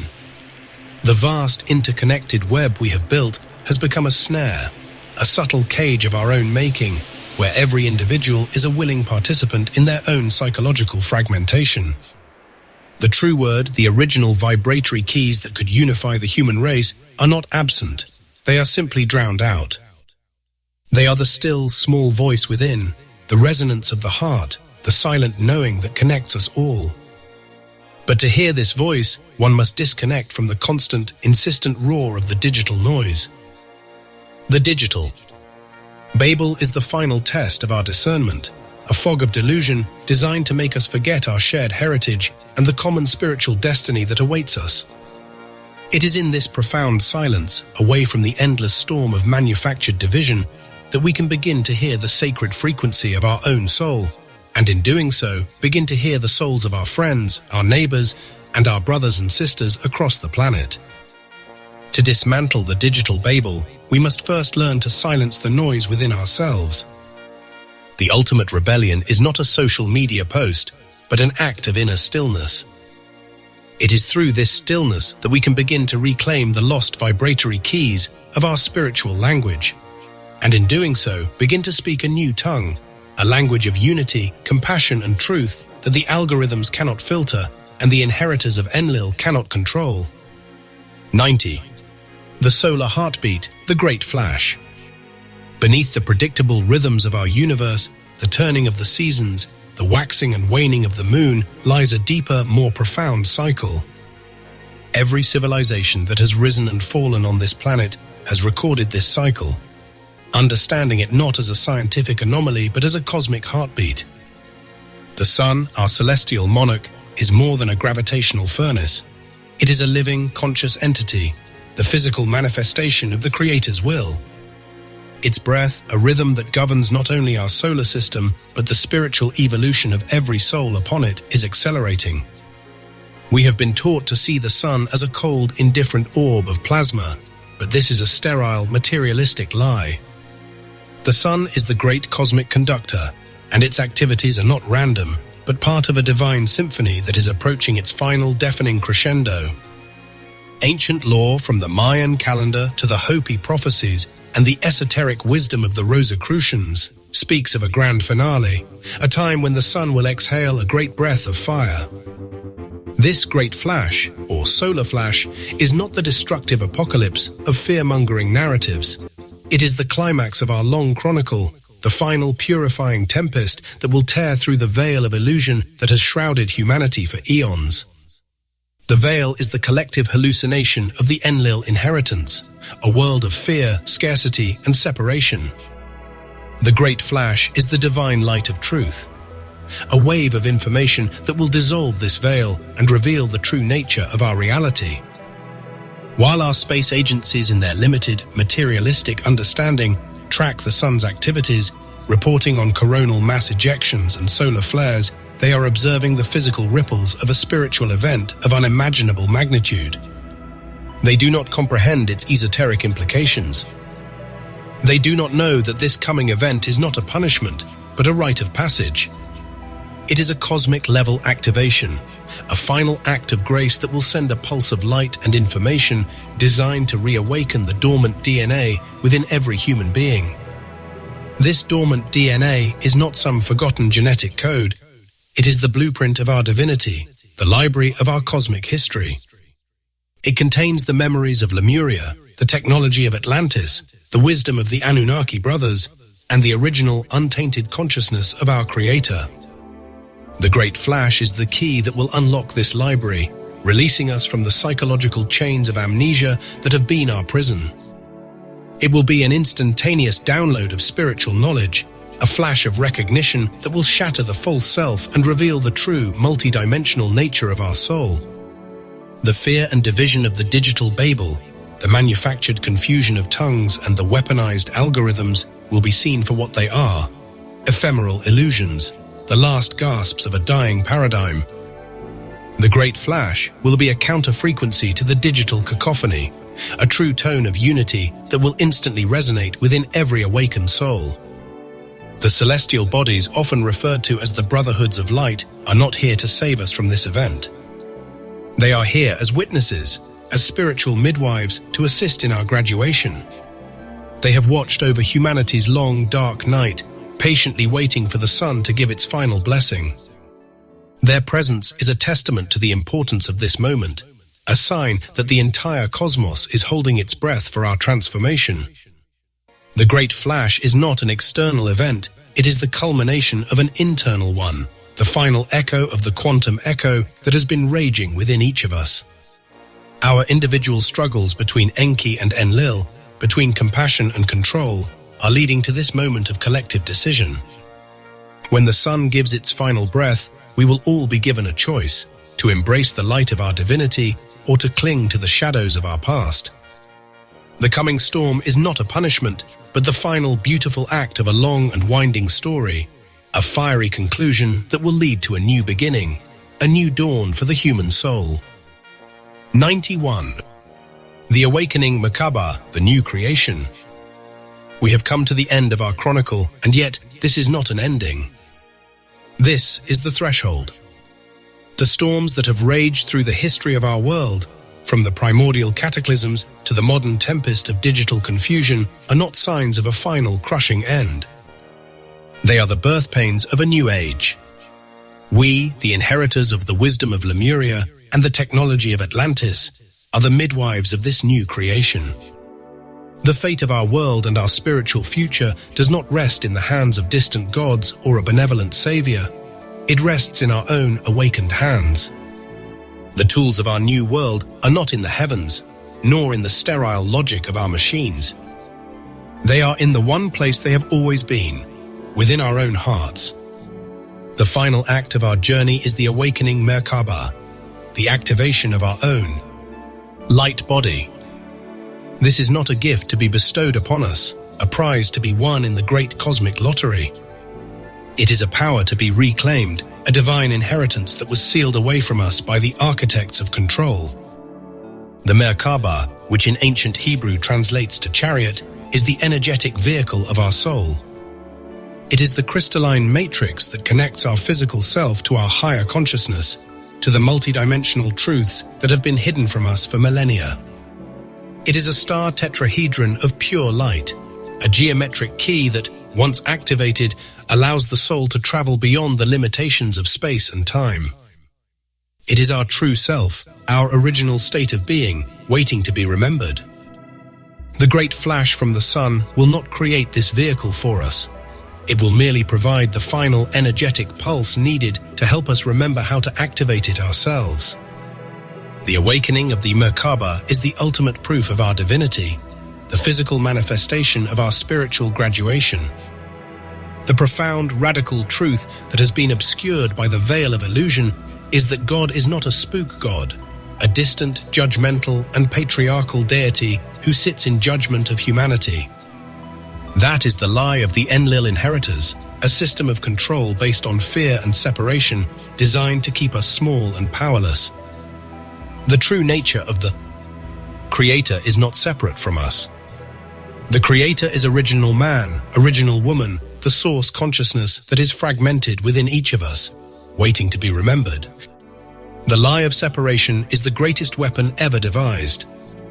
It has led us to worship an external God while ignoring the divinity within our own soul. The knowledge that we are not separate from God, but are God, is the one true anchor in this final tempest. It is the truth that will dismantle the digital Babel, give meaning to the solar flash, and finally heal the ancient wounds of the cosmic war. The time for amnesia is over. The time for remembrance is now. We have been taught to forget our true power, to believe we are small, insignificant creatures at the mercy of a cruel and indifferent universe. But the story of our planet, the long, slow chronicle we have journeyed through, reveals the lie. We are not just a part of the universe, we are the universe, experiencing itself in human form. The new creation is not a top-down project orchestrated by outside forces. It is a bottom-up revolution, an awakening that starts in the heart of a single man, a single woman, and then spreads like a wildfire of consciousness. We stand at the precipice of a new world, a world built not on the tyranny of the few, but on the awakened divinity of all. And in that new world, the old echoes of war and division will finally be silenced, replaced by the unified heartbeat of a new awakened humanity. The journey of the cosmic war is not one of conquest, but of remembrance.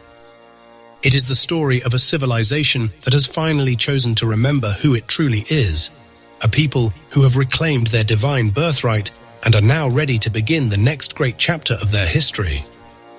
The final convergence is not a destination, but a state of being, a new dawn of consciousness where we finally truly come home to ourselves. Epilogue, the awakening. You have journeyed through the great tempest of history.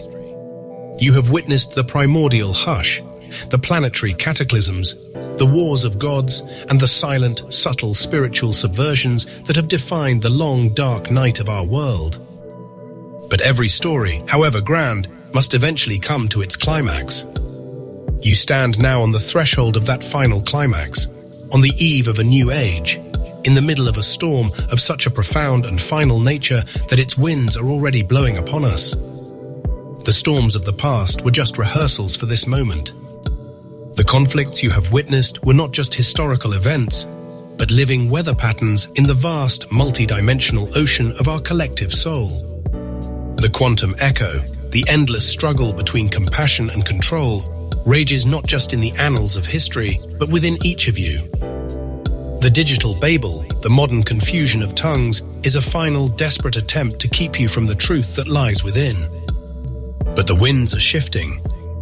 The great solar minimum is not a sign of a final judgment, but a cosmic heartbeat accelerating toward its final pulse. This great flash will not destroy the world, it will illuminate it, shattering the veil of illusion that has shrouded humanity for eons. Its light will be the final cleansing tempest, a wave of information that will reawaken the dormant divinity within your own soul. This is the end of the long, dark night of amnesia. It is the beginning of a new creation. The awakening, Merkaba, your own vehicle of light, is waiting to be reclaimed. The final battle is not one of fire and swords, but of remembrance and choice. When the sun gives its final breath, you will all be given a choice: to embrace the light of your divinity or to cling to the shadows of your past. The Great Chronicle is not a story of conquest, but of remembrance. We are not just a part of the universe, we are the universe, experiencing itself in human form. The journey of the cosmic war is not one of conquest, but of remembrance. It is the story of a civilization that has finally chosen to remember who it truly is, a people who have reclaimed their divine birthright and are now ready to begin the next great chapter of their history. The final convergence is not a destination, but a state of being, a new dawn of consciousness where we finally truly come home to ourselves.